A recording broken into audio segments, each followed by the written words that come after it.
ಮಧು sir start ಮಾಡಿ madam.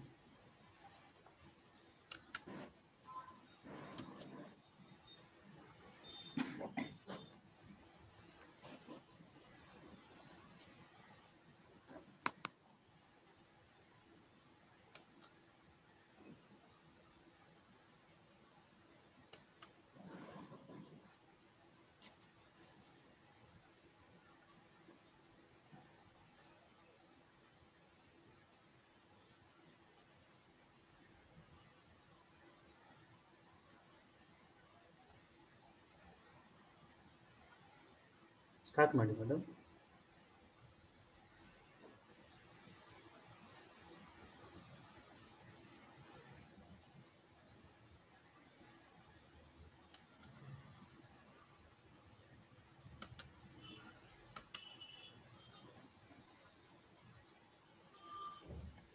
Shyamala madam start ಮಾಡಿ sir. Okay sir, thank you very much sir. ಎಲ್ರಿಗೂ ನಮಸ್ಕಾರ. Bharat scouts ಮತ್ತು ಗೈಡ್ಸ್ ಕರ್ನಾಟಕ ರಾಜ್ಯ ಸಂಸ್ಥೆ ವತಿಯಿಂದ ಪ್ರಪ್ರಥಮ ಬಾರಿಗೆ ನಾವು ಸ್ಕೌಟ್ ಗೈಡರ್ ಮತ್ತೆ ರೋವರ್ ಲೀಡರ್, ರೇಂಜರ್ ಲೀಡರ್ ಅವರಿಗೆ ಈಗಾಗಲೇ ಏನು ತರಬೇತಿಯನ್ನು ಹೊಂದಿದ್ದಾರೆ ಸ್ಕೌಟಿಂಗ್ ಗೈಡಿಂಗ್ ನಲ್ಲಿ ಅವ್ರಿಗಾಗಿನೇ ಹಾಗೂ ರಾಜ್ಯ ಪುರಸ್ಕಾರವರೆಗೆ ಯಾರು ಮಕ್ಕಳನ್ನ ತಯಾರು ಮಾಡ್ತಕ್ಕಂತಹ ಯೂನಿಟ್ ಲೀಡರ್ ಗಳಿಗೆ ನಾವು ವಿಶೇಷವಾಗಿ ಈ ವಿಷಯಗಳು ತಲುಪಬೇಕು ಅನ್ನೋ ನಿಟ್ಟಿನಲ್ಲಿ ಈ ಕಾರ್ಯಕ್ರಮವನ್ನ ರಾಜ್ಯ ಮುಖ್ಯ ಆಯುಕ್ತರ ಒಂದು ಮಾರ್ಗದರ್ಶನದಲ್ಲಿ ನಾವು ಇವತ್ತಿಂದ ಪ್ರಾರಂಭವನ್ನ ಮಾಡ್ತಾ ಇದ್ದೇವೆ. ಈ ಒಂದು ಕಾರ್ಯಕ್ರಮಕ್ಕೆ ತಮ್ಮೆಲ್ರಿಗೂ ನಾನು ಅಭಿನಂದಿಸ್ತಾ ಈ ಕಾರ್ಯಕ್ರಮವನ್ನು ನಾವು ಸ್ಕೌಟ್ ಗೈಡ್ ಪ್ರಾರ್ಥನೆಯೊಂದಿಗೆ ಪ್ರಾರಂಭವನ್ನ ಮಾಡ್ತಾ ಇದ್ದೇವೆ. ತಾವೆಲ್ಲರೂ ಎದ್ನಿಟ್ಕೊಳ್ಬೇಕಾಗಿ ವಿನಂತಿಯನ್ನು ಮಾಡ್ತೇನೆ.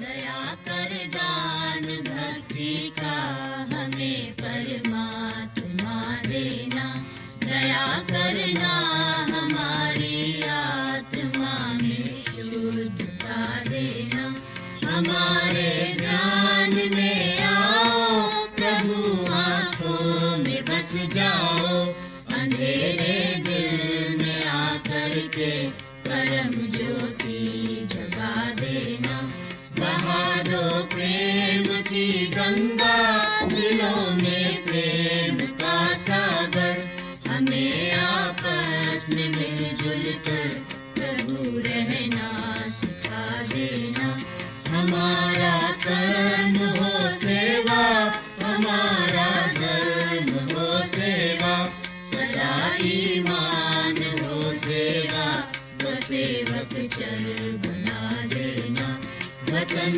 के वास्ते जीना, वतन के वास्ते मरना, वतन पर जान फिदा करना, प्रभु हमको सिखा देना, दया कर दान भक्ति का हमें परमात्मा देना, दया करना हमारी आत्मा में शुद्धता देना.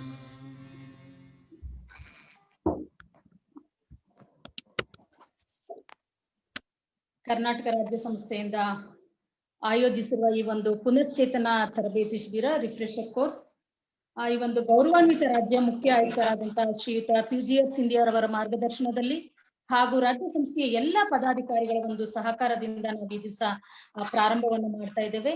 ಈ ಒಂದು ಕಾರ್ಯಕ್ರಮಕ್ಕೆ ನಮ್ಮ ರಾಜ್ಯ ಮುಖ್ಯ ಆಯುಕ್ತರಾದಂತಹ ಶ್ರೀಯುತ PGS ಸಿಂಧಿಯಾರವರಿಗೆ ನಾನು ನಿಮ್ಮೆಲ್ಲರ ಪರವಾಗಿ ಹೃತ್ಪೂರ್ವಕವಾದ ಸುಸ್ವಾಗತವನ್ನ ಬಯಸ್ತೇನೆ ಸರ್.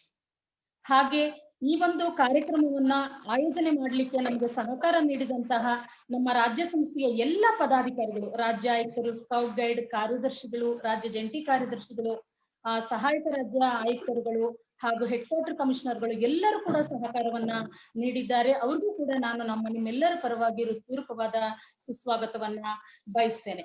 ಹಾಗೆ ಈ ಕಾರ್ಯಕ್ರಮವನ್ನು ತಾಂತ್ರಿಕ ಯೋಜನೆಯ ಅಡಿಯಲ್ಲಿ ನಾವು ಕಾರ್ಯಕ್ರಮವನ್ನ ಮಾಡ್ತಾ ಇದ್ದೇವೆ. ಈ ಒಂದು ಕಾರ್ಯಕ್ರಮಕ್ಕೆ ಸತತವಾಗಿ ಮಾರ್ಚ್ನಿಂದ ನಮಗೆ ಸಹಕಾರವನ್ನ ಕೊಡ್ತಾ ಬರ್ತಿರ್ತಕ್ಕಂಥವ್ರು ತಮಗೆಲ್ರಿಗೂ ಚಿರಪರಿಚಿತರು ಆಗಿದ್ದಾರೆ. ಶ್ರೀಯುತ ಮಧುಸೂದನ್ ಅವರು ಡೆಪ್ಯೂಟಿ ಇಂಟರ್ನ್ಯಾಷನಲ್ ಕಮಿಷನರ್ ಆಗಿ ಬೆಂಗಳೂರು ದಕ್ಷಿಣ ಜಿಲ್ಲೆಯಲ್ಲಿ ಸಹಕಾರ್ಯದರ್ಶಿಯಾಗಿ ಕೆಲಸವನ್ನ ನಿರ್ವಹಿಸ್ತಾ ಇದ್ದಾರೆ. ಅವರೊಂದಿಗೆ ಶ್ರೀಯುತ ಶರತ್ ರಾಜ್ ಸರ್ ಅವರು ತಾಂತ್ರಿಕ ಸಲಹೆಗಾರರಾಗಿ ನಮ್ಮೊಂದಿಗೆ ರಾಜ್ಯ ಸಂಸ್ಥೆಯಲ್ಲಿ ಕೆಲಸವನ್ನ ನಿರ್ವಹಿಸ್ತಾ ಇದ್ದಾರೆ. ಅವರು ತುಂಬಾ ಸಹಕಾರವನ್ನ ನಮಗೆ ಸತತವಾಗಿ ನೀಡ್ತಾ ಬಂದಿದ್ದಾರೆ. ಅವ್ರಿಗೂ ಕೂಡ ನಾನು ಕರ್ನಾಟಕ ರಾಜ್ಯ ಸಂಸ್ಥೆಯ ಪರವಾಗಿ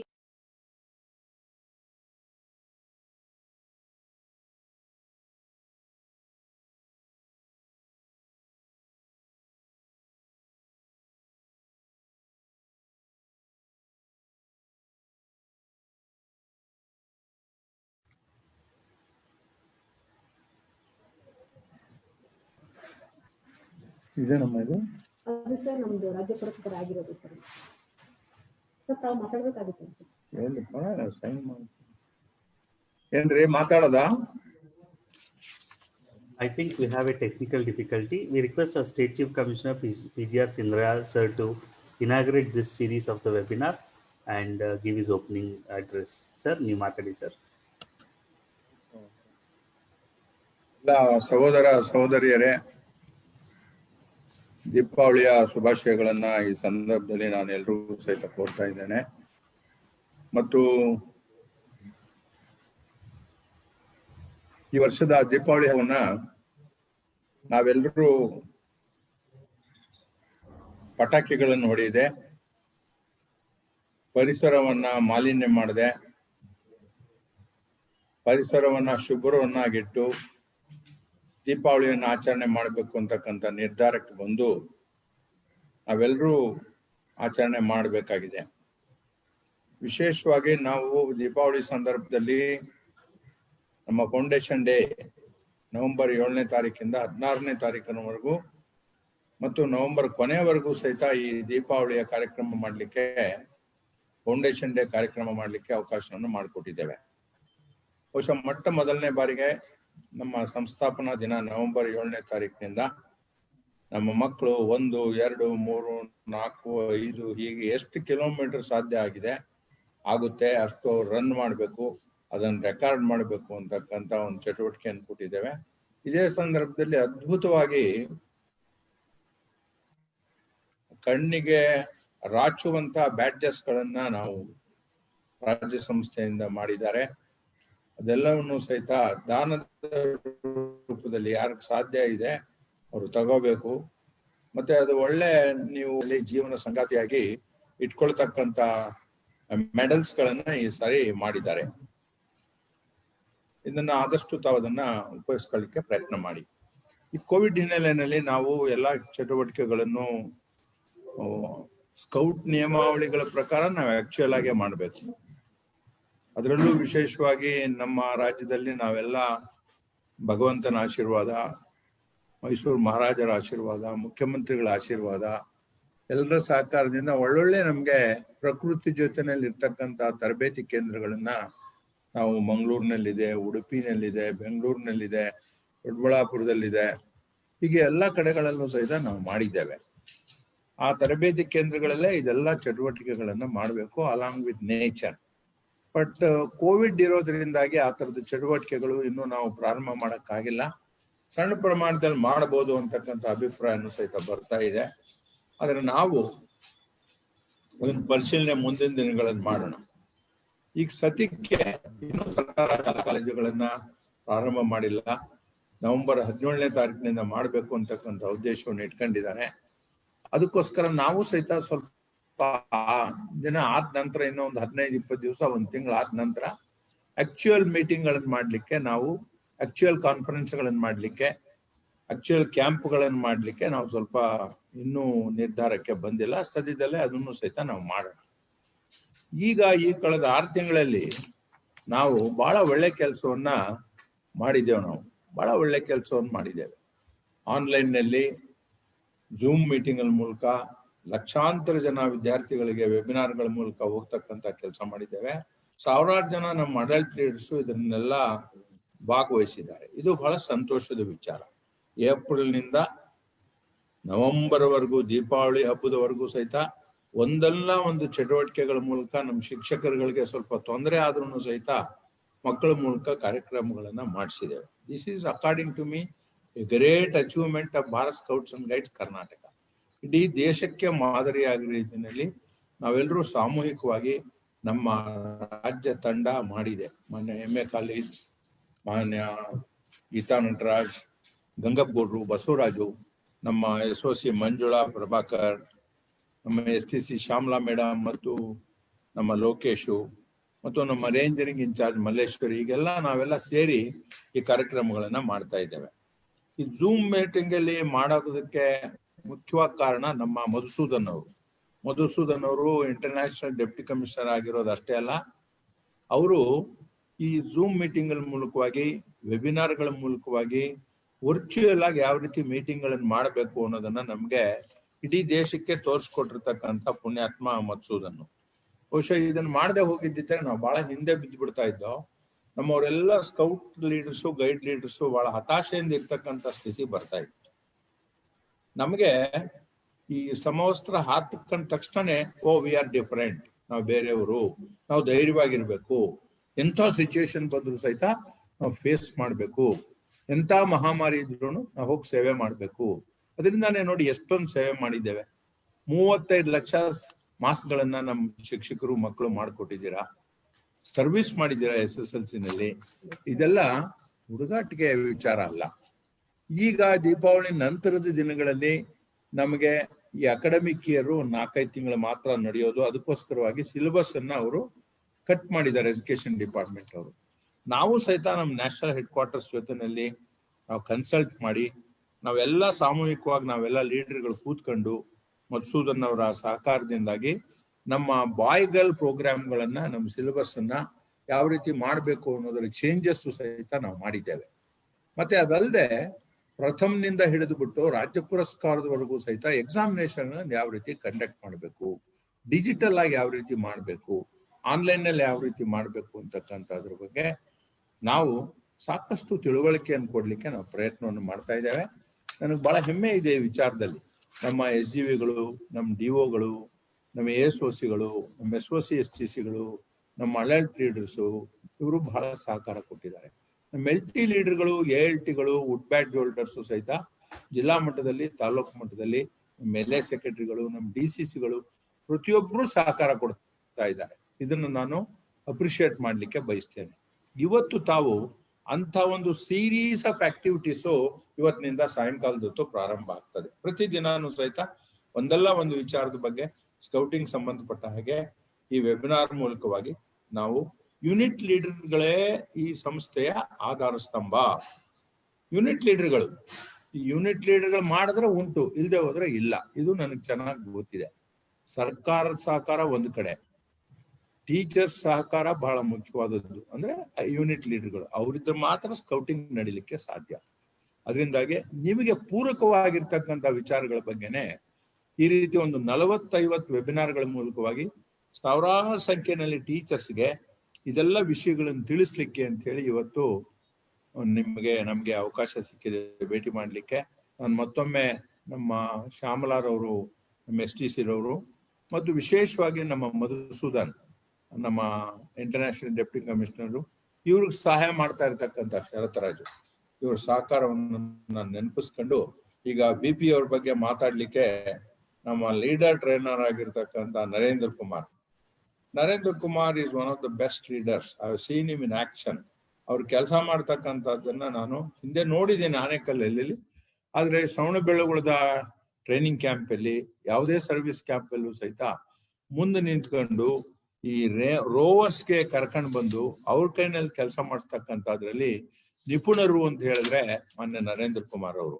ಮತ್ತೆ ಆನೇಕಲ್ ಜಿಲ್ಲೆನಲ್ಲಿ ಅಂದ್ರೆ ಬೆಂಗಳೂರು ಪೂರ್ವ ಜಿಲ್ಲೆಯಲ್ಲಿ ಇವತ್ತು ಈ ಸಂಘಟನೆ ಹಲವಾರು ಲೋಕಲ್ ಅಸೋಸಿಯೇಷನ್ಗಳನ್ನು ಮಾಡ್ಕೊಂಡು CS ರೆಡ್ಡಿ ಅವರಂತ ಹಿರಿಯರ ಮಾರ್ಗದರ್ಶನವನ್ನು ಪಡೆದು ಅಲ್ಲಿರ್ತಕ್ಕಂಥ ಶಿಕ್ಷಣ ಅಧಿಕಾರಿಗಳ ಜೊತೆಯಲ್ಲಿ ಸಹಕಾರವನ್ನು ಪಡೆದು ಬಹಳ ಉತ್ತಮ ರೀತಿಯಲ್ಲಿ ಆನೇಕಲ್ನಲ್ಲಿ ಸ್ಕೌಟಿಂಗ್ ಗೈಡ್ ಅನ್ನ ಬೆಳೆಸ್ತಾ ಇರ್ತಕ್ಕಂಥವ್ರು ಅಂತ ಹೇಳಿದ್ರೆ ಮಾನ್ಯ ನರೇಂದ್ರ ಕುಮಾರ್ ಅವರು. ಇವತ್ತು ಅವರು ಬೇಡನ್ ಪೌಲ್ರವರ ಜೀವನದ ಬಗ್ಗೆ ಮಾತನಾಡ್ಲಿಕ್ಕೆ ಇವತ್ತು ಬಂದಿದ್ದಾರೆ.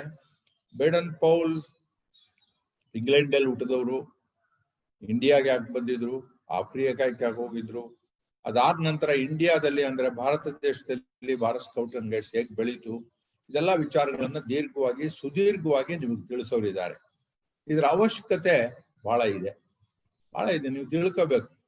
ಬೇಡನ್ ಪೌಲ್ರಿಗೆ ಒಬ್ಬ ಹುಡುಗ ಇನ್ಸ್ಪಿರೇಷನ್ ಕೊಟ್ಟ ಅಂತ ಹೇಳಿದ್ರೆ ನಿಮಗೆ ಯಾಕೆ ಅದೇ ತರ ನಿಮ್ಮ ವಿದ್ಯಾರ್ಥಿ ಒಬ್ಬ ಇನ್ಸ್ಪಿರೇಷನ್ ನಿಮಗೆ ಕೊಡ್ಬೋದೇನೋ, ಅದನ್ನ ತಗೊಂಡು ನೀವು ಮುಂದೆ ಆಗ್ಬೋದು. ಬೇಡನ್ ಪೌಲ್ ಹಾಗೆ ಮಹಾನ್ ವ್ಯಕ್ತಿ ಆಗ್ಬೋದು ನಿಮ್ ಕ್ಷೇತ್ರದಲ್ಲಿ, ನಿಮ್ ಊರಿನಲ್ಲಿ. ಆ ಕಡೆ ನೀವು ಪ್ರಯತ್ನ ಮಾಡಿ ಅಂತ ಹೇಳಿ 70ಕ್ಕೂ ಹೆಚ್ಚು ಜನ ಶಿಕ್ಷಕರುಗಳು ಈ ಕಾರ್ಯಕ್ರಮಕ್ಕೆ ಬಂದಿದ್ದೀರಾ. ನಿಮ್ಮನ್ನೆಲ್ಲ ಮಾನ್ಯ ನನ್ನ ಆತ್ಮೀಯ ಮಿತ್ರರು ನರೇಂದ್ರ ಕುಮಾರ್ ಅವರು, ಅವ್ರಿಗೆ ವಿಶೇಷವಾಗಿ ನಾನು ಅಭಿನಂದನೆಗಳನ್ನ ಸಲ್ಲಿಸ್ತೇನೆ. ಆ ನರೇಂದ್ರ ಈಗ ನಿಮ್ಗೆ ಆಫ್ರಿಕಾ ಕರ್ಕೊಂಡು ಹೋಗ್ತಾರೆ, ಇಂಗ್ಲೆಂಡ್ಗೆ ಕರ್ಕೊಂಡು ಹೋಗ್ತಾರೆ, ಅಲ್ಲಿಂದ ಕರ್ಕೊಂಡು ಬಂದು ಬೆಂಗಳೂರು ತೋರಿಸ್ತಾರೆ, ಆಮೇಲೆ ಡೆಲ್ಲಿ, ಲಕ್ನೋ ಇದನ್ನೆಲ್ಲ ತೋರಿಸ್ತಾರೆ, ಮಧ್ಯಪ್ರದೇಶ ತೋರಿಸ್ತಾರೆ. ಈ ಬಹಳ ಚೆನ್ನಾಗಿ ಅದೆಲ್ಲ ಎಕ್ಸ್ಪ್ಲೈನ್ ಮಾಡ್ತಾರ ಅವರು. ಸೊ ಅದನ್ನ ಎಂಜಾಯ್ ಮಾಡಿ. ನೀವು ಇದನ್ನ ಟ್ರೈನಿಂಗು ಅಂತ ಹೇಳಿ ತಗೊಳಕ್ ಹೋಗ್ಬೇಡಿ. ಪೆನ್ನು ಪುಸ್ತಕ ಬರ್ಕೊಳ್ಳೋದಷ್ಟೇ, ಅದನ್ನ ನಿಮ್ ಹೃದಯಕ್ಕೆ ಹೋಗ್ಬೇಕು. ದಯಮಾಡಿ ಇಂಥ ಒಂದು ಕರೋನಾ ಸಂದರ್ಭದಲ್ಲೂ 80 ಜನ ಶಿಕ್ಷಕರುಗಳು ಈ ಕಾರ್ಯಕ್ರಮಕ್ಕೆ ಬಂದಿರೋದು ನನಗೆ ಬಹಳ ಸಂತೋಷ ಇದೆ. ಇವತ್ತು ಇಡೀ ರಾಷ್ಟ್ರದಲ್ಲಿ ಸ್ಕೌಟ್ ಗೈಡ್ಸ್ ಕರ್ನಾಟಕಕ್ಕೆ ಮೆಚ್ಚುಗೆಯನ್ನ ವ್ಯಕ್ತ ಮಾಡ್ಬೇಕಾದ್ರೆ ಇದಕ್ಕೆ ನಾವೆಲ್ಲರೂ ಕಾರಣ. ನಮ್ಮ ರಾಜ್ಯ ಮಟ್ಟದ ಸಮಿತಿ ಏನಿದೆ, ನಮ್ಮ ಪ್ರೊಫೆಷನಲ್ಸ್ ಯಾರಿದ್ದಾರೆ, ಮೆಲ್ಟಿಗಳು ಯಾರಿದ್ದಾರೆ, ಇವರೆಲ್ಲ ಕಾರಣಕರ್ತರು. I would like to remember them. ಇಷ್ಟು ಹೇಳಿ ನಿಮ್ಮ ಈ ಕಾರ್ಯಕ್ರಮ ಚೆನ್ನಾಗಿ ನಡೀಲಿ, ನೀವು ಇದನ್ನು ಕಲ್ತ್ಕೊಂಡು ಹೋಗಿ, ನಿಮ್ಗೆ ಒಳ್ಳೇದಾಗಲಿ ಅಂತ ಹೇಳಿ ನನ್ನ ಮಾತುಗಳನ್ನು ಮುಗಿಸ್ತೇನೆ. ಎಲ್ರಿಗೂ ನಮಸ್ಕಾರ. ಜೈ Hind. Thank you very much, sir. Now it is time to listen to our resource speaker of the day, Kumar. Over to you, brother. Thank you sir. ಎಲ್ಲರಿಗೂ ನಮಸ್ಕಾರ. ನಮ್ಮ ರಾಜ್ಯ ಮುಖ್ಯ ಆಯುಕ್ತರಂಥ ಸನ್ಮಾನ್ಯ ಶ್ರೀ PGR ಸಿಂಧ್ಯಾ ಸಾಹೇಬರು ಪ್ರಾಸ್ತಾವಿಕವಾಗಿ ಒಂದು ವೆಬಿನಾರ್ ಬಗ್ಗೆ ತಿಳಿಸ್ಕೊಟ್ಟಿದ್ದಾರೆ. ಅವ್ರಿಗೂ ಸಹ ಧನ್ಯವಾದಗಳು. ಈ ಒಂದು ವೆಬಿನಾರ್ನಲ್ಲಿ ನೇರವಾಗಿ ಹಾಗೂ ಫೇಸ್ಬುಕ್ ಮೂಲಕ ಸಹ ವೆಬಿನಾರ್ನಲ್ಲಿ ಭಾಗಿಯಾಗ್ತಾ ಇರ್ತಕ್ಕಂಥ ನನ್ನೆಲ್ಲ ಆತ್ಮೀಯರಿಗೂ ಸಹ ನಾನು ನಮಸ್ಕಾರಗಳನ್ನ ತಿಳಿಸ್ತಾ, ಇದೊಂದು ಇತಿಹಾಸದ ಬಗ್ಗೆ ಒಂದು ಸೆಷನ್ ಆದ್ದರಿಂದ ದಯಮಾಡಿ ಎಲ್ಲರೂ ತಮ್ಮ ಬಳಿ ಒಂದು ಪೆನ್ನು ಮತ್ತು ಪುಸ್ತಕವನ್ನು ಇಟ್ಕೊಂಡು ಭಾಗವಹಿಸಬೇಕು. ಈ ಒಂದು ಇತಿಹಾಸವನ್ನು ಹೇಳುವಂಥ ಸಂದರ್ಭದಲ್ಲಿ ಅನೇಕ ವ್ಯಕ್ತಿಗಳ ಹೆಸರು, ಸ್ಥಳಗಳ ಹೆಸರು, ಘಟನೆಗಳ ಬಗ್ಗೆ ಪರಿಚಯ, ಇಸವಿಗಳು ಇವೆಲ್ಲನೂ ಬರುತ್ತೆ. ಹಾಗಾಗಿ ಅವೆಲ್ಲನೂ ನಿಮ್ಮ ಮುಂದಿನ ದಿನಗಳಲ್ಲಿ ಸ್ಕೌಟಿಂಗ್ನ ಪ್ರಗತಿಯ ವಿಚಾರವಾಗಿ ನಿಮಗೆ ಅದು ಸಹಾಯ ಆಗುತ್ತೆ. ಹಾಗಾಗಿ ಎಲ್ಲರೂ ಅದನ್ನು ಶಾರ್ಟ್ ಹ್ಯಾಂಡಲ್ಲಿ ನಿಮಗೆ ತೋಚಿದ ಹಾಗೆ ಅದನ್ನು ನೋಟ್ ಮಾಡ್ಕೊಳ್ಬೇಕು ಅಂತೇಳಿ ಕೇಳ್ಕೊಳ್ತೇನೆ. ಬೇಡನ್ ಪವೆಲ್ ಅವರು, ಅವ್ರ ಬಗ್ಗೆ ನಾವು ಹೇಳಬೇಕಂದ್ರೆ ಅವ್ರು ಬಹಳ ಅಸಾಧಾರಣ, ಅಸಾಧ್ಯ, ಅಸಾಮಾನ್ಯ ವ್ಯಕ್ತಿಯವರು. ಅವರು ಕೇವಲ ಸ್ಕೌಟಿಂಗ್ ಅಷ್ಟೇ ಅಲ್ಲದೆ ಅವರ ಕೊಡುಗೆ ಇಡೀ ವಿಶ್ವದಾದ್ಯಂತ ಅನೇಕ ಸ್ತರಗಳಲ್ಲಿ ಸಿಕ್ಕಿದೆ. ಹಾಗಾಗಿ ಅವರು ಇಡೀ ವಿಶ್ವವೇ ಗೌರವಿಸ್ತಕ್ಕಂಥ ಒಬ್ಬ ಮಹಾನ್ ವ್ಯಕ್ತಿ. ಅವರ ಬಗ್ಗೆ 1-2 ಗಂಟೆಗಳಲ್ಲಿ ಅವರ ಜೀವನವನ್ನು ತಿಳಿಸ್ಲಿಕ್ಕೆ ಅಸಾಧ್ಯ. ಆದರೂ ಸಹ ಅವರ ಜೀವನದಲ್ಲಿ ನಡೆದಂತಹ ಕೆಲವು ಪ್ರಮುಖ ಅವರ ಜೀವನದಲ್ಲಿ ನಡೆದಂತಹ ಕೆಲವು ವಿಚಾರಗಳ ಕುರಿತು ನಾನು ಸಂಕ್ಷಿಪ್ತವಾಗಿ ಈ ಒಂದು ಅವಧಿನಲ್ಲಿ ತಮಗೆ ತಿಳಿಸ್ಲಿಕ್ಕೆ ನಾನು ಪ್ರಯತ್ನ ಮಾಡ್ತೇನೆ.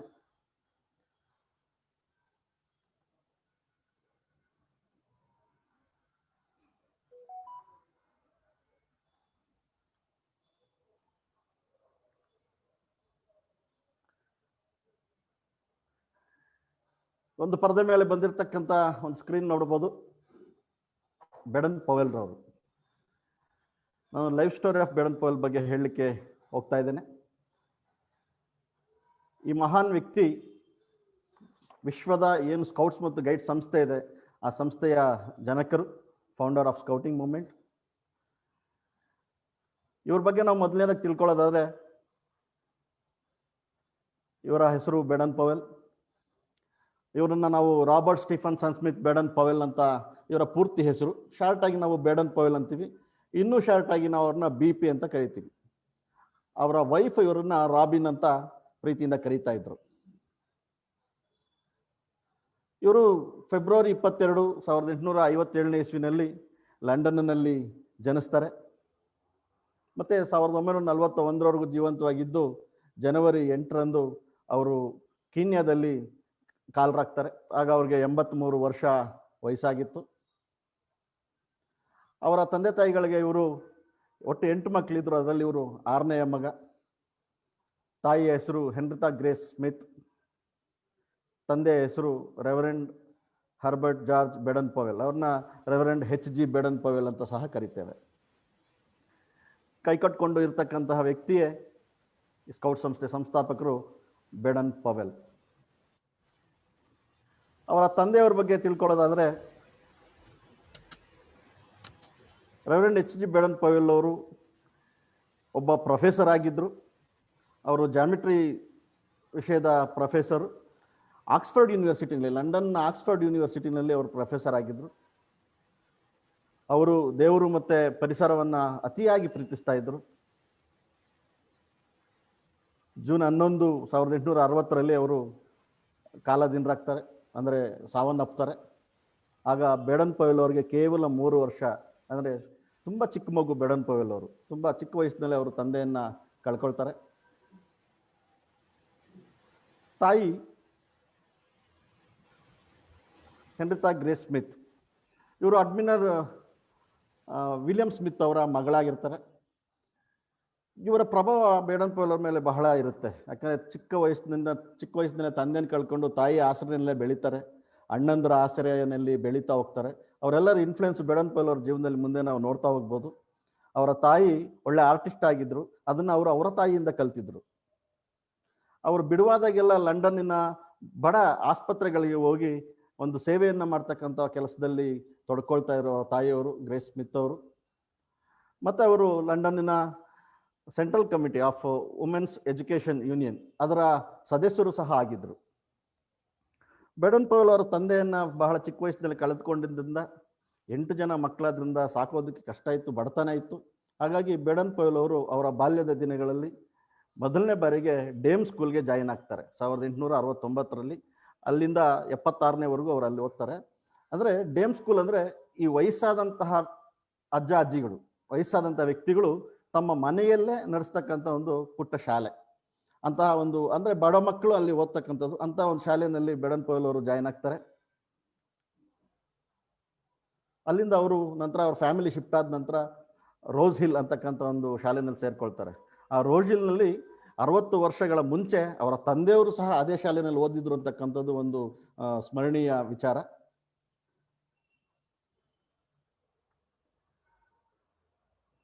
ನಂತರ ಅವರು ತಮ್ಮ ಮುಂದಿನ ವ್ಯಾಸಂಗಕ್ಕಾಗಿ 1870 ಲಂಡನ್ನಿನ ಚಾರ್ಟರ್ ಹೌಸ್ ಸ್ಕೂಲ್, ಈಗಲೂ ಸಹ ಅಲ್ಲಿದೆ, ಬಹಳ ಪ್ರತಿಷ್ಠಿತವಾದಂತಹ ಶಿಕ್ಷಣ ಸಂಸ್ಥೆ ಅದು. ಆ ಲಂಡನ್ನ ಚಾರ್ಟರ್ ಹೌಸ್ ಸ್ಕೂಲ್ನಲ್ಲಿ ಇವ್ರು ಸೇರ್ಕೊಳ್ತಾರೆ. ಅಂದರೆ ಫೀಸ್ ಕಟ್ಟಿ ಸೇರೋದಲ್ಲ, ಸ್ಕಾಲರ್ಶಿಪ್ ಬಂದು ಅವರು ಗೌನ್ ಬಾಯ್ ಆಗಿ ಅಲ್ಲಿ ಸೇರ್ಕೊಳ್ತಾರೆ. ಗೌನ್ ಬಾಯ್ ಅಂದರೆ ಅವ್ರಿಗೆ ಸ್ಕಾಲರ್ಶಿಪ್ ಮೇಲೆ ಫ್ರೀಯಾಗಿ ಎಜುಕೇಷನ್ನ ಕೊಡ್ತಾರೆ. ಆ ಗೌನ್ ಬಾಯ್ ಅಂದರೆ ಅವರು ಒಂದು ಸಿಂಬಾಲಿಕ್ ಆಗಿ ಒಂದು ಗೌನ್ ಹಾಕ್ಕೊಂಡಿರ್ಬೇಕಾಗುತ್ತೆ. ಅಂತ ಒಂದು 40 ಜನ ಮಕ್ಕಳು ಆ ಒಂದು ಚಾರ್ಟರ್ ಹೌಸ್ನಲ್ಲಿ ಗೌನ್ ಬಾಯ್ ಆಗಿ ಓದ್ತಾ ಇರ್ತಾರೆ. ಅದರಲ್ಲಿ ಬೇಡನ್ ಪವೆಲ್ ಅವರು ಸಹ ಒಬ್ಬರು. ಮತ್ತು ಅವರು ಅಲ್ಲಿ ಗ್ರ್ಯಾಜುಯೇಷನ್ ಸಹ ಅಲ್ಲೇ ಮುಗಿಸ್ತಾರೆ. 1876 ಅವ್ರಿಗೆ 19ನೇ ವಯಸ್ಸು. ಅವರ ಗ್ರ್ಯಾಜುಯೇಷನ್ ಪದವಿ ವಿದ್ಯಾಭ್ಯಾಸವನ್ನು ಸಹ ಅವರು ಅದೇ ಚಾರ್ಟರ್ ಹೌಸ್ ಸ್ಕೂಲ್ನಲ್ಲಿ ಮುಗಿಸ್ತಾರೆ. ಅವರು ಬಾಲ್ಯದಲ್ಲಿ ವ್ಯಾಸಂಗ ಮಾಡೋದ್ರ ಜೊತೆಲಿ ಬರೀ ಕೇವಲ ಓದೋದು ಅಂತೇನಿಲ್ಲ, ಓದೋದ್ರಲ್ಲೂ ಇದ್ದರು. ಅದ್ರ ಜೊತೆನಲ್ಲಿ ಅನೇಕ ವಿಶೇಷವಾದಂತಹ ಸ್ಕಿಲ್ಲು ಅವರಲ್ಲಿತ್ತು. ಅವರು ಅನೇಕ ವಿಚಿತ್ರವಾದಂತಹ ವ್ಯಕ್ತಿತ್ವ ಅನ್ಬೋದು ಅವರು. ಯಾಕಂದರೆ ಸುಮ್ಮನೆ ಕೂರ್ತಿರ್ಲಿಲ್ಲ ಅವರು. ಬಹಳ ಉತ್ಸಾಹಿ ತರುಣರಾಗಿದ್ದರು. ಅವರು ಫುಟ್ಬಾಲ್ ಆಟವನ್ನು ಇಷ್ಟಪಡ್ತಾ ಇದ್ರು. ಅದರಲ್ಲಿ ಯಾವಾಗಲೂ ಗೋಲ್ ಕೀಪರ್ ಆಗಿ ಅವರು ಆಟವನ್ನು ಆಡ್ತಾ ಇದ್ರು. ಎಲ್ಲೆಲ್ಲ ರಿಸ್ಕ್ ಇದೆ ಅಲ್ಲಿ ಬೇಡನ್ ಪವೆಲ್ ಇರ್ತಿದ್ರು. ಮತ್ತು ಆ ಶಾಲೆಯಲ್ಲಿದ್ದಂತಹ ಬೋಟ್ ಕ್ಲಬ್ ಮತ್ತು ಮ್ಯೂಸಿಯಂ ಕ್ಲಬ್ಗೆ ಅವರು ಸದಸ್ಯರಾಗಿದ್ದರು.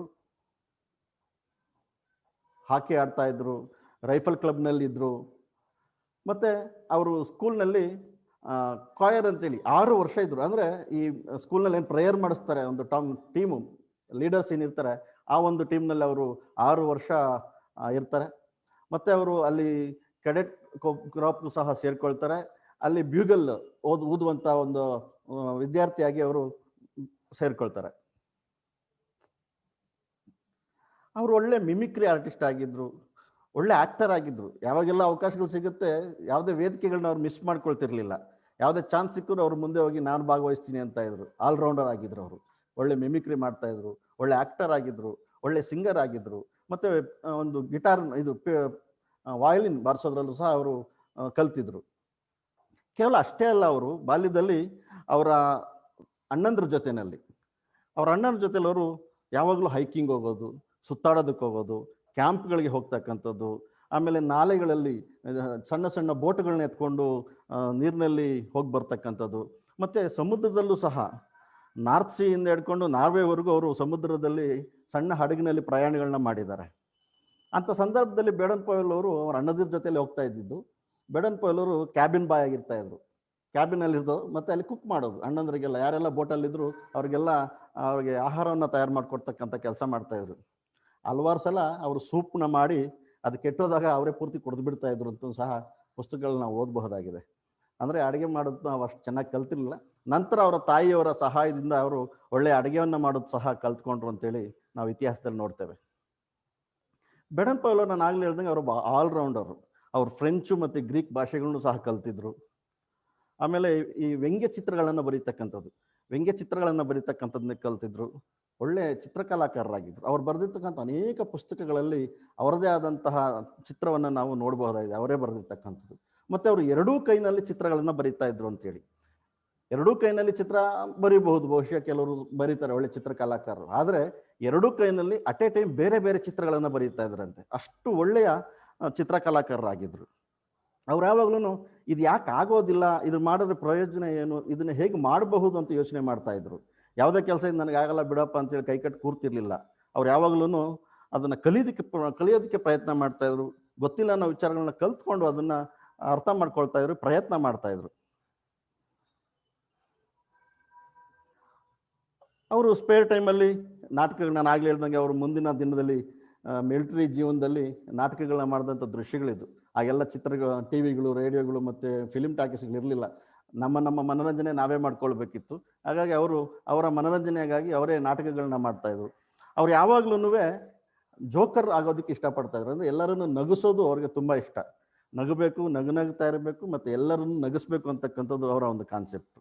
ಅವರು ಬಿಡುವಿನ ಟೈಮಲ್ಲಿ ಸ್ಕೂಲಲ್ಲಿ ಓದುವಾಗ ಅವರ ಶಾಲೆ ಹಿಂದೆ ಇದ್ದಂತಹ ಮರಗಳ ಒಂದು ಏನು ನಾವು ತೋಪು ಅಂತ ಕರಿತೀವಿ, ಅಲ್ಲಿ ಹೋಗಿ ಕುಳಿತುಕೊಂಡು ಪಕ್ಷಿಗಳ, ಪ್ರಾಣಿಗಳನ್ನು ಅಬ್ಸರ್ವ್ ಮಾಡ್ತಾ ಇದ್ರಂತೆ. ಅವರ ಕೂಗುಗಳನ್ನ ಅಬ್ಸರ್ವ್ ಮಾಡ್ತಾಯಿದ್ರು.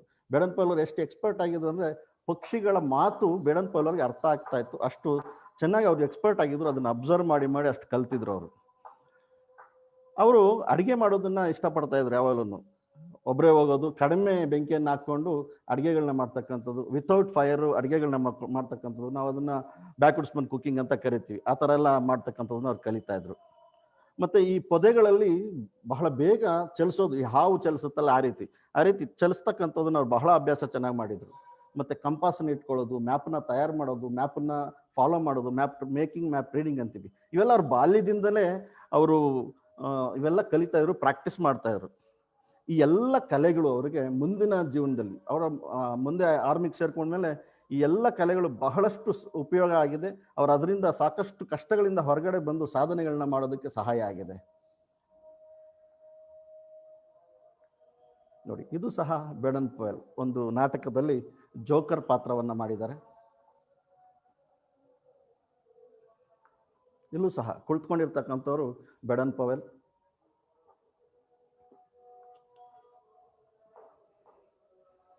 ಇದು ಒಂದು ಕಾಲ್ಪನಿಕ ಚಿತ್ರ. ಅಂದರೆ ಪಿಗ್ ಸ್ಟಿಕ್ಕಿಂಗ್ ಅಂತೇಳಿ, ಕುದುರೆ ಮೇಲೆ ಹೋಗಿ ಕಾಡು ಹಂದಿಯನ್ನು ಬೇಟೆ ಮಾಡ್ತಕ್ಕಂಥದ್ದು. ಅವರು ಅದರಲ್ಲಿ ಬಹಳ ಎಕ್ಸ್ಪರ್ಟ್ ಆಗಿದ್ರು. ಎಲ್ಲೇ ಆ ಸ್ಪರ್ಧೆ ನಡೆದ್ರು ಅವರು ಅಲ್ಲೆಲ್ಲ ಭಾಗವಹಿಸಿ ಆ ಬಹುಮಾನಗಳನ್ನ ಗೆಲ್ತಾ ಇದ್ರು ಅಂತೇಳಿ. ಇನ್ನು ಬೇಡನ್ ಪೌಲ್ ಅವರ ಜೀವನದಲ್ಲಿ ಮೈಲ್ ಸ್ಟೋನ್ಸ್ ಅಂತ ಏನು ಕರಿತೀವಿ, ಆ ಒಂದು ದಾಪುಗಾಲು, ಹೆಜ್ಜೆ ಗುರುತು, ಅದ್ರ ಬಗ್ಗೆ ನೋಡ್ತಾ ಹೋಗೋದಾದರೆ ಬೇಡನ್ ಪೌಲ್ ಅವರು 1876ರಲ್ಲಿ ಅವರ 19ನೇ ವಯಸ್ಸಿದ್ದಾಗ ಅವರ ಗ್ರ್ಯಾಜುಯೇಷನ್ ಮುಗಿಸ್ತಾರೆ. ಮುಗಿಸಿದ ತಕ್ಷಣ ಅವರು ಆರ್ಮಿ ಕಮಿಷನ್ನಲ್ಲಿ ಓಪನ್ ಎಕ್ಸಾಮಿನೇಷನ್ ತಗೊಳ್ತಾರೆ. ಆ ಓಪನ್ ಎಕ್ಸಾಮಿನೇಷನಲ್ಲಿ 718 ಜನ ಕ್ಯಾಂಡಿಡೇಟ್ಸ್ ಪಾರ್ಟಿಸಿಪೇಟ್ ಮಾಡಿರ್ತಾರೆ. ಅಷ್ಟು ಜನದರ ಪೈಕಿ ಬೇಡನ್ ಪೌಲ್ ಅವರು 2ನೇ ಸ್ಥಾನ ತಗೊಳ್ತಾರೆ, 2nd ಪ್ಲೇಸಿಗೆ ಬರ್ತಾರೆ. ಹಾಗಾಗಿ ಅವರು ಡೈರೆಕ್ಟಾಗಿ ಆರ್ಮಿಗೆ ಅಪಾಯಿಂಟ್ ಆಗ್ತಾರೆ, ಆರ್ಮಿಗೆ ಸೆಲೆಕ್ಟ್ ಆಗ್ತಾರೆ. ಅವರು ಅಪಾಯಿಂಟ್ ಆಗಿ ಮೊದಲ ಡ್ಯೂಟಿ ರಿಪೋರ್ಟ್ ಮಾಡ್ಕೊಂಡಿದ್ದು ಭಾರತ ದೇಶದಲ್ಲಿ ಲಕ್ನೋದ 13ನೇ 13th ಹುಸ್ಸರ್ಸ್ ಅಂತೇಳಿ ಕರಿತೀವಿ ರೆಜಿಮೆಂಟ್, ಅಲ್ಲಿ ಸಬ್ ಲೆಫ್ಟಿನೆಂಟ್ ಆಗಿ ಅವರು ಅಪಾಯಿಂಟ್ ಆಗ್ತಾರೆ.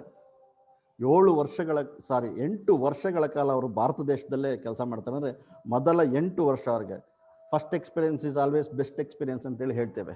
ಹಾಗೆ ಮೊದಲ 8 ವರ್ಷಗಳ ಎಕ್ಸ್ಪೀರಿಯನ್ಸ್ ಅವರಿಗೆ ಭಾರತ ದೇಶದಲ್ಲಿ ಆಗಿದೆ. ಭಾರತ ಏನು ಸುಮ್ಮನೆ ಇರಲಿಲ್ಲ ಆ ಕಾಲದಲ್ಲಿ, ಗುಡ್ಡಗಾಡು, ಇಷ್ಟು ಬಹಳ ಹಿಂದಿನ ಇತಿಹಾಸ ಯೋಚನೆ ಮಾಡಿ. 1876ನೇ ಇಸ್ವಿನಲ್ಲಿ ಭಾರತ ಹೇಗಿತ್ತು ಅಂತ. ಅದರಲ್ಲೂ ಅವರು ಅಪಾಯಿಂಟ್ ಆಗಿ ಬಂದಿದ್ದು ಲಕ್ನೋ. ಸೊ ಆ ಪ್ರದೇಶ ಬೆಟ್ಟ ಗುಡ್ಡಗಾಡುಗಳಿಂದ ಕೂಡಿರ್ತಕ್ಕಂಥ ಪ್ರದೇಶ, ಕಷ್ಟಕರವಾದಂಥ ಜೀವನ, ನಾವೇನು ಈ ಬುಡಕಟ್ಟು ಜನಾಂಗ ಹೇಳ್ತೀವಿ, ಆ ಒಂದು ಜೀವನದ ಶೈಲಿಯನ್ನು ಅವರಲ್ಲಿ ತುಂಬ ಕಲ್ತಿದ್ದಾರೆ. ಅದು ಅವ್ರ ಜೀವನದ ಮೇಲೆ ಬಹಳ ಪ್ರಭಾವ ಸಹ ಬೀರಿದೆ. ಮುಂದೆ ಸ್ಕೌಟ್ನ ಪ್ರಾರಂಭ ಮಾಡಿದಾಗ ಅಂತ ಅನೇಕ ಸ್ಕಿಲ್, ಇಂಡಿಯನ್ ಸ್ಕಿಲ್ ಮತ್ತು ಇಂಡಿಯನ್ ಕಲ್ಚರ್ ನಾವು ಸ್ಕೌಟ್ಸ್ ಮತ್ತು ಗೈಡ್ಸ್ನಲ್ಲಿ ನೋಡ್ಬೋದು. ಅದೆಲ್ಲ ಕಲ್ತಿದ್ದವರು ಭಾರತ ದೇಶದ ಮೊದಲ ಆ ಎಕ್ಸ್ಪೀರಿಯನ್ಸ್ನಲ್ಲಿ.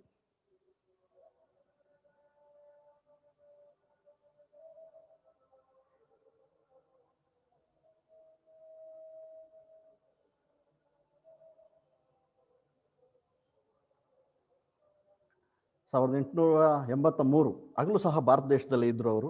ಆಗ ಅವರು ಕ್ಯಾಪ್ಟನ್ ಆಗಿ ಪ್ರಮೋಷನ್ ಆಗುತ್ತೆ ಅವ್ರಿಗೆ. ಆಗ ಅವ್ರಿಗೆ 26 ವರ್ಷ, ಕ್ಯಾಪ್ಟನ್ ಆಗ್ತಾರೆ. ಅವರ ಹಾರ್ಡ್ ವರ್ಕ್ ಮತ್ತು ಬುದ್ಧಿವಂತಿಕೆ, ಅವರ ಶ್ರಮ ಅವ್ರನ್ನ ಬಹಳ ಬೇಗ ಅವರ ವೃತ್ತಿ ಜೀವನದಲ್ಲಿ, ಆರ್ಮಿ ಲೈಫಲ್ಲಿ ಬಹಳ ಉನ್ನತ ಸ್ಥಾನಕ್ಕೆ ತೆಗೆದುಕೊಂಡು ಹೋಗುತ್ತೆ. ಮತ್ತೆ 2 ವರ್ಷ ಅವರು ಆಫ್ರಿಕಾಗೆ ಹೋಗಿ, ನಂತರ ಮತ್ತೆ 2 ವರ್ಷ 1897ರಿಂದ 1899ರವರೆಗೆ ಮತ್ತೆ ಎರಡನೇ ಬಾರಿಗೆ ಭಾರತಕ್ಕೆ ಬರ್ತಾರೆ. ಆಗಲೂ ಸಹ 2 ವರ್ಷಗಳ ಕಾಲ ಅವರು ಭಾರತದಲ್ಲಿರ್ತಾರೆ. ಅಷ್ಟೊತ್ತಿಗೆ ಅವರು ಕರ್ನಲ್ ಆಗಿರ್ತಾರೆ. ಆದರೆ ಬೇಡನ್ ಪವೆಲ್ ಅವರು ತಮ್ಮ ಮಿಲಿಟರಿ ಜೀವನದ 10 ವರ್ಷಗಳನ್ನು ಭಾರತ ದೇಶದಲ್ಲಿ ಕಳೆದಿದ್ದಾರೆ.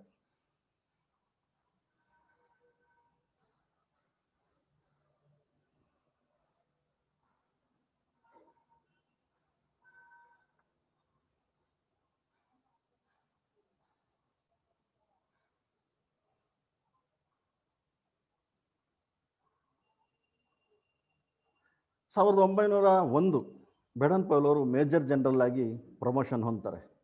ಆಗ ಅವರಿಗೆ 43 ವರ್ಷ. ಕೇವಲ 43 ವರ್ಷದಲ್ಲೇ ಮೇಜರ್ ಜನರಲ್ ಹುದ್ದೆಗೆ ಇರಿದಂಥವರ ಬಹಳ ಅಪರೂಪ. ಅವರ ಸಾಧನೆಯನ್ನು ಗುರುತಿಸಿದಂತಹ ಆಗಿನ ವಿಕ್ಟೋರಿಯಾ ಮಹಾರಾಣಿಯವರು ಅವರಿಗೆ ಪ್ರಮೋಷನ್ ಕೊಟ್ಟು 1901ರಲ್ಲಿ ಅವ್ರನ್ನ ಮೇಜರ್ ಜನರಲ್ ಮಾಡ್ತಾರೆ. ಅದೇ ವರ್ಷ ರಾಣಿ ವಿಕ್ಟೋರಿಯಾ ಅವರು ಸಹ ಸಾವನ್ನಪ್ತಾರೆ.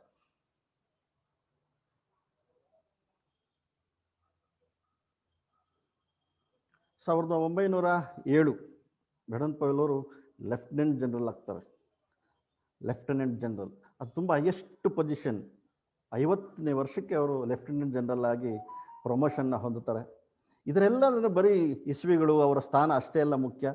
ಆ ಸ್ಥಾನಕ್ಕೆ ಏರಲಿಕ್ಕೆ ಅವರ ಜೀವನದಲ್ಲಿ ಪಟ್ಟಂತಹ ಸಾಧನೆ, ಪಟ್ಟಂತಹ ಕಷ್ಟ, ಅವರ ಕೊಟ್ಟಂತಹ ಸೇವೆ ಏನಿದೆ, ಅದರ ಪ್ರತಿಫಲವೇ ಅವರು ಬಹಳ ಚಿಕ್ಕ ವಯಸ್ಸಿನಲ್ಲೇ ಉನ್ನತ ಸ್ಥಾನಗಳನ್ನು ಅಲಂಕರಿಸಲಿಕ್ಕೆ ಸಾಧ್ಯ ಆಯಿತು ಅಂತ ಹೇಳೋದನ್ನ ನಾವು ನೆನಪಿಸ್ಕೊಳ್ಬಹುದಾಗಿದೆ.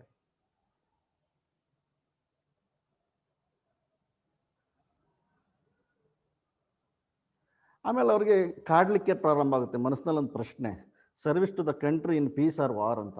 ಅಂದರೆ ದೇಶಕ್ಕೆ ನಾನು ಸೇವೆ ಮಾಡಬೇಕು ಅಂದರೆ ಯುದ್ಧದಿಂದ ಸೇವೆ ಮಾಡಬಹುದಾ ಅಥವಾ ಶಾಂತಿಯಿಂದ ಸೇವೆ ಮಾಡಬಹುದಾ, ದೇಶಕ್ಕೆ ಯಾವುದು ಒಳ್ಳೆಯದು ಅನ್ನೋದು ಅವ್ರನ್ನ ಕಾಡಲಿಕ್ಕೆ ಪ್ರಾರಂಭ ಆಗುತ್ತೆ. ಆ ಸಂದರ್ಭದಲ್ಲಿ ಅವರು ತೀರ್ಮಾನ ಮಾಡ್ತಾರೆ. ಅಷ್ಟರಲ್ಲಿ ಅನೇಕ ಯುದ್ಧಗಳನ್ನು ಮಾಡಿರ್ತಾರೆ, ಅನೇಕ ಸಾಧನೆಗಳನ್ನ ಮಾಡಿರ್ತಾರೆ. ಅವೆಲ್ಲನೂ ಅವ್ರಿಗೇನು ಅಷ್ಟು ತೃಪ್ತಿ ಕೊಟ್ಟಿರೋದಿಲ್ಲ. ಕೊನೆಗೆ ಅವರು ಯೋಚನೆ ಮಾಡಿ 1910 ಬೇಡನ್ ಪವೆಲ್ ಅವರು ಅವರ ಲೆಫ್ಟಿನೆಂಟ್ ಜನರಲ್ ಹುದ್ದೆಗೆ ಅವರು ರಾಜೀನಾಮೆ ಕೊಡ್ತಾರೆ. ಸುದೀರ್ಘ 34 ವರ್ಷಗಳ ಸೇವೆ ಅವರು ಆರ್ಮಿನಲ್ಲಿ ಮಾಡಿರ್ತಾರೆ. ಆದರೆ 1910ರಲ್ಲಿ ಅವರು ಈ ಒಂದು ಹುದ್ದೆಗೆ ರಾಜೀನಾಮೆ ಕೊಡ್ತಾರೆ. ಅದಕ್ಕೆ ಮೂಲ ಕಾರಣ, ಅಷ್ಟೊತ್ತಿಗೆ ಅವರು ಸ್ಕೌಟ್ನ ಪ್ರಾರಂಭ ಮಾಡಿರ್ತಾರೆ. ಅದ್ರ ಬಗ್ಗೆ ಮುಂದೆ ತಿಳ್ಕೊಳ್ಳೋಣ. ಸ್ಕೌಟ್ನ ಪ್ರಾರಂಭ ಮಾಡಿರ್ತಾರೆ. ಈ ಸ್ಕೌಟ್ನ ಚಳವಳಿ ಮತ್ತು ಸ್ಕೌಟ್ ಮಕ್ಕಳಿಗೆ ಈ ತರಬೇತಿಯನ್ನು ಕೊಡೋದು, ಆ ಮಕ್ಕಳ ಮೂಲಕ ಪ್ರಪಂಚಕ್ಕೆ ಶಾಂತಿ ಮಂತ್ರವನ್ನು ಬಿತ್ತಕ್ಕಂಥದ್ದು, ಭ್ರಾತೃತ್ವದ ಒಂದು ಸಂದೇಶವನ್ನು ಸಾರ್ತಕ್ಕಂಥದ್ದು ಅವ್ರಿಗೆ ಬಹಳ ಇಷ್ಟ ಆಗಿರುತ್ತೆ. ಹಾಗಾಗಿ ಯುದ್ಧಗಳಿಂದ ನಮ್ಮ ಕುವೆಂಪುರವ್ರು ಹೇಳ್ದಂಗೆ, ಕುವೆಂಪುರವ್ರು ಹೇಳ್ದಂಗೆ ಶಾಂತಿಯಿಂದ ಅಷ್ಟೇ ವಿಶ್ವವನ್ನು ಗೆಲ್ಲಲಿಕ್ಕೆ ಸಾಧ್ಯ ಅನ್ನೋದನ್ನು ಅರ್ಥ ಮಾಡಿಕೊಂಡು ಸ್ಕೌಟಿಂಗ್ಗೆ ಹೆಚ್ಚು ಒತ್ತನ್ನು ಕೊಡಲಿಕ್ಕೋಸ್ಕರ ಅವರು ಅವರ ಸ್ಥಾನವನ್ನು ತೊರೀತಾರೆ. ಅವ್ರು ಇನ್ನೊಂದು ಸ್ವಲ್ಪ, ಯಾಕಂದರೆ ಇನ್ನೂ ಕೇವಲ ಅವ್ರಿಗೆ 53 ವರ್ಷ ಆಗಿದ್ದಿದ್ದು. ಇನ್ನೊಂದು 2 ವರ್ಷ ಇದ್ದಿದ್ದರೆ the toppest post field marshal, ಅದು last position in the army, ಆ ಸ್ಥಾನಕ್ಕೆ ಇನ್ನೊಂದೇ ಮೆಟ್ಲು ಹಿಂದೆ ಇದ್ರು ಅವರು. ಆದರೆ ಅಂಥ ಅವಕಾಶವನ್ನು ಸಹ ಅವರು ತೊರೆದು ಒಂದು ಸ್ಕೌಟ್ ಚಳವಳಿಗೆ ಚಟುವಟಿಕೆಗಳನ್ನ ಮುಂದುವರಿಸಲಿಕ್ಕೆ, ದೇಶವನ್ನು ಸುತ್ತಾಡಲಿಕ್ಕೆ, ಅವರು ಆ ದೇಶವನ್ನು ಸುತ್ತಿ ಸ್ಕೌಟ್ ಸಂಸ್ಥೆಯನ್ನು ಬೆಳೆಸಲಿಕ್ಕೆ ಅವರು ತಮ್ಮ ಸ್ಥಾನವನ್ನು ತ್ಯಜಿಸ್ತಾರೆ. ಇಷ್ಟು ಚಟುವಟಿಕೆ ಏನು ಇತಿಹಾಸವನ್ನು ನೋಡಿದ್ರೆ ಇದ್ರ ಬಗ್ಗೆ ಒಂದು ಸಣ್ಣ ಆಕ್ಟಿವಿಟಿ ಇದೆ. ಇನ್ನು ಮುಂದೆ ಇರ್ತಕ್ಕಂಥದ್ದೆಲ್ಲ ಬಹಳ ಕೌತುಕವಾದಂತಹ ಆ ಯುದ್ಧಗಳ ಘಟನೆ, ಅವರ ಇತಿಹಾಸ, ಅದನ್ನು ಮುಂದೆ ನೋಡೋಣ. ಇದೊಂದು ಶಾರ್ಟ್ ಬ್ರೀಫ್ ರಿಪೋರ್ಟ್ ಅವರ ಜೀವನದ ಬಗ್ಗೆ. ಇದರ ಬಗ್ಗೆ ಒಂದು ಆಕ್ಟಿವಿಟಿ ಇದೆ, ಅದನ್ನು ನೋಡೋಣ ಈಗ. Brother please.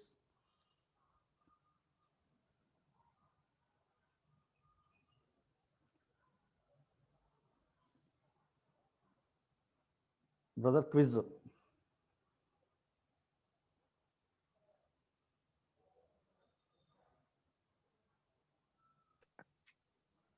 Can you all hear me? Yes, sir. Yes, sir. Okay. I think there is some technical difficulties with Madhu sir.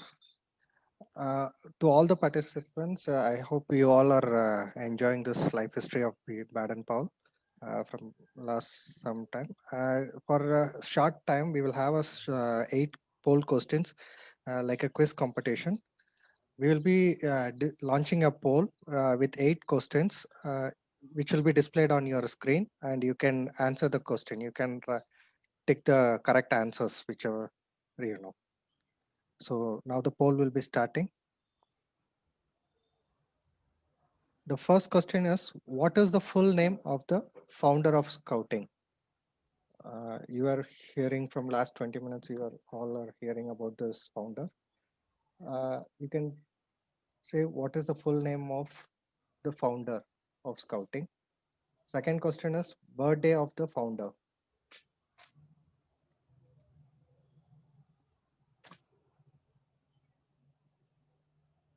Third question, how old the Scouting organization is.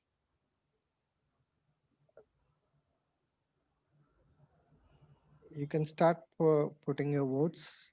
Whichever right question you feel, you can just tick on that and you can submit it.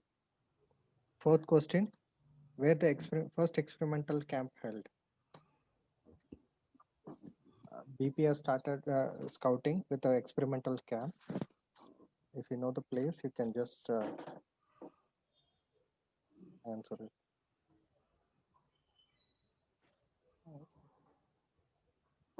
Fifth question, when scouting started in Karnataka?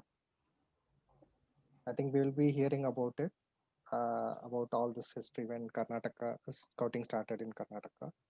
But most of you will be knowing about this. If you know, you can write the correct answer.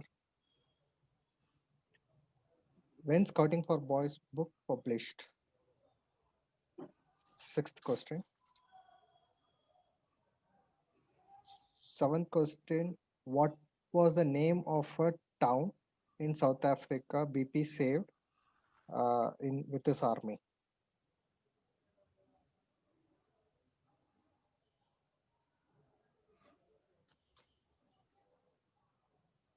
And last question is, what is the scout motto?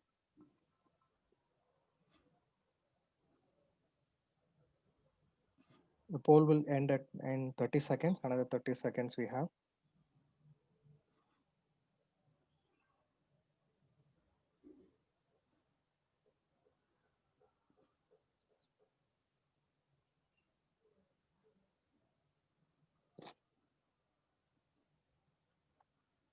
We have 10 seconds more.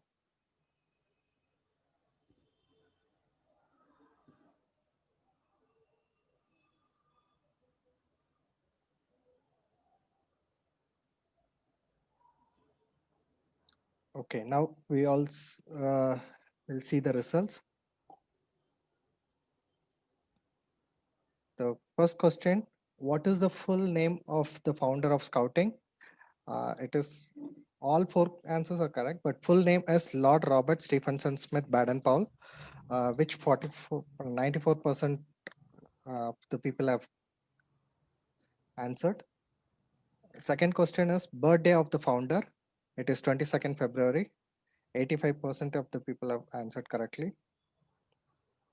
Third question is how old the scouting organization is. 34% of the people have answered correctly. It is 13 years, which it is running. Fourth question, where the first experimental camp held? It is Brownsea Island, correct. 70% have answered correctly. Fifth question, when scouting started in Karnataka? 1909 is the right answer. 47% of the people have answered correctly. And sixth question, when Scouting for Boys book published? It is 24th January 1908. 38% have answered correctly. Seventh question is, what was the name of the town in South Africa BP saved with his army? It is Mafeking. 70% of people have answered correctly. Last question. What is the Scout motto? It is be prepared. 89% of the people have answered correctly. By seeing the answers, we all come to know that most of you are aware of this life story. You can keep continuing to hear the story. And over to Nandakumar sir. Thank you, sir.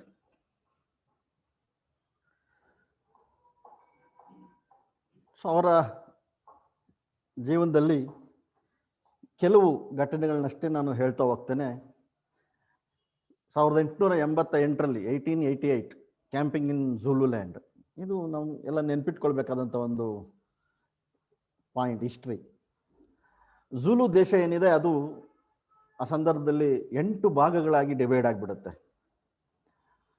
ಆ 8 ಭಾಗಗಳಿಗೂ 8 ಜನ separate ಚೀಫ್ಗಳು ಉಟ್ಕೊಂಡ್ಬಿಡ್ತಾರೆ. ಮೊದಲು ಈ ಝೂಲುಲ್ಯಾಂಡ್ ಏನು ಒಂದೇ ಇತ್ತು, ಅದರ ರಾಜ ಆಗಿದ್ರು ಸೆಟೆವೆಯೋ.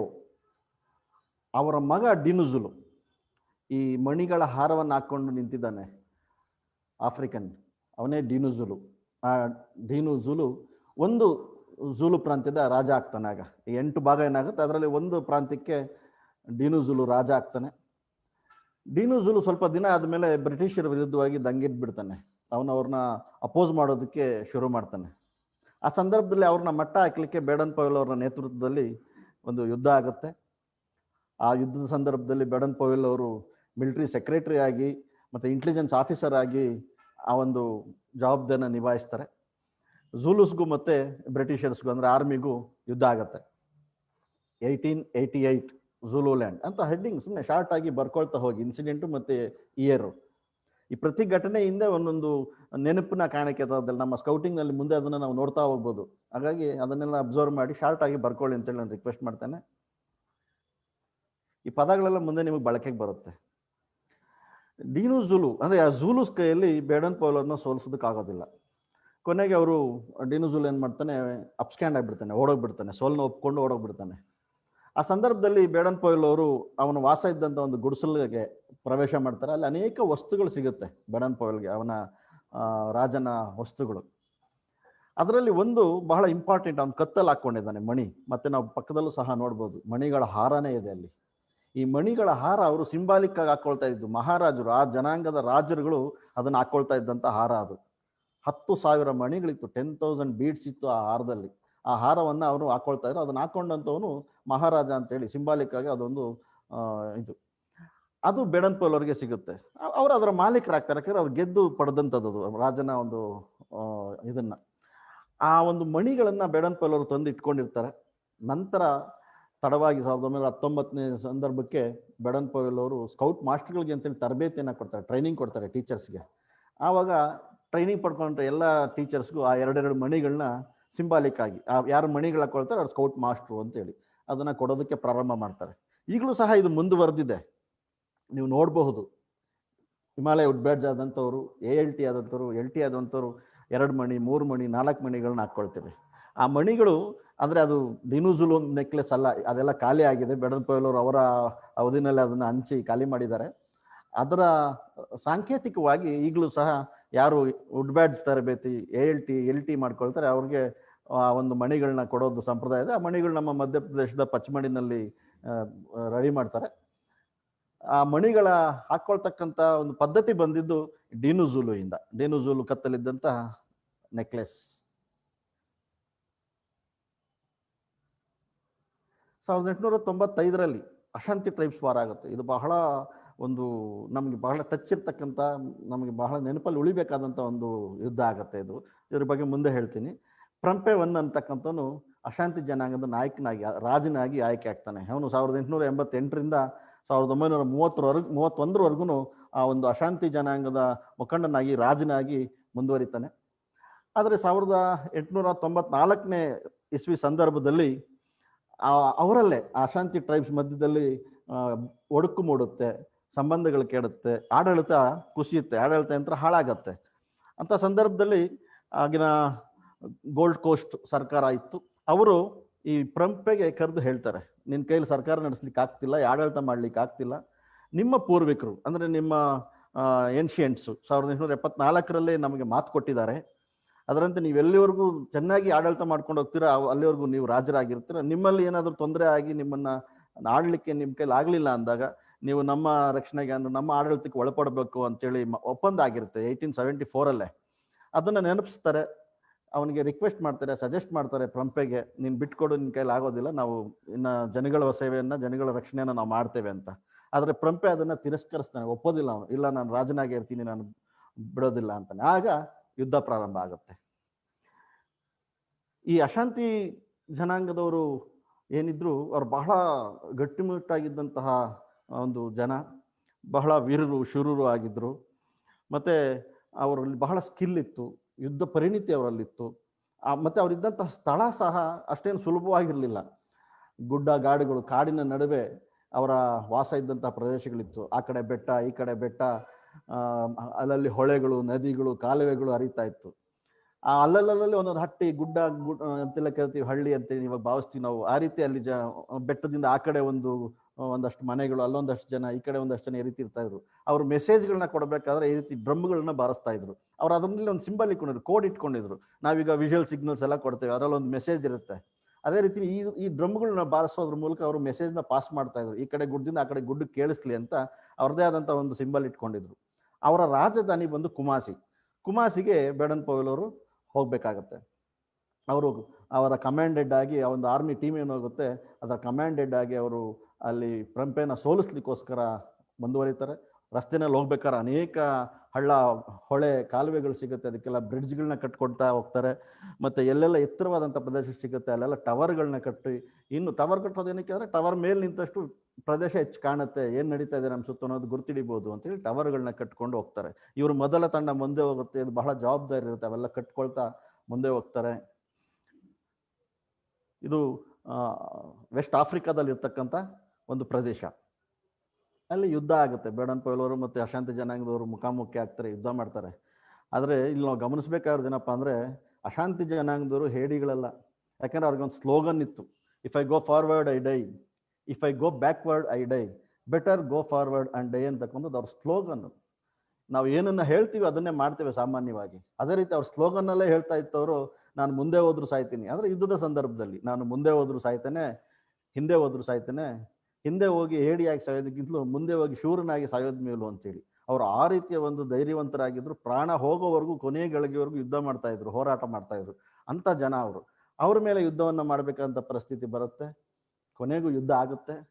ಯುದ್ಧದಲ್ಲಿ ಬೇಡನ್ ಪವೆಲ್ ಅವರು, ಅವರ ತಂಡ ಏನಿದೆ ಆರ್ಮಿ, ಅದು ಗೆಲುವನ್ನು ಸಾಧಿಸುತ್ತೆ. ಈ ಪ್ರೊಂಪೆ ನಾವು ನೋಡ್ಬೋದು ಎಡಗಡೆ, ಆತನೇ ಅಶಾಂತಿ ಜನಾಂಗದವರ ನಾಯಕ, ರಾಜ ಪ್ರೊಂಪೆ. ಈ ಅಶಾಂತಿ ಜನಾಂಗದವರೆಲ್ಲ ಬೇಡನ್ ಪವೆಲ್ ಅವ್ರನ್ನ ಕಂಟಂಕಿ ಅಂತ ಕರೀತಾ ಇದ್ರು. ಅಡ್ಡೆಸರು ಅವ್ರಿಗೆ ಆದಂಥ ಅವ್ರಿಗೆ ಅರ್ಥ ಆಗೋ ರೀತಿಯಲ್ಲಿ ಅಡ್ಡೆಸರುಗಳು ಇಟ್ಕೊಂಡಿದ್ರು ಜನಕ್ಕೆ. ಅದೇ ರೀತಿ ಬೇಡನ್ ಪವೆಲ್ ಅವ್ರನ್ನ ಕಂಟಂಕಿ ಅಂತ ಕರೀತಾ ಇದ್ರು. ನೋಡಿ, ಈ ಪದ ನೀವು ನೆನಪಿಟ್ಕೊಳ್ಬಹುದು. ಕಂಟಂಕಿ ಅಂದರೆ the man of the big hat ಅಂತ, ಅಗಲವಾದಂಥ ಟೋಪಿ ಹಾಕ್ಕೊಂಡಿರೋನು ಅಂತ ಅವ್ರ ಭಾಷೆನಲ್ಲಿ ಅವ್ರು ಕರ್ಕೊಳ್ತಾ ಇದ್ರು. ಕೊನೆಗೆ ಇವ್ರ ಮೇಲೆ ಯುದ್ಧ ಆಗಿ ಗೆದ್ದಂಥ ಸಂದರ್ಭದಲ್ಲಿ ಒಂದು ಸಂಜೆ ಅವನು ಸೋಲನ್ನು ಒಪ್ಕೊಳ್ತಾರೆ. ಪ್ರೊಂಪೆ ಸೋಲನ್ನು ಒಪ್ಕೊಂಡು ಒಂದು ಔತಣಕೂಟವನ್ನು ಕೊಡ್ತಾನೆ. ಅಂದರೆ ನನ್ನನ್ನು ಗೆದ್ದಂಥವ್ರು ನನಗಿಂತಲೂ ಶೂರರು, ಹಾಗಾಗಿ ಅವ್ರನ್ನ ಗೌರವಿಸ್ಬೇಕು. ನಾನು ಅವ್ರ ಮೇಲೆ ಹೊಟ್ಟೆವರಿ ಬೀಳೋದಾಗಲಿ, ಅವ್ರ ಮೇಲೆ ಅಸೂಯೆ ಪಡೋದಾಗಲಿ ಅಲ್ಲ, ನಾವು ಅವ್ರನ್ನ ಗೌರವಿಸ್ಬೇಕು, ಅವ್ರನ್ನ ಗೌರವದಿಂದ ಕಾಣಬೇಕು. ಯಾಕಂದರೆ ಅವ್ರು ನಮಗಿಂತಲೂ ಶೂರರು ಅಂತಕ್ಕಂಥದ್ದು, ವೀರರನ್ನು ಗೌರವಿಸ್ತಕ್ಕಂಥ ಪದ್ಧತಿ ಅವರಲ್ಲಿತ್ತು. ಅದೇ ರೀತಿ ಬೇಡನ್ ಪವೆಲ್ ಅವರು ನಮ್ಮನ್ನು ಗೆದ್ದಿದ್ದಾರೆ, ಹಾಗಾಗಿ ಅವ್ರಿಗೆ ಗೌರವ ಕೊಡಬೇಕು, ಸನ್ಮಾನ ಮಾಡಬೇಕು ಅಂತೇಳಿ ಒಂದು ಔತಣಕೂಟವನ್ನು ಏರ್ಪಾಡು ಮಾಡಿ ಅವ್ರನ್ನ ಒಂದು ಸಂಜೆ ಭೇಟಿ ಆಗ್ತಾರೆ. ಭೇಟಿಯಾದಂಥ ಸಂದರ್ಭದಲ್ಲಿ ಬ್ರಿಟಿಷ್ ಕಲ್ಚರು ಶೇಕ್ ಹ್ಯಾಂಡ್ ಕೊಡ್ತಕ್ಕಂಥದ್ದು. ಬೇಡನ್ ಪವೆಲ್ ಅವರು ಬಲಗೈಲಿ ಶೇಕ್ ಹ್ಯಾಂಡ್ ಕೊಡ್ತಾರೆ, ಪ್ರೊಂಪೆ ಎಡಗೈಲಿ ಶೇಕ್ ಹ್ಯಾಂಡ್ ಕೊಡ್ತಾರೆ. ಬೇಡನ್ ಪವೆಲ್ ಅವರಿಗೆ ಸ್ವಲ್ಪ ಅಸಮಾಧಾನ ಆಗುತ್ತೆ, ನಾನು ಸೋಲಿಸ್ದೆ ಅಂತೇಳಿ ಬಹುಶಃ ನನಗೆ ಅವಮಾನ ಮಾಡ್ತಾ ಇದ್ದಾನೆ ಈತ ಅಂತ. ಆದರೂ ಬೇಡನ್ ಪವೆಲ್ ಅವರು ಕೇಳಿಬಿಡ್ತಾರೆ, ಯಾಕಪ್ಪ ನೀನು ಯಾಕೆ ನನಗೆ ಎಡಗೈಲಿ ಶೇಕ್ ಹ್ಯಾಂಡ್ ಕೊಟ್ಟೆ, ಯಾಕೆ ಅವಮಾನ ಮಾಡ್ದ, ನಿನ್ನ ಉದ್ದೇಶ ಏನು ಅಂತ. ಆಗ ಪ್ರೊಂಪೆ ಹೇಳ್ತಾನೆ, ನಮ್ಮಲ್ಲಿ ವೀರರಿಗೆ, ಶೂರರಿಗೆ ನಾವು ಎಡಗೈಲಿ ಕೊಡ್ತಕ್ಕಂಥದ್ದು ಶೇಕ್ ಹ್ಯಾಂಡು ನಮ್ಮ ಪದ್ಧತಿ. Bravest of the brave shake with left hand ಅಂತೇಳಿ ಅದು ಅವ್ರ ಪದ್ಧತಿ, ಅವ್ರು ಕಲ್ತ್ಕೊಂಡಿದ್ದಂಥ, ಅವ್ರು ಅನುಸರಿಸ್ತಾ ಇದ್ದಂಥ ಪದ್ಧತಿ. ಸೊ ಆವಾಗಿಂದ ಬೇಡನ್ ಪವೆಲ್ ಎಡಗೈನ ಶೇಕ್ ಹ್ಯಾಂಡ್ ಬಗ್ಗೆ ಪರಿಚಯ ಆಗುತ್ತೆ. ಅವಾಗಿನ್ನೂ ಸ್ಕೌಟ್ ಪ್ರಾರಂಭ ಆಗಿರಲಿಲ್ಲ, ಆದರೆ ಒಂದು ಕಲ್ಪನೆ ಬೇಡನ್ ಪವೆಲ್ ಅವ್ರಿಗೆ ಆವಾಗ ಸಿಗುತ್ತೆ. ಯಾಕಪ್ಪ ಎಡಗೈಲಿ ಶೇಕ್ ಹ್ಯಾಂಡ್ ಕೊಡ್ತಾ ಇದ್ರು ಅಶಾಂತಿ ಜನಾಂಗದವರು ಅಂದರೆ, ಯುದ್ಧ ಆದಂಥ ಸಂದರ್ಭದಲ್ಲಿ ಎರಡೂ ಬಣ ಅಥವಾ ಇಬ್ಬರು ವ್ಯಕ್ತಿಗಳು ಒಂದು ಕೈಯಲ್ಲಿ ಕತ್ತಿ ಮತ್ತು ಅಥವಾ ಈಟಿ ಮತ್ತೊಂದು ಕೈಯಲ್ಲಿ ಶೀಲ್ಡ್, ಗುರಾಣಿ ಅಂತ ಏನು ಕರಿತೀವಿ, ಗುರಾಣಿ ಆತ್ಮರಕ್ಷಣೆಗೋಸ್ಕರ ಇಟ್ಕೊಳ್ತಕ್ಕಂಥದ್ದು. ಆ ಗುರಾಣಿಯನ್ನು ಇಟ್ಕೊಂಡು ಯುದ್ಧ ಮಾಡ್ತೇವೆ. 1 ಗಂಟೆ 2 ಗಂಟೆ 3 ಗಂಟೆ ಯುದ್ಧ ಮಾಡ್ತಾನೆ ಇದ್ದೀವಿ, ಯಾರೂ ಸೋಲಿಲ್ಲ ಅಂದರೆ ಅದರ ಅರ್ಥ ಇಬ್ಬರು ಸಮಾನ ವೀರರು. ಸೊ ಇಬ್ಬರು ಸಮಾನ ವೀರರು ಅಂದಾಗ ಎಷ್ಟೇ ಹೊಡೆದಾಡಿ ಪ್ರಯೋಜನ ಇಲ್ಲ, ಯಾಕಂದರೆ ಯಾರೂ ಸೋಲೋದಿಲ್ಲ. ಹಾಗಾಗಿ ಕಾಂಪ್ರಮೈಸ್ ಆಗ್ತಕ್ಕಂಥದ್ದು, ರಾಜಿ ಆಗ್ತಕ್ಕಂಥದ್ದು ಪದ್ಧತಿ ಅದು. ಹಾಗಾಗಿ ರಾಜಿ ಆಗುವಂಥ ಸಂದರ್ಭದಲ್ಲಿ ಬಲಗೈಲಿದ್ದಂತಹ ಕತ್ತಿ ಅದು ವೀರತ್ವದ ಶೌರ್ಯದ ಸಂಕೇತ ಕತ್ತಿ. ಆ ಕತ್ತಿಯನ್ನು ಕೆಳಗೆ ಬಿಡೋದಿಲ್ಲ, ಆದರೆ ಆತ್ಮರಕ್ಷಣೆಗೋಸ್ಕರ ಇಟ್ಕೊಂಡಿದ್ದಂಥ ಶೀಲ್ಡ್, ಗುರಾಣಿ ಏನಿದೆ ಅದನ್ನ ಎಡಗೈಲಿರುತ್ತೆ, ಅದನ್ನು ಕೆಳಗಡೆ ಇಟ್ಟು ಶೇಕ್ ಹ್ಯಾಂಡ್ ಕೊಟ್ಟು ರಾಜಿ ಆಗ್ತಾರೆ, ಕಾಂಪ್ರಮೈಸ್ ಆಗ್ತಾರೆ. ಅಂದರೆ ಇಬ್ಬರು ಸಮಾನ ವೀರರು ಪರಸ್ಪರ ಮುಖಾಮುಖಿ ಆದಾಗ, ಅಂದರೆ ಯುದ್ಧದಲ್ಲಿ ಎಡಗೈನಲ್ಲಿ ಶೇಕ್ ಹ್ಯಾಂಡ್ ಕೊಡ್ತಾರೆ. ಹಾಗಾಗಿ ಅವರ ಭಾವನೆ ಏನಾಗಿತ್ತು, ಇಬ್ಬರು ಸಮಾನ ವೀರರು ಮುಖಾಮುಖಿ ಆದಾಗ ಎಡಗೈಲಿ ಶೇಕ್ ಹ್ಯಾಂಡ್ ಕೊಡ್ತಾರೆ ಅನ್ನತಕ್ಕಂಥದ್ದಿತ್ತು. ಹಾಗಾಗಿ ಅವರು ವೀರರಿಗೆ ಎಡಗೈನಲ್ಲಿ ಶೇಕ್ ಹ್ಯಾಂಡ್ ಕೊಡುವಂಥ ಪದ್ಧತಿ ಇಟ್ಕೊಂಡಿದ್ರು. ಅದನ್ನು ಬೇಡನ್ ಪವೆಲ್ ಅವರು ಅಲ್ಲಿ ಕಲ್ತ್ಕೊಳ್ತಾರೆ, ತಿಳ್ಕೊಳ್ತಾರೆ. ಮುಂದೆ ಸ್ಕೌಟ್ ಪ್ರಾರಂಭ ಮಾಡಿದ್ಮೇಲೆ ಸ್ಕೌಟ್ ಮಕ್ಕಳು ಸಹ ವೀರರು ಶೂರರು ಅನ್ನೋ ಅರ್ಥದಲ್ಲಿ, ಮತ್ತೆ ಒಂದು ಡಿಫ್ರೆಂಟ್ ಆಗಿ ಇರಲಿ ನಮ್ಮ ಪದ್ಧತಿ ಅನ್ನೋ ಅರ್ಥದಲ್ಲಿ ಎಡಗೈಲಿ ಶೇಕ್ ಹ್ಯಾಂಡ್ ಕೊಡೋದನ್ನ ಸ್ಕೌಟ್ಸ್ ಮತ್ತು ಗೈಡ್ಸ್ಗಳಿಗೆ ಮಾಡ್ತಾರೆ. ಸೊ ಇದನ್ನ ಪರಿಚಯ ಆಗಿದ್ದು ಅಶಾಂತಿ ಜನಾಂಗದ ಪ್ರಂಪೆಯಿಂದ. ಮತ್ತೊಂದು ಬಹಳ ಮುಖ್ಯವಾದಂಥ ಇನ್ಸಿಡೆಂಟು ಮೆಟಬಲ್ ಲ್ಯಾಂಡ್ ವಾರ್ 1896, 1896 ಈ ಮೆಟಬಲ್ ಲ್ಯಾಂಡ್ ವಾರ್ ಆಗುತ್ತೆ. ಇದು ಸಹ ಎಲ್ಲೆಲ್ಲ ಆ ಪ್ರಾಂತ್ಯಗಳಲ್ಲಿ ಅಶಾಂತಿ ನೆಲೆಸುತ್ತೆ, ಮತ್ತು ಅರಾಜಕತೆ ಆಗುತ್ತೆ, ಆಡಳಿತ ಮಾಡಲಿಕ್ಕಾಗಲ್ಲ ಅಂತ ಸಂದರ್ಭಗಳಲ್ಲಿ ಈ ಒಂದು ಇಂಗ್ಲೆಂಡ್ನ ಆರ್ಮಿ ಏನಿದ್ರು ಅವ್ರು ಹೋಗಿ ಅದನ್ನು ತಹಬದಿಗೆ ತರ್ತಕ್ಕಂಥ ಕೆಲಸ ಅಥವಾ ಅದನ್ನು ಆಕ್ಯುಪೈ ಮಾಡ್ಕೊಳ್ತಕ್ಕಂಥ ಕೆಲಸವನ್ನು ಮಾಡ್ತಾಯಿದ್ರು. ಅಂಥ ಎಲ್ಲ ಸಂದರ್ಭಗಳಲ್ಲಿ ಬೇಡನ್ ಪವೆಲ್ ಅವರಿಗೆ ಹೆಚ್ಚಿನ ಜವಾಬ್ದಾರಿನ ಕೊಟ್ಟು ಕಳಿಸ್ತಾ ಇದ್ರು. ಅವರ ನಾಯಕತ್ವದಲ್ಲಿ ಯುದ್ಧಗಳು ನಡೆದಿದ್ದಾವೆ. ಈ ಮೆಟಬಲ್ ಲ್ಯಾಂಡ್ ಸಂದರ್ಭದಲ್ಲಿ ಬೇಡನ್ ಪವೆಲ್ ಅವರು ಚೀಫ್ ಆಫ್ ದಿ ಸ್ಟಾಫ್ ಆಗಿ, ಜನರಲ್ ಆಫೀಸರ್ ಇನ್ ಕಮಾಂಡಿಂಗ್ ಆಗಿ ಜವಾಬ್ದಾರಿನ ತೆಗೆದುಕೊಂಡು ಹೋಗ್ತಾರೆ. ಈ ಮೆಟಬಲ್ ಲ್ಯಾಂಡಿನ ಜನ ಬೇಡನ್ ಪವೆಲ್ ಅವ್ರನ್ನ ಜೀವಂತವಾಗಿ, ಅಂದರೆ ಆಗ ಅವ್ರಿಗೆ ಏನಾಗಿತ್ತು ಅಂದರೆ ಇಂಟೆಲಿಜೆನ್ಸ್ ಜವಾಬ್ದಾರಿನ ತೆಗೆದುಕೊಂಡು ಹೋಗಿರ್ತಾರೆ ಬೇಡನ್ ಪವೆಲ್ ಅವರು. ಆ ಇಂಟೆಲಿಜೆನ್ಸ್ ಜವಾಬ್ದಾರಿನ ಹೊತ್ಕೊಂಡೋಗಿ ಅವರ ಮೆಟಬಲ್ ಲ್ಯಾಂಡ್ ಜನಾಂಗದವರ ಆಗು ಹೋಗುಗಳನ್ನು ಸೀಕ್ರೆಟ್ ಆಗಿ ಹೋಗಿ ಅಬ್ಸರ್ವ್ ಮಾಡ್ಕೊಂಡು ಬಂದು ಇವರ ಒಂದು ಯುದ್ಧವನ್ನು ರೂಪಿಸುವಂಥ ಜವಾಬ್ದಾರಿ ಇರುತ್ತೆ. ಅಂಥ ಸಂದರ್ಭದಲ್ಲಿ ಮುಂದೆ ಯುದ್ಧ ಆಗುತ್ತೆ. ಅದು ಬಹಳ ಸುದೀರ್ಘವಾದಂಥ ಇತಿಹಾಸ. ಅದ್ರ ಬಗ್ಗೆ ಶಾರ್ಟ್ ಆಗಿ ನಾನು ಹೇಳ್ತೇನೆ. ಆ ಯುದ್ಧದಲ್ಲಿ ಇದು 1 ದಿನ 2 ದಿನ ನಡೆಯುವಂಥ ಒಂದು ಯುದ್ಧಲ್ಲ, ಅದೊಂದು ಘಟನೆಗಳು ನಡ್ಕೊಳ್ತಾ ಹೋಗುತ್ತೆ. ಅದು ಬೆಳೆದು ಯುದ್ಧ ಆಗುವಂಥ ಸಂದರ್ಭ ಬರುತ್ತೆ. ಆ ಸಂದರ್ಭಕ್ಕೆ ಬೇಡನ್ ಪವೆಲ್ ಅವ್ರನ್ನ ಮೆಟಬಲ್ ಲ್ಯಾಂಡ್ನ ಜನ ಇಂಪೀಜಾ ಅಂತ ಕರಿತಾ ಇದ್ರು. ಇಂಪೀಜಾ ಅನ್ನೋ ಪದ ಕೊಟ್ಟಂಥವ್ರು ಮೆಟಬಲ್ ಲ್ಯಾಂಡ್ನ ಜನ. ಅದು ಬಿರುದಲ್ಲ, ಒಂದು ಅವರ ಕೋಡ್ ವರ್ಡ್. ಇಂಪೀಜಾ ಅಂದರೆ ದ ವೋಲ್ಫ್ ನೆವರ್ ಸ್ಲೀಪ್ ಅಂತ, ಮಲಗಲಾರದ ತೋಳ ಅಂತ. ಈ ತೋಳ ಹೆಣ್ಣು ತೋಳ ಮರಿಗಳನ್ನ ಹಾಕ್ಬಿಟ್ರೆ ರಾತ್ರಿ ಎಲ್ಲ ಮಲಗೋದೇ ಇಲ್ಲಂತೆ. ಹಾಗಾಗಿ ಆ ಒಂದು ಅರ್ಥದಲ್ಲಿ ಇಂಪೀಜಾ ಅನ್ನೋ ಪದವನ್ನು ಬೇಡನ್ ಪವೆಲ್ ಅವರಿಗೆ ಬಳಸ್ತಾ ಇದ್ರು ಅವರು. ಅಂದರೆ ಈತ ನಿದ್ದೆ ಮಾಡಲ್ಲ, ಹುಷಾರಾಗಿರ್ಬೇಕು ಇತನ ಹತ್ರ ಅಂತ. ಇಂಪೀಜಾ ಅಂದರೆ ಮಲಗಲಾರದ ತೋಳ. ಸೊ ಆ ಯುದ್ಧ ಎಲ್ಲ ಆದಂಥ ಸಂದರ್ಭದಲ್ಲಿ ಬೇಡನ್ ಪವೆಲ್ ಅವರು ಆ ಭಾಗದಲ್ಲಿ ಏನು ಪ್ರಾಣಿ ನೋಡ್ತಾ ಇದ್ದೀರಿ, ಇದು ಕೂಡು ಅಂತಕ್ಕಂಥ ಒಂದು ಪ್ರಾಣಿ. ನಮ್ಮ ಕಡೆ ಜಿಂಕೆ ಇವೆಲ್ಲ ಏನಿದೆ ಆ ಥರದಲ್ಲಿ ಅದನ್ನು ಕೂಡು ಅಂತ ಕರಿತೀವಿ. ಆ ಪ್ರಾಣಿಯ ಒಂದು ಕೊಂಬನ್ನು ತೆಗೆದುಕೊಂಡ್ಬರ್ತಾರೆ. ನಾವು ಅವರು ಕೊಂಬನ್ನ ಊದ್ತಾ ಇರೋದು ನೋಡಬಹುದು. ಬೇಡನ್ ಪವೆಲ್ ಅವರು ಆ ಕೊಂಬನ್ನ ಆ ಯುದ್ಧದ ಗೆಲುವಿನ ಸಂಕೇತ, ಶೀಲ್ಡ್ ಅಂತೇಳಿ ಭಾವಿಸ್ತಾರೆ. ಅವರು ಅದಕ್ಕೆ ಹೆಸರು ಕೊಡ್ತಾರೆ ಶೀಲ್ಡ್ ಆಫ್ ವಿಕ್ಟರಿ ಅಂತ. ಸೊ ಆ ಮೆಟಬಲ್ ಲ್ಯಾಂಡಿಂದ ತಂದಂಥದ್ದು ಅದು. ಅದನ್ನೇ ಅವರು ನಂತರ 1907 ಸ್ಕೌಟ್ನ ಪ್ರಾರಂಭ ಮಾಡಿದಾಗ ಅಲ್ಲಿ ದಿನ ಬೆಳಗ್ಗೆ ಎಲ್ಲರನ್ನು ಎಬ್ಸೋದಕ್ಕೆ ವಿಷುವಲ್ ಆಗ್ತೀವಲ್ಲ, ಆ ರೀತಿನಲ್ಲಿ ಅವರು ಆ ಕೂಡು ಹಾರನ್ನು ಊದಿ, ಶಂಖ ಊದಿದ್ರೆ ಯಾವ ರೀತಿ ಸೌಂಡ್ ಬರುತ್ತೆ ಆ ರೀತಿ ಸೌಂಡ್ ಬರುತ್ತೆ ಅದು. ಅದನ್ನು ಊದೋದ್ರ ಮೂಲಕ ಅವರು ಕ್ಯಾಂಪ್ನಲ್ಲಿ ಅದನ್ನು ಬಳಸ್ತಾ ಇದ್ರು. ಮತ್ತು 1919 ಯಾವಾಗ ಮೊದಲನೇ ಸ್ಕೌಟ್ ಮಾಸ್ಟರ್ಗಳ ಟ್ರೈನಿಂಗ್ ಕ್ಯಾಂಪ್ ನಡೀತು ಗಿಲ್ವಿಲ್ ಪಾರ್ಕಲ್ಲಿ, ಅಲ್ಲೂ ಸಹ ಇದನ್ನು ಊದಿ ಆ ಶಿಬಿರವನ್ನು ಉದ್ಘಾಟನೆ ಮಾಡಿದರು. ಆ ರೀತಿ ಅನೇಕ ಸಂದರ್ಭಗಳಲ್ಲಿ ಅದನ್ನು ಬಳಸಿದ್ದಾರೆ. ಈಗಲೂ ಸಹ ಆ ಒಂದು ಕೂಡು ಹಾರನ್ನು ಅವರ ಮ್ಯೂಸಿಯಂನಲ್ಲಿ, ಕೀನ್ಯಾದಲ್ಲಿ ಅವರ ಮನೆಯನ್ನು ಮ್ಯೂಸಿಯಂ ಮಾಡಿದ್ದಾರೆ. ಆ ಮ್ಯೂಸಿಯಂನಲ್ಲಿ ಆ ಕೂಡು ಹಾರನ್ನು ಇಟ್ಟಿದ್ದಾರೆ. ಅದು ವಿಜಯದ ಸಂಕೇತವಾಗಿ ಮೆಟಬಲ್ ಲ್ಯಾಂಡಿಂದ ತಂದಿರತಕ್ಕಂಥದ್ದು.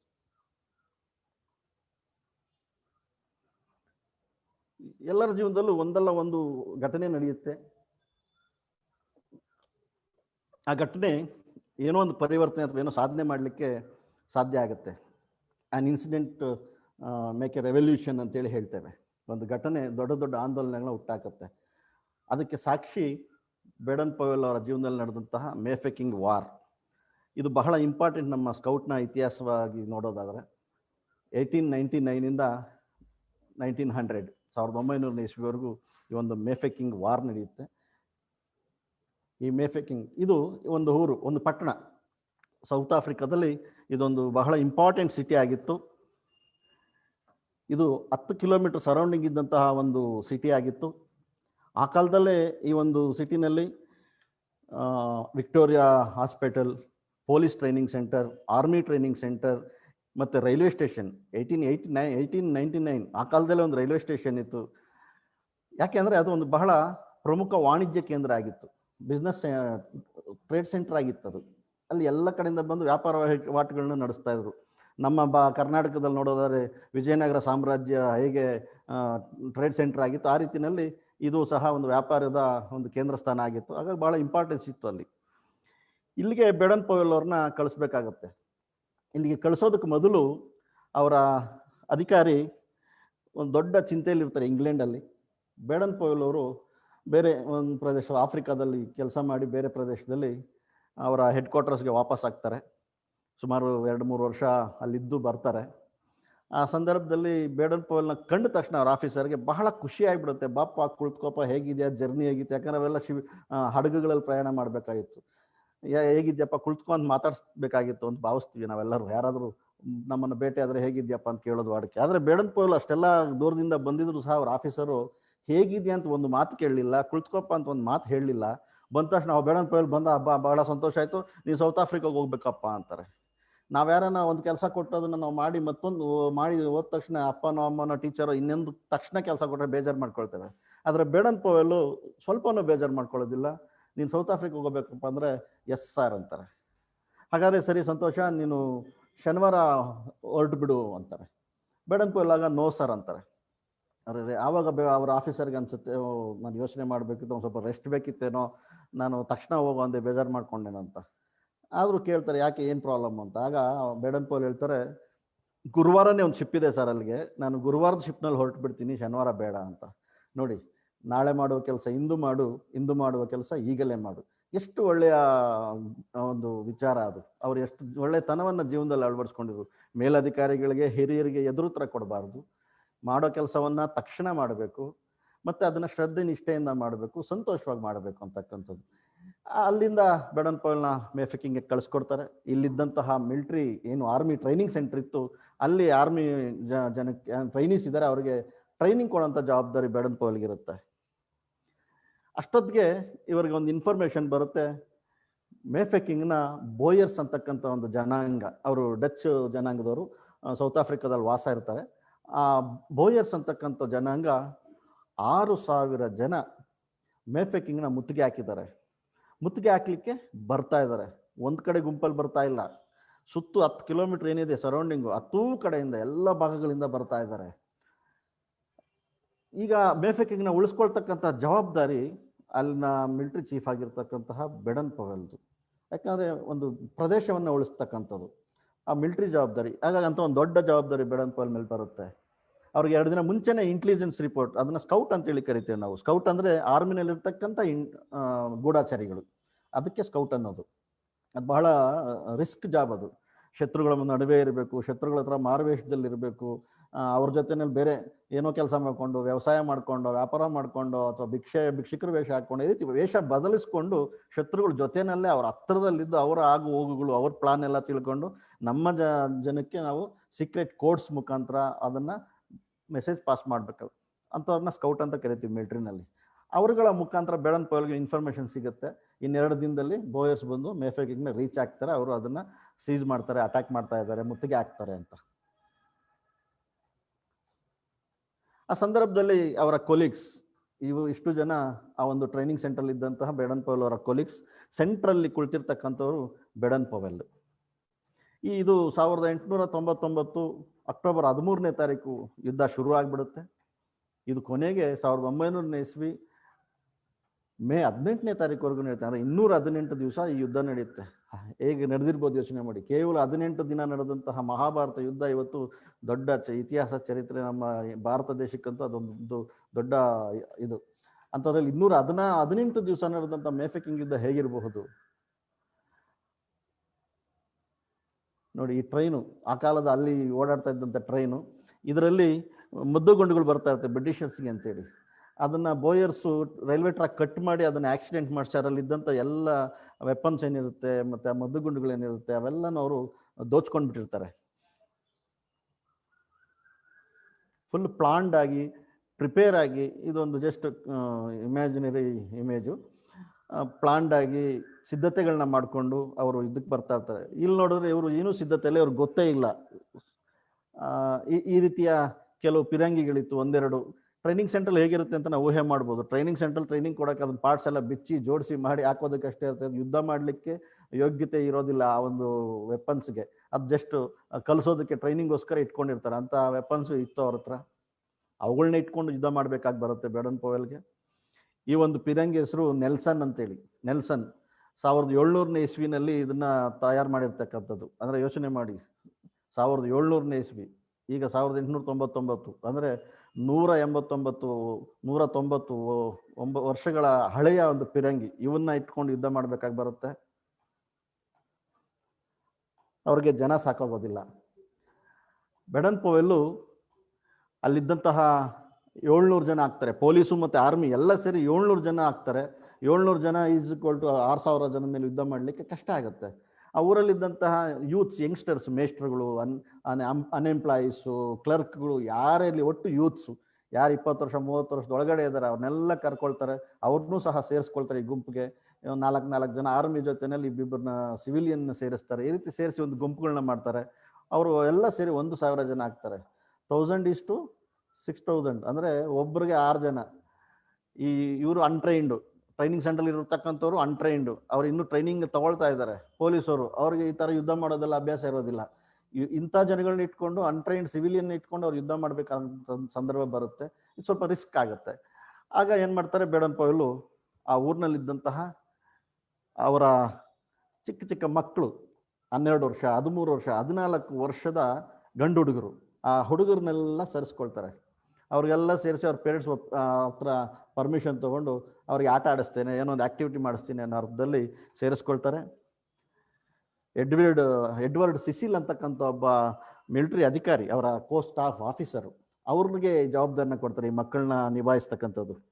ಈ ಮಕ್ಕಳು ಏನು ಮಾಡಬೇಕಾಗಿತ್ತು, ಆ ಆರ್ಮಿ ಮತ್ತು ಏನಿದ್ರು ಪೊಲೀಸು ಅಥವಾ ಸಿವಿಲಿಯನ್, ಅವ್ರನ್ನೆಲ್ಲ ಸಣ್ಣ ಸಣ್ಣ ಗುಂಪುಗಳನ್ನ ಮಾಡಿ ಎಲ್ಲೆಲ್ಲಿ ಡೇಂಜರಸ್ ಪ್ಲೇಸ್ ಇದೆ, ರಿಸ್ಕ್ ಇದೆ, ಅಂದರೆ ಅವ್ರ ಬೋಯರ್ಸ್ ಒಳಗಡೆ ನುಗ್ಗಲಿಕ್ಕೆ ಜಾಗ ಇದೆ, ಬೆಟ್ಟ ಗುಡ್ಡಗಳಿರುತ್ತೆ, ಅಲ್ಲಿ ರಿಸ್ಕ್ ಇರಲ್ಲ, ಎಲ್ಲಿ ಸಂದಿ ಇರುತ್ತೆ ಅಥವಾ ಎಲ್ಲಿ ಗ್ಯಾಪ್ ಇರುತ್ತೆ ಅಲ್ಲಿ ಅವ್ರು ನುಗ್ತಾರೆ.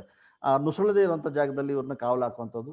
ಎತ್ತರದ ಪ್ರದೇಶಗಳಲ್ಲಿ ಬೆಟ್ಟ ಗುಡ್ಡಗಳ ಮೇಲೆ ಒಂದಷ್ಟು ಬೆಟಾಲಿಯನ್ನ ಹಾಕಿ ಅಲ್ಲಿಂದ ಯುದ್ಧ ಮಾಡಿಸ್ತಕ್ಕಂಥದ್ದು. ಈ ರೀತಿ ಎಲ್ಲೆಲ್ಲಿ ಸೆನ್ಸಿಟಿವ್ ಪ್ಲೇಸ್ ಇರುತ್ತೆ ಅಲ್ಲೆಲ್ಲ ಅವ್ರನ್ನ ಹಾಕಿರ್ತಾರೆ.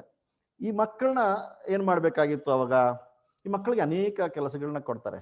ಅದಕ್ಕೂ ಮೊದಲು ಅವ್ರಿಗೂ ಮಕ್ಕಳಿಗೆ ಕರ್ಕೊಂಡು ಮಾರ್ಚ್ ಫಾಸ್ಟ್ ಮಾಡಿಸೋದು. ಅವ್ರಿಗೆಲ್ಲ ಯೂನಿಫಾರ್ಮ್ ಕೊಟ್ಟರು. ನೋಡಿ, ಯೂನಿಫಾರ್ಮ್ ನೀವು ನೋಡ್ಬೋದು ಫೋಟೋದಲ್ಲಿ. ಯೂನಿಫಾರ್ಮ್ ಕೊಟ್ಟರು, ಲಾಠಿಗಳನ್ನ ಕೊಟ್ಟರು, ಸೈಕಲ್ಗಳನ್ನ ಕೊಟ್ಟರು, ಆಟಗಳ ಆಡಿಸ್ತಾ ಇದ್ರು, ಮಾರ್ಚ್ ಫಾಸ್ಟ್ ಮಾಡಿಸ್ತಾ ಇದ್ರು, ಸಣ್ಣ ಸಣ್ಣ ಗುಂಪುಗಳನ್ನ ಮಾಡಿದ್ರು. ಆ ಗುಂಪುಗಳಿಗೆಲ್ಲ ಒಬ್ಬೊಬ್ಬರು ಸಣ್ಣ ಸಣ್ಣ ಗುಂಪಿಗೆ ನಾಯಕರನ್ನ ಮಾಡ್ತಾ ಇದ್ರು. ಇಡೀ ಈ ತಂಡಕ್ಕೆ ಅವರು ಕೆಡೆಟ್ ಕ್ರಾಪ್ಸ್ ಅಂತ ಕರೆದ್ರು. ಆ ಕೆಡೆಟ್ ಕ್ರಾಪ್ಸ್ನ ಒಬ್ಬ ಲೀಡರ್ ಬೇಕಲ್ಲ, ಅದಕ್ಕೆ ವಾರ್ನರ್ ಗುಡಿಯರ್ ಅಂತಕ್ಕಂಥ ಹುಡುಗನ್ನ, ಅವನು ಕೇವಲ 13 ವರ್ಷದ ವಾರ್ನರ್ ಗುಡಿಯರ್ನ ಆ ಕೆಡೆಟ್ ಕ್ರಾಪ್ಸ್ಗೆ ಲೀಡರ್ ಮಾಡ್ತಾರೆ. ಅವರು ಲೀಡರ್ ಅನ್ನೋದಿಲ್ಲ, ಅವ್ರಿಗೆ ಡೆಸಿಗ್ನೇಷನ್ ಸಾರ್ಜೆಂಟ್ ಅಂತ ಕರೀತಾರೆ, ದ ಸಾರ್ಜೆಂಟ್. ಅವನು ಆ ಒಂದು ಕೆಡೆಟ್ ಕ್ರಾಪ್ಸ್ನ ನಾಯಕ ಆಗ್ತಾನೆ. ಈ ವಾರ್ನರ್ ಗುಡಿಯರು ಚಾರ್ಲ್ಸ್ ಗುಡಿಯರ್ ಅನ್ನೋರ ಮಗ. ಚಾರ್ಲ್ಸ್ ಗುಡಿಯರ್ ಬಂದು ಆ ಮೇಫೆಕಿಂಗ್ನ ಫಸ್ಟ್ ಮೇಯರ್ ಆಗಿರ್ತಾರೆ. ಅವರ ಮಗ ಈ ವಾರ್ನರ್ ಗುಡಿಯರ್. ಇವ್ರಿಗೆ ಏನಪ್ಪ ಕೆಲಸ, ಹುಡುಗರನ್ನ ಇಟ್ಕೊಂಡು ಏನು ಯುದ್ಧ ಮಾಡೋದು, ಹೇಗೆ ಯುದ್ಧ ಮಾಡೋದು ನೋಡಿ. ಆ ಹುಡುಗರನ್ನ ಇಟ್ಕೊಂಡು ಬಹಳ ಸುಲಭವಾಗಿ ಬಹಳ ಚೆನ್ನಾಗಿ ಯುದ್ಧ ಮಾಡ್ತಾರೆ. ಇವ್ರೇನು ಮಾಡ್ತಾರೆ, ಆ ಹುಡುಗರನ್ನ ಸಣ್ಣ ಸಣ್ಣ ಗುಂಪುಗಳನ್ನ ಮಾಡಿರ್ತಾರೆ. ಆ ಗುಂಪುಗಳನ್ನ ಮಾಡಿ ಒಂದು ಗುಂಪು ಬಾರ್ಡ್ರಲ್ಲಿ ಏನು ಕೆಲಸ ಮಾಡ್ತಾ ಇರ್ತಾರೆ, ದೇಶ ಕಾವಲು ಕಾಯ್ತಾ ಇರ್ತಾರೆ, ಯುದ್ಧ ಮಾಡ್ತಾ ಇರ್ತಾರೆ. ಅವ್ರಿಗೆ ಆಟೋಮೆಟಿಕ್ ಆಗಿ ಇದು ನೀವು ಆಗಲೇ ಹೇಳಿದಾಗ 218 ದಿವಸ ನಡೆದಿರ್ತಕ್ಕಂಥ ಯುದ್ಧ. ಮನೆಯವ್ರಿಗೆ ಚಿಂತೆ ಇರುತ್ತೆ, ನನ್ನ ಮಗ ಅಥವಾ ನನ್ನ ಗಂಡ ಅಲ್ಲಿ ಯುದ್ಧ ಮಾಡ್ತಾ ಇದ್ದಾನೆ, ಏನಾದ್ನೋ ಎತ್ತೋ ಅನ್ನೋ ಚಿಂತೆ ಮನೆಯವ್ರಿಗೆ ಕಾಡ್ತಾ ಇರುತ್ತೆ. ಅಲ್ಲಿರೋರ್ಗೂ ಸಹ ನಮ್ಮ ಮನೆಯಲ್ಲಿರೋರು ಹೇಗಾಗಿದ್ದಾರೋ ಏನಾಗಿದ್ದಾರೋ ಅನ್ನೋ ಚಿಂತೆ ಕಾಡ್ತಾ ಇರುತ್ತೆ. ಆ ಚಿಂತೆ ತಲೆನಲ್ಲಿದ್ದಾಗ ಕೆಲಸ ಮಾಡ್ಲಿಕ್ಕಾಗಲ್ಲ, ಯುದ್ಧ ಮಾಡ್ಲಿಕ್ಕಾಗಲ್ಲ. ಹಾಗಾಗಿ ಆ ಟೆನ್ಷನ್ನ ಫ್ರೀ ಮಾಡಬೇಕು. ಹಾಗಾಗಿ ಮನೆಯವ್ರು ಒಂದು ಲೆಟ್ರ್ ಬರ್ಕೊಟ್ಟು ನಾನು ಚೆನ್ನಾಗಿದ್ದೀನಿ, ಲೆಟ್ರ್ ಕೊಟ್ಟರೆ ಎತ್ಕೊಂಡೋಗಿ ಅಲ್ಲಿ ಯುದ್ಧ ಮಾಡೋರು ಕೊಡ್ತಕ್ಕಂಥದ್ದು. ಅಲ್ಲಿನ ಸೋಲ್ಜರ್ಸ್ ಏನೋ ಲೆಟ್ರ್ ಬರ್ಕೊಟ್ಟು ನನಗೇನು ತೊಂದರೆ ಇಲ್ಲ, ನಾನು ಚೆನ್ನಾಗಿದ್ದೀನಿ ಬರ್ಕೊಟ್ರೆ ತೊಗೊಂಡ್ಬಂದು ಮನೆಯಲ್ಲಿ ಕೊಡ್ತಕ್ಕಂಥದ್ದು. ಸೊ ಟೆನ್ಷನ್ ಫ್ರೀ ಮಾಡ್ತಕ್ಕಂಥ ಕೆಲಸ. ಮತ್ತು ರಾತ್ರಿ ಹೊತ್ತು ನಿದ್ದೆ ಬೇಕು. ಅಲ್ಲಿ ಯುದ್ಧ ಮಾಡೋರು ಎಷ್ಟು ಗಂಟೆ ನಿದ್ದೆ ಮಾಡೋಕ್ಕಾಗತ್ತೆ, ಯುದ್ಧ ಮಾಡೋಕ್ಕಾಗತ್ತೆ ನಿದ್ರೆ ಇಲ್ದಿರ? ಹಾಗಾಗಿ ನಿದ್ರೆ ಬೇಕು. ರಾತ್ರಿ ಹೊತ್ತು ಒಂದು ಬೆಟಾಲಿಯನ್ ಏನು ಮಾಡೋದು, ಇವ್ರದ್ದು ಒಂದು ಗ್ರೂಪು ಅಲ್ಲಿ ಬಾರ್ಡರ್ಗಳಿಗೆ ಹೋಗೋದು, ಅಲ್ಲಿ ಯುದ್ಧ ಮಾಡೋರಿಗೆ ಮಲಗೋದಕ್ಕೆ ಅವಕಾಶ ಮಾಡಿಕೊಟ್ಟು ಇವರು ಎತ್ತರವಾದಂಥ ಪ್ರದೇಶಗಳಲ್ಲಿ ಮರಗಳ ಮೇಲೆ, ಬಂಡೆಗಳ ಮೇಲೆ, ಬೆಟ್ಟಗಳ ಮೇಲೆ ಕುಳಿತುಕೊಂಡು ಅಬ್ಸರ್ವ್ ಮಾಡೋದು. ಬೋಯರ್ಸ್ ಏನೋ ಮುಂದೆ ಬರ್ತಾ ಇದ್ದಾರೆ ಅಂದರೆ ಇವರು ಗಂಟೆ ಕೊಟ್ಟಿರ್ತಾ ಇದ್ರು ಕೈಯಲ್ಲಿ, ಆ ಗಂಟೆಯನ್ನು ಹೊಡಿತಾ ಇದ್ರು. ಗಂಟೆ ಸೌಂಡ್ಗೆ ಇವ್ರು ಎದ್ದು ನಿಂತ್ಕೊಂಡು ಮತ್ತೆ ಫೈರ್ ಮಾಡ್ತಾ ಇದ್ರು. ಸೊ ಅವ್ರನ್ನ ತಡಿತಕ್ಕಂಥದ್ದು, ಇವ್ರಿಗೆ ನಿದ್ದೆ ಮಾಡ್ಲಿಕ್ಕೆ ಅವಕಾಶ ಮಾಡಿಕೊಡ್ತಕ್ಕಂಥದ್ದು, ರೆಸ್ಟ್ ಕೊಡತಕ್ಕಂಥದ್ದು. ಇನ್ನೊಂದು ಗುಂಪು ಆಸ್ಪತ್ರೆಯಲ್ಲಿ ಯುದ್ಧ ಗಾಯಾಳುಗಳು ಅಂತ ಕರಿತೀವಿ. ಯುದ್ಧದಲ್ಲಿ ಗಾಯ ಆಗಿರುತ್ತೆ, ಅವ್ರನ್ನ ಕರ್ಕೊಂಡ್ಬಂದು ಆಸ್ಪತ್ರೆಯಲ್ಲಿ ಟ್ರೀಟ್ಮೆಂಟ್ ಕೊಡಬೇಕು. ಆ ಟ್ರೀಟ್ಮೆಂಟ್ ಕೊಡೋಕೆ ಆಸ್ಪತ್ರೆಯಲ್ಲಿ ಸ್ಟಾಫು, ಡಾಕ್ಟರ್ಸು, ನರ್ಸು ಕಡಿಮೆ ಇರ್ತಾರೆ. ಯುದ್ಧದಲ್ಲಿ ಜಾಸ್ತಿ ಜನ ಗಾಯ ಆಗ್ತಾ ಇರ್ತಾರೆ. ಹಾಗಾಗಿ ಇವರು ಆ ಡಾಕ್ಟರ್ಗಳಿಗೆ ಸಹಾಯ ಮಾಡೋದು. ಏನು, ಆ ಪೇಷಂಟ್ಗಳಿಗೆ ಸೂಪ್ ಕುಡಿಸೋವಂಥದ್ದು, ಅವ್ರಿಗೆ ಮೈ ತೇವದ ಬಟ್ಟೆ ಏನು ಮಾಡಿಕೊಂಡು ಮೈ ಒರೆಸೋವಂಥದ್ದು, ಸ್ನಾನ ಮಾಡಿಸೋವಂಥದ್ದು, ಊಟ ಕೊಡಿಸೋವಂಥದ್ದು, ಇಂಥ ಸಣ್ಣ ಪುಟ್ಟ ಆ ಪೇಷಂಟ್ಗಳಿಗೆ ಟ್ರೀಟ್ ಮಾಡೋದು, ಮತ್ತು ಡಾಕ್ಟರ್ಗಳಿಗೆ ಸಹಾಯ ಮಾಡ್ತಕ್ಕಂಥ ಕೆಲಸ. ಈ ರೀತಿಯ ಕೆಲಸಗಳನ್ನು ಈ ಮಕ್ಕಳು ಮಾಡ್ತಾ ಇರ್ತಾರೆ. ಇಷ್ಟೇ ಮಾಡಲಿಲ್ಲ ಬೇಡನ್ ಪೊಯಲ್ ಅವರು, ಸಣ್ಣ ಕುದುರೆಗಳಿಗೆ ಈ ಮರದ ರೆಂಬೆಗಳನ್ನು ಮತ್ತು ಮರಳಿನ ಮೂಟೆಗಳನ್ನು ಕಟ್ಟಿಬಿಟ್ಟು ಎಲ್ಲೆಲ್ಲಿ ಬಂಡೆ ಅಥವಾ ಬೆಟ್ಟ ಅಥವಾ ಕೋಟೆ ಇದೆ ಅದರ ಹಿಂದೆಗಡೆ ಓಡಿಸೋದು. ಅದು ಓಡ್ತಾ ಇದ್ದರೆ ಕುದುರೆ ಆ ರೆಂಬೆ ಏನು ಮಾಡುತ್ತೆ, ಧೂಳನ್ನು ಎಬ್ಬಿಸುತ್ತೆ. ಮರಳಿನ ಮೂಟೆ ಅಥವಾ ರೆಂಬೆ, ಹಸಿರಿನ ರೆಂಬೆ ಮಣ್ಣಿನ ಧೂಳು ಎಬ್ಬಿಸುತ್ತೆ. ಮತ್ತು ಟಕ್ಕು ಟಕ್ಕು ಟಕ್ಕು ಅಂತ ಸೌಂಡ್ ಬರುತ್ತೆ ಆ ಕುದುರೆ ಓಡೋದು. ಆ ಬೋಯರ್ಸ್ ದೂರದಿಂದ ನೋಡೋರು, ಕೇಳಿಸ್ಕೊಳ್ಳೋರು, ಅದು ಧೂಳು ಎದ್ದೊಳ್ತಾ ಇದೆ, ಜನ ಕಾಣಿಸಲ್ಲ, ಬರೀ ಮರೆನಲ್ಲಿದ್ದಾರೆ ಅವರು. ಆ ಧೂಳು ಎದ್ದೊಳ್ತಾ ಇದೆ, ಸೌಂಡ್ ಬರ್ತಾ ಇದೆ ಅಂದರೆ ಅಲ್ಲಿ 100 ಜನ ಆರ್ಮಿ ಪೆರೇಡ್ ಮಾಡ್ತಾ ಇರ್ತಾರೆ. ನಾವೇನೋ ಮುಂದೆಯವರು ನಮಗೆ ರಿಸ್ಕ್ ಆಗುತ್ತೆ, ಜಾಸ್ತಿ ಜನ ಇದ್ದಾರೆ ಅವರು ಅಂತೇಳಿ ಭಯ ಬಿದ್ದು ಅಲ್ಲೇ ಎದ್ಬಿಡ್ತಾ ಇದ್ರು. ಮತ್ತು ಖಾಲಿ ಡಬ್ಬಗಳನ್ನು ಕೊಡೋದು, ಆ ಬೋಯರ್ಸ್ಗೆ ಕಾಣೋ ರೀತಿನಲ್ಲಿ ಓಡಾಡೋದು ಅವರು. ಆ ಖಾಲಿ ಡಬ್ಬವನ್ನು 4-6 ಜನ ಬಲವಂತವಾಗಿ ತೂಕ ಎತ್ಕೊಂಡು ಹೋದಂಗೆ ಆ್ಯಕ್ಷನ್ ಮಾಡೋದು, ನಟನೆ ಮಾಡೋದು, ಬಲವಂತವಾಗಿ ಅವ್ರ ಮುಂದೆಗಡೆ ಅವ್ರು ಕಾಣೋ ರೀತಿನಲ್ಲಿ ಅದನ್ನ ಎತ್ಕೊಂಡು ಪಾಸ್ ಆಗೋದು. ಅವ್ರೇನೋ ಓ ಅಷ್ಟು ದೊಡ್ಡ ಡಬ್ಬನ ಬಾಕ್ಸ್ನ 6 ಜನ ಎತ್ಕೊಂಡು ಹೋಗ್ತಾ ಇದ್ದಾರೆ ಅಂದರೆ ಅದರಲ್ಲಿ ಎಷ್ಟು ಬಾಂಬ್ಗಳಿದೆಯೋ, ಎಷ್ಟು ವೆಪನ್ಸ್ ಇದೆಯೋ, ಎಷ್ಟು ಅವ್ರ ಹತ್ರ ಮದ್ದುಗುಂಡುಗಳಿದೆಯೋ, ನಾವೇನೋ ಮುಂದೆ ಹೋದರೆ ನಮಗೆ ರಿಸ್ಕು ಅವ್ರ ಹತ್ರ ಜಾಸ್ತಿ ಇದೆ ಅಂತೇಳಿ ಭಯ ಬಿದ್ದು ಅಲ್ಲೇ ಇದ್ಬಿಡ್ತಾರೆ. ಈ ರೀತಿನಲ್ಲಿ ಎಲ್ಲ ಅವರನ್ನು ಅಂದರೆ ಬುದ್ಧಿವಂತಿಕೆಯಿಂದ ಯುದ್ಧವನ್ನು ಮುಂದಕ್ಕೆ ಹಾಕ್ಕೊಳ್ತಾ ಬರ್ತಾ ಇದ್ರು. ಒಂದಿನ ಬೇಡನ್ ಪೊಯಲ್ ಅವರು ಒಬ್ಬ ಹುಡುಗನ ಕರೀತಾರೆ. ಮರಿ ಬಾಯಲ್ಲಿ ಅಲ್ಲಿ ಫೈರಿಂಗ್ ಆಗ್ತಾ ಇದೆ, ನೀನು ನೋಡ್ರೆ ಸೈಕಲ್ ಎತ್ಕೊಂಡು ಆ ಬಾರ್ಡ್ರಿಗೆಲ್ಲ ಹೋಗ್ತಾ ಇದೆಯಾ, ಅವ್ರು ಗನ್ ಶಾಟ್ ಮಾಡಿದಾಗ ಆ ಬುಲೆಟ್ ಏನೋ ನಿನಗೆ ಟಚ್ ಆದರೆ ಏನು ಮಾಡ್ತೀಯಪ್ಪ, ತೊಂದರೆ ಅಲ್ವಾ, ರಿಸ್ಕ್ ಆಗಲ್ವಾ ಅಂತ ಕೇಳ್ತಾರೆ. ಅದಕ್ಕೆ ಆ ಹುಡುಗ ಏನು ಉತ್ತರ ಕೊಡ್ತಾನೆ ಗೊತ್ತಾ, you don't worry sir, I will ride the bicycle faster than the gun shot ಅಂತ. ಯೋಚನೆ ಮಾಡಬೇಡಿ ಸರ್, ಅವ್ರೇನೋ ಫೈರ್ ಮಾಡಿದ್ರೆ ಬುಲೆಟ್ ಯಾವ ಸ್ಪೀಡಲ್ಲಿ ಬರುತ್ತೋ ಅದಕ್ಕಿಂತಲೂ ಸ್ಪೀಡಾಗಿ ನಾನು ಸೈಕಲ್ ತೊಳೆದು ಬಿಡ್ತೀನಿ, ಆಗ ಆ ಬುಲೆಟ್ ನನಗೆ ಟಚ್ ಆಗೋದಿಲ್ಲ ಅಂತ. ಇದು ಬಹಳ ಅಸಾಧ್ಯವಾದಂತಹ ಕೆಲಸ. ಆದರೂ ಸಹ ಆ ಹುಡುಗನಲ್ಲಿ ಅಷ್ಟೊಂದು ಆತ್ಮಸ್ಥೈರ್ಯ ಇತ್ತಲ್ಲ, ಅದನ್ನು ಮೆಚ್ಚಿಕೊಂಡು ಬೇಡನ್ ಪೊಯಲು ವೆರಿ ಗುಡ್, ಹುಷಾರಾಗಿದೆ ಅಂತೇಳಿ ಅಪ್ರಿಷಿಯೇಟ್ ಮಾಡಿ ಬೆಂತಟ್ಟಿ ಅವನ್ನ ಕಳಿಸ್ಕೊಡ್ತಾರೆ. ಈ ರೀತಿನಲ್ಲೆಲ್ಲ ಯುದ್ಧ ನಡೆಯುತ್ತೆ. ಕೊನೆಗೆ ಬೋಯರ್ಸ್ಗೆ ಗೊತ್ತೇ ಆಗಲ್ಲ ಇವ್ರು ಎಷ್ಟು ಜನ ಇದ್ದಾರೆ ಅಂತ. ಮತ್ತು ಅವ್ರು ತಂದಿದ್ದಂತಹ ಮದ್ದು ಗುಂಡುಗಳು ಖಾಲಿ ಆಗುತ್ತೆ, ಅವರಲ್ಲಿ ಸಾಕಷ್ಟು ಜನ ಗಾಯಗೊಳ್ತಾರೆ, ಸಾಕಷ್ಟು ಜನ ಸಾಯ್ತಾರೆ. ಆಮೇಲೆ ಅವ್ರು ತಂದಿದ್ದಂಥ ಆಹಾರ ಪದಾರ್ಥ ಎಲ್ಲ ಖಾಲಿ ಆಗಿಬಿಡುತ್ತೆ. ಅವ್ರು ಅಡುಗೆ ಮಾಡ್ಕೊಂಡು ತಿನ್ನೋದಕ್ಕೆ ಏನೂ ಇಲ್ಲ, ಯಾಕಂದರೆ ಹೊರಗಡೆಯಿಂದ ಬಂದು ತಂದಿರೋದು ಅವೆಲ್ಲ ಖಾಲಿ ಆಗಿಬಿಟ್ಟಿದೆ. ಸೊ ಇನ್ನು ನಮ್ಮ ಕೈಲಿ ಗೆಲ್ಲೋದಕ್ಕಾಗೋದಿಲ್ಲ, ಇವ್ರು ತುಂಬ ಜನ ಇದ್ದಾರೆ, ಇವ್ರು ತುಂಬ ಸಾಮರ್ಥ್ಯ ಇದೆ, ನಮಗಿಂತಲೂ ಇವರು ಗಟ್ಟಿಯಾಗಿದ್ದಾರೆ, ಇವ್ರನ್ನ ನಾವು ಗೆಲ್ಲಕ್ಕಾಗೋದಿಲ್ಲ ಅಂತೇಳಿ ಏನು ಮಾಡ್ತಾರೆ, ಅಲ್ಲಿಂದ ಅವರು ವಾಪಸ್ ಹೊರಟೋಗ್ತಾರೆ. ಅವರು ಮೇಫೆಕಿಂಗ್ ಕತೆ ಕನಸನ್ನು ಬಿಟ್ಟು ವಾಪಸ್ ಹೊರಟೋಗ್ತಾರೆ. 1900 ಇಸ್ವಿನಲ್ಲಿ ಮೇಫೆಕಿಂಗ್ ರಿಲೀಫ್ ಆಗುತ್ತೆ, ಯುದ್ಧ ನಿಲ್ಲುತ್ತೆ, ಮುಗಿಯುತ್ತೆ. ನೋಡಿ, ಅಂತಹ ಒಂದು ಸಂದಿಗ್ಧ ಪರಿಸ್ಥಿತಿನಲ್ಲಿ 700 ಜನ ಇಟ್ಕೊಂಡು 6000 ಜನನ್ನ ಫೈಟ್ ಮಾಡೋದು, ಮತ್ತು 218 ದಿವಸ ಆದರೂ ಅವ್ರನ್ನ ಮುಂದೆ ಬರೋಕ್ಕೆ ಬಿಡದೆ ಅವ್ರನ್ನ ತಡೆಯೋದು 6000 ಜನನ, ಇದು ಸುಮ್ಮನೆ ಕೆಲಸ ಅಲ್ಲ, ತುಂಬ ಕಷ್ಟವಾದಂಥ ಕೆಲಸ ಇತ್ತು. ಅದೊಂದು ದ್ವೀಪ ಆಗಿಬಿಟ್ಟಿತ್ತು, ಹೊರಗಡೆಯಿಂದ ಏನೂ ಸಪೋರ್ಟ್ ಬರ್ತಾ ಇಲ್ಲ, ಇಲ್ಲಿಂದ ಹೊರಗಡೆ ಯಾರೂ ಹೋಗೋಕ್ಕಾಗ್ತಾ ಇಲ್ಲ, ಯಾಕಂದರೆ ಸುತ್ತು ಕವರ್ ಆಗಿಬಿಟ್ಟಿತ್ತು, ಯುದ್ಧ ನಡೀತಾ ಇತ್ತು ಎಲ್ಲ ಕಡೆ. ಯಾವಾಗ ಯುದ್ಧ ಮುಗೀತು, ಮೇಫೆಕಿಂಗಿಂದ ಬೋಯರ್ಸ್ ಓಡೋದ್ರು, ಈಚೆ ಹಿಂದೆ ಹೊರಟೋದ್ರು, ಮೇಫೆಕಿಂಗ್ನ ಹೀರೋ ಅಂತ ಕರೆದ್ರು ಬೇಡನ್ ಪೊಯಲ್ನ. ಎಲ್ಲ ಪೇಪರ್ಗಳಲ್ಲೂ ಫ್ರಂಟ್ ಪೇಜಲ್ಲಿ, ಮೈನ್ ಪೇಜಲ್ಲಿ ಅವ್ರದೇ ಫೋಟೋ, ಮತ್ತು ಇಂಗ್ಲೆಂಡ್ನಲ್ಲಿ ಒಂದು ದಿನ ತಡವಾಗಿ ಈ ಮೆಸೇಜ್ ಹೋಗುತ್ತೆ. ಆವಾಗ ಸೆಲೆಬ್ರೇಷನ್ ನೀವು ನೋಡ್ಬೋದು, ಇದೊಂದು ಇಮ್ಯಾಜಿನೇಷನ್ನು. ಈ ರೀತಿಯಲ್ಲಿ ಮನೆಗಳಲ್ಲಿ ಒಬ್ಬರು ಮನೇಲಿ ಇಲ್ಲದೆ ಎಲ್ಲ ಮುದುಕರು, ಮಕ್ಕಳು, ಹೆಂಗಸರು ಪ್ರತಿಯೊಬ್ಬರು ಮನೆಯಿಂದ ಹೊರಗಡೆ ಬಂದು ದೊಡ್ಡ ಉತ್ಸವವನ್ನು, ಸಂಭ್ರಮಾಚರಣೆಯನ್ನು ಮಾಡಿದ್ರಂತೆ. ಎಲ್ಲರ ಕೈಲೂ ಬೇಡನ್ ಪೊಯಲ್ ಫೋಟೋ, ಎಲ್ಲರೂ ಬೇಡನ್ ಪೊಯಲ್ಗೆ ಜೈಕಾರ, ಹೀರೋ ಆಫ್ ಮೇಫೆಕಿಂಗ್ ಅಂತ ಕರೆದ್ರು. ಅಷ್ಟು ಫೇಮಸ್ ಆಗೋದ್ರು, ಪ್ರತಿಯೊಬ್ಬರು ಮನೆ ಮಾತಾಗೋದ್ರು ಬೇಡನ್ ಪೊಯಲ್. ಇಂಗ್ಲೆಂಡ್ನಲ್ಲಿ ಮತ್ತು ಮೆಫೆಕಿಂಗ್ನಲ್ಲಿ. ಈ ಒಂದು ಸಂದರ್ಭವನ್ನು, ಈ ದೃಶ್ಯವನ್ನು ಕಣ್ಣಾರ ಕಂಡಂಥವರು ಅದರಿಂದ ಇನ್ಫ್ಲುಯೆನ್ಸ್ ಆಗಿ ಡಿಕ್ಷನರಿನಲ್ಲಿ 2 ಹೊಸ ಪದಗಳನ್ನು ಸೇರಿಸಿದ್ದಾರೆ, ಮೆಫಿಕ್ ಆ್ಯಂಡ್ ಮೆಫಿಕೇಶನ್ ಅಂತ. ಮೆಫಿಕ್ ಆ್ಯಂಡ್ ಮೆಫಿಕೇಶನ್ ಅಂದರೆ ಅದು ಹುಚ್ಚೆದ್ದು ಕುಣಿಯೋದು, ಉನ್ಮಾದದತ್ತವಾದಂಥ ಒಂದು ಆಚರಣೆ ಅಂತೇಳಿ. ಒಂದು ಹುಚ್ಚೆದ್ದು ಕುಣಿಬೇಕು ಅನ್ನೋ ಪದ ಡಿಕ್ಷನರಿಗೆ ಸೇರುತ್ತೆ ಅಂದರೆ ಜನ ನಿಜವಾಗ್ಲೂ ಇನ್ನೆಷ್ಟು ಹುಚ್ಚೆದ್ದು ಕುಣಿದಿದ್ರು ಅಂತಕ್ಕಂಥದ್ದು. ಆ ಎಲ್ಲರ ಜನರ ಮನಸ್ಸಿನ ಹೀರೋ ಅವತ್ತು ಬೇಡನ್ ಪವೆಲ್. ಆವತ್ತು ಬೇಡನ್ ಪವೆಲ್ ಆ ಒಂದು ಗೆಲುವಿನಿಂದ ರಾಣಿ ವಿಕ್ಟೋರಿಯಾ ಅವರು ಬೇಡನ್ ಪವೆಲ್ ಅವ್ರನ್ನ ಮೇಜರ್ ಜನರಲ್ ಆಗಿ ಪ್ರಮೋಷನ್ ಕೊಟ್ಬಿಡ್ತಾರೆ. 1 ವಾರಗಳ ಕಾಲ ಅವ್ರ ಮನೆಯಲ್ಲಿ ಅಂದರೆ ಅರಮನೆಯಲ್ಲಿ ಇವ್ರನ್ನ ಇಟ್ಕೊಂಡು ಗೆಸ್ಟ್ ಆಗಿ ಇವ್ರನ್ನ ಗೌರವಿಸ್ತಾರೆ. ಅಂತ ಒಂದು ಗೌರವ, ಅಂತ ಒಂದು ಸ್ಥಾನ, ಅಂತ ಒಂದು ಮರ್ಯಾದೆ, ಅಷ್ಟೊಂದು ಪ್ರಚಾರ ಸಿಕ್ಕಿದ್ದು ಬೇಡನ್ ಪವೆಲ್ಗೆ ಮೆಫೆಕಿಂಗ್ ಯುದ್ಧ ಗೆದ್ದಿದ್ರಿಂದ. ಆವತ್ತು ಬೇಡನ್ ಪವೆಲ್ ಅನ್ಕೊಳ್ತಾರೆ, ಈ ಗೆಲುವಿಗೆ ಕಾರಣ ನಾನಲ್ಲ, ಈ ಗೆಲುವಿಗೆ ನಿಜವಾದ ಕಾರಣಕರ್ತರು ಆ ಮಕ್ಕಳು. ಆ ಮಕ್ಕಳೇ ಇಲ್ಲದೇ ಇದ್ರೆ ನಾನು ಈ ಗೆಲುವನ್ನು ಕಾಣಕ್ಕಾಗ್ತಿರ್ಲಿಲ್ಲ. ಹಾಗಾಗಿ ಆ ಮಕ್ಕಳಿಗೋಸ್ಕರ ನಾನು ಏನಾದರೂ ಮಾಡಬೇಕು. ಮಕ್ಕಳು ಅಂದರೆ ಆ ಮಕ್ಕಳು ಅಷ್ಟೇ ಅಲ್ಲ, ಆ ವಯಸ್ಸಿನ ಮಕ್ಕಳು. ಈ ವಯಸ್ಸಿನ ಮಕ್ಕಳು ಏನು ಹೇಳಿದ್ರೆ ಅಷ್ಟು ಚೆನ್ನಾಗಿ ಮಾಡ್ತಾರೆ. ಸೇವೆ ಮಾಡಿದ್ದಾರೆ, ಸಾಧನೆ ಮಾಡಿದ್ದಾರೆ, ಸಾಹಸ ಮಾಡಿದ್ದಾರೆ, ಕೊಟ್ಟಂಥ ಕೆಲಸವನ್ನು ಚಾಚೂ ಚಪ್ಪದೆ ನಿಷ್ಠೆಯಿಂದ ಮಾಡಿದ್ದಾರೆ, ಪ್ರಾಮಾಣಿಕವಾಗಿ ಮಾಡಿದ್ದಾರೆ, ಬಹಳ ಬಹಳ ನಿಷ್ಠೆಯಿಂದ ಸಕ್ಸಸ್ ಮಾಡಿದ್ದಾರೆ. ಹೇಳಿದ ಕೆಲಸ 100% ಕೆಲಸ ಮಾಡಿದ್ದಾರೆ. ಇಷ್ಟು ಕ್ಯಾರೆಕ್ಟರ್ ಇರ್ತಕ್ಕಂಥ ಮಕ್ಕಳಿಗೆ ನಾನು ಯಾವುದೋ ಒಂದು ಪ್ರೋಗ್ರಾಮ್ ಯಾಕೆ ಕೊಡಬಾರ್ದು, ಅವ್ರಿಗೋಸ್ಕರ ನಾನು ಒಂದು ಯಾವುದನ್ನ ಕಾರ್ಯಕ್ರಮ ಯಾಕೆ ರೂಪಿಸಬಾರ್ದು, ಆ ವಯಸ್ಸಿನ ಮಕ್ಕಳಿಗೋಸ್ಕರ ನಾನು ಏನಾದರೂ ಒಂದು ಮಾರ್ಗದರ್ಶನ ಯಾಕೆ ಕೊಡಬಾರ್ದು ಅಂತೇಳಿ ಭಾವಿಸ್ತಾರೆ. ನೋಡಿ, ಅವ್ರಿಗೆ ಆ ರೀತಿ ಅನಿಸಿದ್ದು 1900ನೇ ಇಸ್ವಿನಲ್ಲಿ. ಆದರೆ ಅದಾದ ನಂತರ ನಾನು ಆಗಲೇ ಹೇಳಿದೆ ನಿಮಗೆ, ಮೇಜರ್ ಜನರಲ್ ಆದರು, ಲೆಫ್ಟಿನೆಂಟ್ ಜನರಲ್ ಆದರು, ಬೇರೆ ಬೇರೆ ಬೇರೆ ಪ್ರಮೋಷನ್ಗಳು ಸಿಕ್ತು. ಕೆಲಸ ಅವ್ರಿಗೆ ಮುಗಿಲಿಲ್ಲ, ಇನ್ನೂ ಬೇರೆ ಬೇರೆ ದೇಶಗಳಿಗೆಲ್ಲ ಹೋದ್ರು, ಅವರ ಜವಾಬ್ದಾರಿ ಹೆಚ್ಚಿತ್ತು. ಆದರೆ ಅವ್ರಿಗೆ ಬಿಡುವಾಗಲಿಲ್ಲ.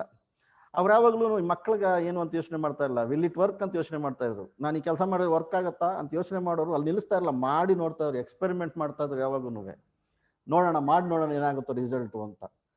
ಹಾಗಾಗಿ ಆ ವಯಸ್ಸಿನ ಮಕ್ಕಳಿಗೆ ಏನನ್ನ ಮಾಡಬೇಕು ಅಂತ ಭಾವಿಸಿದಂಥ ಬೇಡನ್ ಪವೆಲ್ಲು 1907ನೇ ಇಸ್ವಿನಲ್ಲಿ ಒಂದು ಕ್ಯಾಂಪ್ ಮಾಡೇ ಬಿಡ್ತಾರೆ, ಎಕ್ಸ್ಪೆರಿಮೆಂಟ್ ಮಾಡ್ತಾರೆ. 1907 ಇಂಗ್ಲೆಂಡ್ನಲ್ಲಿ ಬ್ರೌನ್ಸಿ ದ್ವೀಪ, ಒಂದು ಐಲ್ಯಾಂಡ್ ಇದು, ಬ್ರೌನ್ಸಿ ಅಂತೇಳಿ, ಬ್ರೌನ್ಸಿ ಐಲ್ಯಾಂಡ್. ಅಲ್ಲಿ 29/7/1907ರಿಂದ 9/8/1907 10 ದಿವಸ 20 ಗಂಡು ಮಕ್ಕಳಿಗೆ, ಬಾಯ್ಸ್ 20 ಜನ ಗಂಡು ಮಕ್ಕಳಿಗೆ 10 ಡೇಸ್ ಒಂದು ಎಕ್ಸ್ಪೆರಿಮೆಂಟಲ್ ಕ್ಯಾಂಪ್ ಮಾಡ್ತಾರೆ. ಎಕ್ಸ್ಪೆರಿಮೆಂಟಲ್ ಕ್ಯಾಂಪ್ ನಾನು ಹೇಳ್ದಂಗೆ 1900ನೇ ಇಸ್ವಿನಲ್ಲಿ ಅವ್ರಿಗೆ ಆಲೋಚನೆ ಬಂತು, ಬಿಡು ಮಾಡಿಕೊಂಡು ಅವರ ಸ್ನೇಹಿತರು 10 ದಿನ ಅಂದರೆ ಆ ಕಾಲದಲ್ಲಿ ಯಾರೂ ಮಕ್ಕಳನ್ನ ಕಳಿಸ್ಕೊಟ್ಬಿಡಲ್ಲ. ಅದು ಒಂದು ಐಲ್ಯಾಂಡ್ಗೆ, ಐಲ್ಯಾಂಡಲ್ಲಿ ಅಲ್ಲಿ ಏನಿರಲ್ಲ, ಒಂದು ಮನೆ ಇಲ್ಲ, ಒಂದು ಗುಡಿಸ್ಲಿಲ್ಲ, ಏನಿಲ್ಲ. ಅಂತ ಕಡೆ 10 ದಿನ ಮಕ್ಕಳನ್ನ ಕಳಿಸ್ಕೊಡೋಕೆ ಯಾರು ಯೋಚನೆ ಮಾಡ್ತಾರೆ? ಎಲ್ಲರೂ ಇವರು ಅವ್ರ ಪರಿಚಯಸ್ಥರನ್ನ, ಸ್ನೇಹಿತರನ್ನ ರಿಕ್ವೆಸ್ಟ್ ಮಾಡಿಕೊಂಡು, ನಾನು ನಿಮ್ಮ ಮಕ್ಕಳ ಜೊತೆಲಿ ಇರ್ತೀನಿ, ನಾನು ನೋಡ್ಕೊಳ್ತೀನಿ ಅಂತೇಳಿ ಎಲ್ಲ ಕ್ಯಾಟಗರಿ ಜನನ, ಶ್ರೀಮಂತರು, ಬಡವರು, ಎಜುಕೇಟೆಡ್ಸ್, ವ್ಯಾಪಾರ ಮಾಡೋರು, ಎಲ್ಲ ಕ್ಯಾಟಗರಿ ಜನನ ಮಿಕ್ಸ್ ಮಾಡಿ ಅವ್ರನ್ನ ಪೇರೆಂಟ್ಸ್ನ ಮನವೊಲಿಸಿ ಆ ಮಕ್ಕಳನ್ನ ಕರ್ಕೊಂಡು ಬ್ರೌನ್ಸಿ ಐಲ್ಯಾಂಡ್ಗೆ ಹೋಗ್ತಾರೆ. ಇದೇ ಆ ಬ್ರೌನ್ಸಿ ಐಲ್ಯಾಂಡ್. ಈ ದ್ವೀಪದಲ್ಲಿ ಸಮುದ್ರದ ಮಧ್ಯೆ ಅವರು ಈ ಒಂದು ಎಕ್ಸ್ಪೆರಿಮೆಂಟಲ್ ಕ್ಯಾಂಪ್ನ ಮಾಡ್ತಾರೆ. ಈ ಎಕ್ಸ್ಪೆರಿಮೆಂಟ್ ಕ್ಯಾಂಪ್ನ ನೋಡಿ, ಆಗಲೇ ಹೇಳ್ದಂಗೆ ಏನು ಕೂಡು ಹಾರ್ನ್ ಮೆಟಬಲ್ ಲ್ಯಾಂಡಿಂದ ತಂದಿದ್ರು, ಅದನ್ನು ಊದಿ ಅದನ್ನು ಇನಾಗ್ರೇಟ್ ಮಾಡ್ತಾರೆ. ಮತ್ತು ಪ್ರತಿದಿನ ಅದನ್ನು ಬೆಳಗ್ಗೆ ಹೊತ್ತು ಅವ್ರನ್ನ ಎಲ್ಲರನ್ನು ಎಬ್ಸೋದಕ್ಕೋಸ್ಕರ ಆ ಒಂದು ಕೂಡು ಹಾರ್ನ ಯೂಸ್ ಮಾಡ್ತಾ ಇದ್ರು ಬೇಡನ್ ಪವೆಲ್. ನೋಡಿ, ಅವರೇ ಬೆಡ್ಶೀಟ್ಗಳು ಅಂತ ತೊಗೊಂಡು ಈ ಟೆಂಟ್ಗಳನ್ನ ಹಾಕ್ಕೊಳ್ಳೋದು, ಗುಡಾರಗಳನ್ನು ಹಾಕ್ಕೊಳ್ಳೋದನ್ನ ಕಲಿಸಿದ್ರು. ಅದೇ ಗುಡಾರಗಳಲ್ಲಿ ಮಕ್ಕಳು ಉಳ್ಕೊಳ್ತಾರೆ. ಅಷ್ಟು ಜನ ಒಂದರಲ್ಲ, ಅವರವ್ರ ಪ್ಯಾಟ್ರೋಲ್, ಸಣ್ಣ ಸಣ್ಣ ಗುಂಪುಗಳು ಮಾಡಿದ್ರು, ಪ್ಯಾಟ್ರೋಲ್ಸ್ ಅಂತೇಳಿ ನಾವೇನಿಗೆ ಕರಿತೀವಿ. ಆ ಪ್ಯಾಟ್ರೋಲ್ಗಳನ್ನ ಮಾಡಿದ್ರು. ಪ್ಯಾಟ್ರೋಲ್ಗೊಂದೊಂದು ಟೆಂಟ್ ಅವರೇ ಹಾಕ್ಕೊಳ್ಬೇಕು, ಅವರೇ ಅದರಲ್ಲಿ ವಾಸ ಮಾಡಬೇಕು. ಅದನ್ನು ಕಲಿಸಿದ್ರು. ಫಸ್ಟ್ ಏಡ್, ಪ್ರಥಮ ಚಿಕಿತ್ಸೆ ಹೇಳ್ಕೊಟ್ರು. ಮ್ಯಾಪ್ ರೀಡಿಂಗ್, ಕಂಪಾಸ್ ಇಂಥದನ್ನ ಹೇಳ್ಕೊಟ್ರು. ಅಡುಗೆಗಳನ್ನ ಮಾಡ್ಕೊಂಡು ಅವರೇ ಅಡುಗೆ ಮಾಡ್ಕೊಂಡು ಅವರೇ ಊಟ ಮಾಡೋದನ್ನ, ಪ್ಯಾಟ್ರೋಲ್ ಕುಕಿಂಗ್ ಅಂತ ಏನು ಹೇಳ್ತೀವಿ ನಾವೀಗ, ಆ ಅಡುಗೆಗಳನ್ನ ಮಾಡೋದು ಅದೊಂದು ಸ್ಕಿಲ್. ಅದು ನಮ್ಮ ಜೀವನಕ್ಕೆ ಬಹಳ ಮುಖ್ಯವಾಗಿ ಬೇಕಾದಂಥದ್ದು, ಅಡುಗೆ ಮಾಡತಕ್ಕಂಥದ್ದು. ಯಾರ ಮೇಲೂ ಡಿಪೆಂಡ್ ಆಗದೆ ನಮ್ಮ ಹೊಟ್ಟೆ ಹಸಿದಾಗ ನಾವೇ ಅಡುಗೆ ಮಾಡ್ಕೊಂಡು ತಿಂತಕ್ಕಂಥದ್ದು ಒಳ್ಳೆಯ ಒಂದು ಅಭ್ಯಾಸ ಹೇಳ್ಕೊಟ್ರು.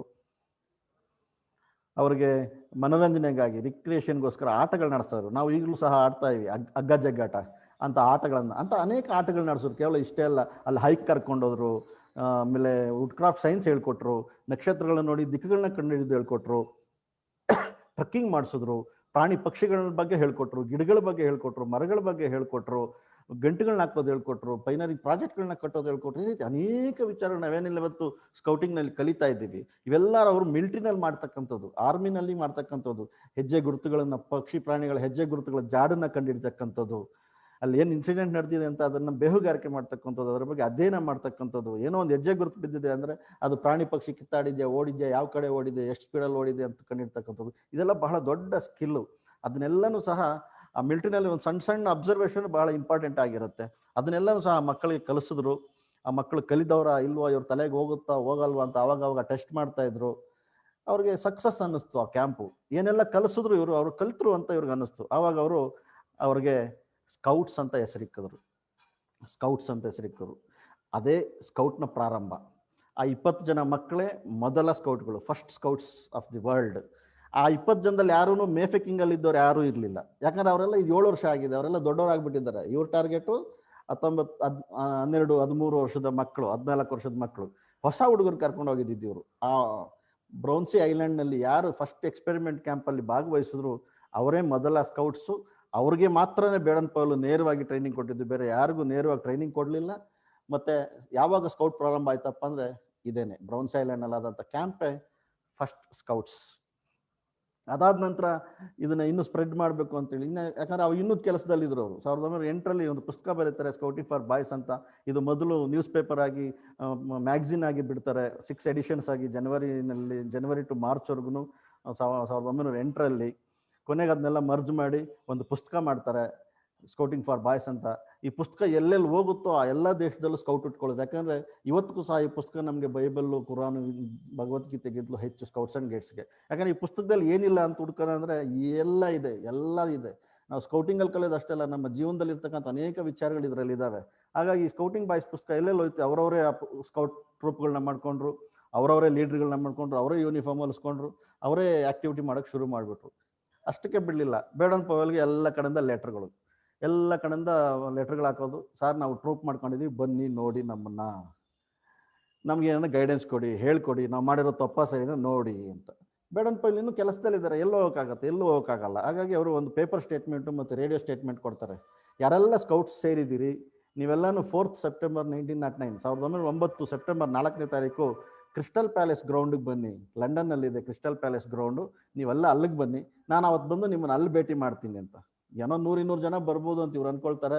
ಆದರೆ ಅಲ್ಲೋಗಿ ನೋಡಿದ್ರೆ 11,000 ಜನ ಹುಡುಗರು ಯೂನಿಫಾರ್ಮ್ ಹಾಕ್ಕೊಂಡು, ಪ್ಯಾಟ್ರೋಲು ಟ್ರೂಪ್ ವಾಕ್ ಮಾಡಿಕೊಂಡು, ಕೈಯಲ್ಲಿ ಒಂದೊಂದು ದಂಡ ಇಟ್ಕೊಂಡು, ಟೋಪಿ, ಶರ್ಟು, ನಿಕ್ಕರು ಹಾಕ್ಕೊಂಡು ಬಂದು ನಿಂತಿದ್ದಾರೆ. ಇವರೆಲ್ಲರನ್ನು ಮಾತಾಡ್ಸ್ಕೊಂಡು, ಲೀಡರ್ಗಳನ್ನ ಮಾತಾಡ್ಸ್ಕೊಂಡು, ಶೇಕ್ ಹ್ಯಾಂಡ್ ಕೊಟ್ಕೊಂಡು ಮುಂದೆ ಹೋಗ್ತಾರೆ. ಎಲ್ಲಿಂದ ಬಂದಿದ್ರಿ, ಏನು ಹೆಸರಿಟ್ಕೊಂಡಿರಿ ನಿಮ್ಮ ಟ್ರೂಪ್ಗೆ ಏನು ಅಂತ. ಅಲ್ಲಿ 7 ಜನ ವಿಚಿತ್ರವಾಗಿ ಕಾಣಿಸ್ತಾರೆ. ಹೇ, ಹೂ ಆರ್ ಯು ಅಂತ ಕೇಳ್ತಾರೆ ಇವರು. ಆವಾಗ ಅವ್ರು ಹೇಳ್ತಾರೆ, we are girl scouts sir ಅಂತ. ಹೆಣ್ಣು ಮಕ್ಕಳು ಚಡ್ಡಿ ಶರ್ಟು ಹಾಕೊಂಡು, ಟೋಪಿ ಹಾಕೊಂಡು ಬಂದು ನಿಂತುಬಿಟ್ಟಿದ್ದಾರೆ. ಇವ್ರಿಗೆ ಆಶ್ಚರ್ಯ ಆಯಿತು. ಹೆಣ್ಮಕ್ಳ ಬಗ್ಗೆ ಇವ್ರ ಕಲ್ಪನೆ ಇರಲಿ, ಇವ್ರಿಗೆ ಇದ್ದಿದ್ದು ಸ್ಕೌಟಿಂಗ್ ಫಾರ್ ಬಾಯ್ಸ್. ಇಲ್ಲಿ ನೋಡ್ರಿ ಹೆಣ್ಮಕ್ಳು ಬಂದ್ಬಿಟ್ಟಿದ್ದಾರೆ. ಆವಾಗ ಇವ್ರಿಗೆ ಅನ್ಸುತ್ತೆ, ಓ, ಹೆಣ್ಮಕ್ಳಿಗೂ ಇದು ಬೇಕು ಅಂತ. ಪಕ್ಕದಲ್ಲಿ ಅವ್ರ ತಂಗಿ ಇರ್ತಾರೆ, ಆಗ್ನೆಸ್ ಬೇಡನ್ ಪೌಲ್. ಅವ್ರ ತಂಗಿಗೆ ಹೇಳ್ತಾರೆ, ಆಗ್ನೆಸ್, ನೀನು ಹೆಣ್ಮಕ್ಳಿಗೆ ಟ್ರೈನಿಂಗ್ನ ಕೊಡು, ನಾನು ನಿನಗೆ ಏನು ಬೇಕೋ ಮಾರ್ಗದರ್ಶನ ಕೊಡ್ತೀನಿ, ಹೆಲ್ಪ್ ಮಾಡ್ತೀನಿ ಅಂತ. ಆವಾಗಿಂದ ಹೆಣ್ಮಕ್ಳ ಜವಾಬ್ದಾರಿ ಆಗ್ನೆಸ್ ತಗೊಳ್ತಾರೆ. 1910ನೇ ಇಸ್ವಿನಲ್ಲಿ ಅದನ್ನು ಅಧಿಕೃತವಾಗಿ ಗೈಡ್ಸ್ ಅಂತೇಳಿ ಪ್ರಾರಂಭ ಆಗುತ್ತೆ. ಆಗ್ನೆಸ್ ಬೇಡನ್ ಪೌಲ್ ಅದರ ಮುಖ್ಯಸ್ಥರಾಗಿರ್ತಾರೆ. ಅದಾದ ನಂತರ ಬೇಡನ್ ಪೌಲ್ ಮದುವೆ ಆಗೋದು. ಬೇಡನ್ ಪೌಲ್ ಜೀವನದಲ್ಲಿ ಓಲಿವ್ ಸೆಂಟ್ ಕ್ಲೇರಾ ಸೋಮ್ಸ್, ನಾವೇನು ಲೇಡಿ ಬಿ ಪಿ ಅಂತ ಕರಿತೀವಿ, ಲೇಡಿ ಬಿ ಪಿ ಅನ್ನೋದು ಅವ್ರ ಹೆಂಡತಿ ಅನ್ನೋ ಹೆಸರಿನಲ್ಲಿ ಅಷ್ಟೇ. ಅವ್ರ ಹೆಸರು ಓಲಿವ್ ಸೆಂಟ್ ಕ್ಲೇರಾ ಸೋಮ್ಸ್. ಅವರೊಬ್ಬ ದೊಡ್ಡ ಬಿಸ್ನೆಸ್ ಮ್ಯಾನ್ನ ಮಗಳು. ಭಾಳ ಚಿಕ್ಕ ವಯಸ್ಸು ಆಕೆಗೆ. ಆಕೆ ವಿಚಿತ್ರ ಏನಪ್ಪ ಅಂದರೆ, ಬೇಡನ್ ಪೌಲ್ ಬರ್ತ್ಡೇನು ಫೆಬ್ರವರಿ 22, ಲೇಡಿ ಬಿ ಪಿ ಬರ್ತ್ಡೇನು February 22. 22/2/1889 Baden Powell lady B ಪಿದು. ಅವರು 88 ವರ್ಷ ಬದುಕಿದ್ದು 1977ರಲ್ಲಿ ತೀರ್ಕೊಳ್ತಾರೆ. ಮದುವೆ ಆಗಿದ್ದವ್ರಿಗೆ 1912. ಅವರು ಹುದ್ದೆಗೆ ರಾಜೀನಾಮೆ ಕೊಟ್ಟು ಸ್ಕೌಟ್ನ ಪ್ರಾರಂಭ ಮಾಡಿ 5 ವರ್ಷ ಆಗಿತ್ತು. ದೇಶ ವಿದೇಶಗಳು ಓಡಾಡ್ತಾ ಇದ್ರು ಸ್ಕೌಟಿಂಗ್ನ ಸ್ಪ್ರೆಡ್ ಮಾಡೋಕ್ಕೋಸ್ಕರ. ಆ ಸಂದರ್ಭದಲ್ಲಿ ಒಮ್ಮೆ ಶಿಪ್ಪಲ್ಲಿ ಹೋಗ್ಬೇಕಾದ್ರೆ ಇವರಿಬ್ಬರು ಭೇಟಿ ಆಗುತ್ತೆ, ಪರಿಚಯ ಆಗುತ್ತೆ.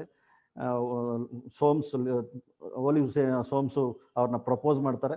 ಬೇಡನ್ ಪೌಲು ಸಹ ಅಲ್ಲಿವರೆಗೂ ಮದುವೆ ಬಗ್ಗೆ ಯೋಚನೆ ಮಾಡಿರಲಿಲ್ಲ ಅವರು, ಯಾಕಂದರೆ ಕೆಲಸ ಅದರಲ್ಲಿದ್ದರು. ಅವ್ರಿಗೂ ಸಹ ಒಪ್ಪಿಗೆ ಆಗಿ 1912 ಮದುವೆ ಆಗ್ತಾರೆ. ಅವರು October 31 ಮದುವೆ ಆಗ್ತಾರೆ. ಮದುವೆ ಆದಾಗ ಬೇಡನ್ ಪವೆಲ್ ವಯಸ್ಸು 55 ವರ್ಷ. ಬೇಡನ್ ಪವೆಲ್ಗಿಂತಲೂ ಅವರ ಹೆಂಡತಿ ಬರೋಬ್ಬರಿ 32 ವರ್ಷ ಚಿಕ್ಕವರು, 32 ಇಯರ್ಸ್ ಚಿಕ್ಕವರವರು. ಬಟ್ ಇಬ್ಬರದು date and month birth common. ಅದಕ್ಕೆ ನಾವು February 22 ಸ್ಕೌಟ್ಸ್ ಎಲ್ಲನೂ ಫೌಂಡರ್ಸ್ ಡೇ ಅಂತೇಳಿ ಮಾಡ್ತೀವಿ, ಗೈಡ್ಸ್ ಎಲ್ಲ ಥಿಂಕಿಂಗ್ ಡೇ ಅಂತೇಳಿ ಮಾಡ್ತೀವಿ. ಎಲ್ಲ ಒಟ್ಟಾರೆ ಸೇರಿ ವರ್ಲ್ಡ್ ಸ್ಕೌಟ್ ಡೇ ಅಂತೇಳಿ ಅವತ್ತು ನಾವು ಮಾಡ್ತೇವೆ. February 22 ನಮ್ಮೆಲ್ಲರಿಗೂ ಬಹಳ ಮುಖ್ಯವಾದಂಥ ದಿನ. ಯಾಕಂದರೆ ಇಬ್ಬರು ದಂಪತಿಗಳು ಸ್ಕೌಟಿಂಗ್ಗೋಸ್ಕರ ಜೀವನವನ್ನೇ ಮುಡುಪಾಗಿಟ್ಟಂಥ ಇಬ್ಬರು ದಂಪತಿಗಳ ಬರ್ತ್ಡೇ ಆವತ್ತು. ಅವರಿಗೆ ನಂತರ 3 ಜನ ಮಕ್ಕಳಾಗ್ತಾರೆ. ಒಂದು ಗಂಡು ಹುಡುಗ, 2 ಹೆಣ್ಮಕ್ಳು. ಇದು ಅವರ ಫ್ಯಾಮಿಲಿ ಫೋಟೋ. ಅದರಲ್ಲಿ ಬೆಕ್ಕು ಮತ್ತು ನಾಯಿನೂ ನೋಡಬಹುದು. ಅವರಿಗೆ ಬೆಕ್ಕು ನಾಯಿ ಅಂದರೆ ಬಹಳ ಇಷ್ಟ, ಮತ್ತು ಮಕ್ಕಳು ಅಂದರೂ ಸಹ ಅವರಿಗೆ ಬಹಳ ಇಷ್ಟ. ಇವರು 3 ಬೇಡನ್ ಪವೆಲ್ ಅವರ ಮಕ್ಕಳು. ಮೊದಲನೇವರು ಪೀಟರ್ ಅಂತ ಶಾರ್ಟಾಗಿ ಕರಿತೀವಿ, Arthur Robert Peter Baden Powell. ಎರಡನೇವರು ಹೆಣ್ಮಗು ಹೀಥರ್ ಗ್ರೇಸ್ ಬೇಡನ್ ಪವೆಲ್. ಮೂರನೇವರು ಬೆಟ್ಟಿ ಸೆಂಟ್ ಕ್ಲೇರಾ ಕ್ಲೇ ಅಂತೇಳಿ. ದುರಾದೃಷ್ಟ ಅಂದರೆ ಈ ಸದ್ಯಕ್ಕೆ ಇವತ್ತಿಗೆ 3 ಜನ ತೀರ್ಕೊಂಡಿದ್ದಾರೆ. ಅವರ ಡೇಟ್ ಆಫ್ ಬರ್ತ್ ಮತ್ತು ಡೇಟ್ನ ನಾವು ಕೆಳಗಡೆ ನೋಡ್ಬೋದು. ಪೀಟರ್, ಹೀಥರ್ ಅಂಡ್ ಬೆಟ್ಟಿ 3 ಜನ ಬೇಡನ್ ಪವೆಲ್ ಅವ್ರ ಮಕ್ಕಳು. ಬೇಡನ್ ಪವೆಲ್ ಅವರು ಅವರ ಕೆಲಸಕ್ಕೆ ರಾಜೀನಾಮೆ ಕೊಟ್ಟು ನಂತರ ಸ್ಕೌಟ್ನ ಸ್ಪ್ರೆಡ್ ಮಾಡಲಿಕ್ಕೆ ಪ್ರಪಂಚದಾದ್ಯಂತ ಸುತ್ತಾಡ್ತಾರೆ. ಅನೇಕ ಶಿಬಿರಗಳಲ್ಲಿ ಭಾಗವಹಿಸ್ತಾರೆ, ಜಾಂಬೂರಿಗಳಲ್ಲಿ ಭಾಗವಹಿಸ್ತಾರೆ. ಆಕ್ಟಿವಿಟೀಸ್ನ ನಾವು ನೋಡ್ಬೋದು. ಇದು ಆಗ್ನೆಸ್ ಗೈಡ್ಸ್ ಜೊತೆನಲ್ಲಿರ್ತಕ್ಕಂಥ ಫೋಟೋ, ಆಗ್ನೆಸ್ ಬೇಡನ್ ಪವೆಲ್.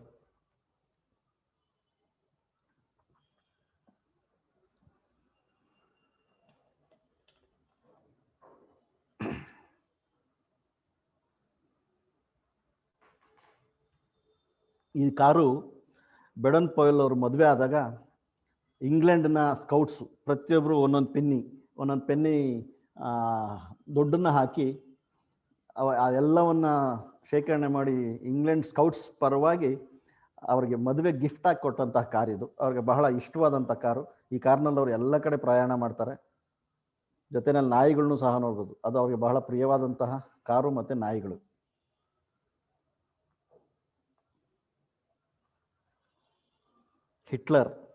ಹಿಟ್ಲರ್ನ ಸಹ ನಮ್ಮ ಸ್ಕೌಟ್ ಜಾಂಬೂರಿಗಳಲ್ಲಿ ಭಾಗವಹಿಸಿದ್ದಾರೆ.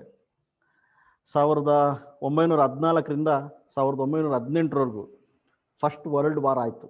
ಆ ಫಸ್ಟ್ ವರ್ಲ್ಡ್ ವಾರ್ ಆದಾಗ 1918ರಲ್ಲಿ ವಾರ್ ಮುಗಿಯುತ್ತೆ. ಮುಗಿದಾದ ನಂತರ ಇಂಗ್ಲೆಂಡ್ ಮತ್ತು ಎಲ್ಲ ಕಡೆ ಈ ಒಂದು ಶಾಂತಿಯ ಸಭೆಗಳನ್ನ ಮಾಡಬೇಕು, ಯುದ್ಧದಿಂದ ಸಾಕಷ್ಟು ನಷ್ಟ ಆಗಿದೆ ಅಂತೇಳಿ ಮಾತುಗಳು ಶುರು ಆಗುತ್ತೆ. ಆಗ ಸ್ಕೌಟ್ನಲ್ಲೂ ಸಹ ಇಂಥ ದೊಡ್ಡ ಗ್ಯಾದರಿಂಗ್ಸ್ ಮಾಡಬೇಕು, ಬೇರೆ ಬೇರೆ ದೇಶದ ಎಲ್ಲ ಸ್ಕೌಟ್ ಮಕ್ಕಳುಗಳನ್ನು ಒಂದು ಕಡೆ ಸೇರಿಸಿ ಒಂದು ಕಾರ್ಯಕ್ರಮ ಮಾಡಬೇಕು, ಶಾಂತಿಯ ಸಂದೇಶವನ್ನು ಪ್ರಪಂಚಕ್ಕೆ ಸಾರಬೇಕು, ಯುದ್ಧ ಬೇಡ ಅಂತೇಳಿ ನಾವು ಘೋಷಣೆ ಮಾಡಬೇಕು ಅಂತೇಳಿ ಯೋಚನೆ ಮಾಡಿದಾಗ ಅವಾಗೆ ಉಟ್ಕೊಂಡಂಥದ್ದು ಜಾಂಬೂರಿ ಅಂತೇಳಿ. ಜಾಂಬೂರಿ ಅನ್ನೋತಕ್ಕಂಥ ಒಂದು ಹೆಸರು, ಒಂದು ಕಾರ್ಯಕ್ರಮ ಉಟ್ಕೊಂಡಿದ್ದು. ಆವಾಗಲೇ ಫಸ್ಟ್ ವರ್ಲ್ಡ್ ಜಾಂಬೂರಿ ಇಂಗ್ಲೆಂಡಲ್ಲಿ ನಡೆಯುತ್ತೆ.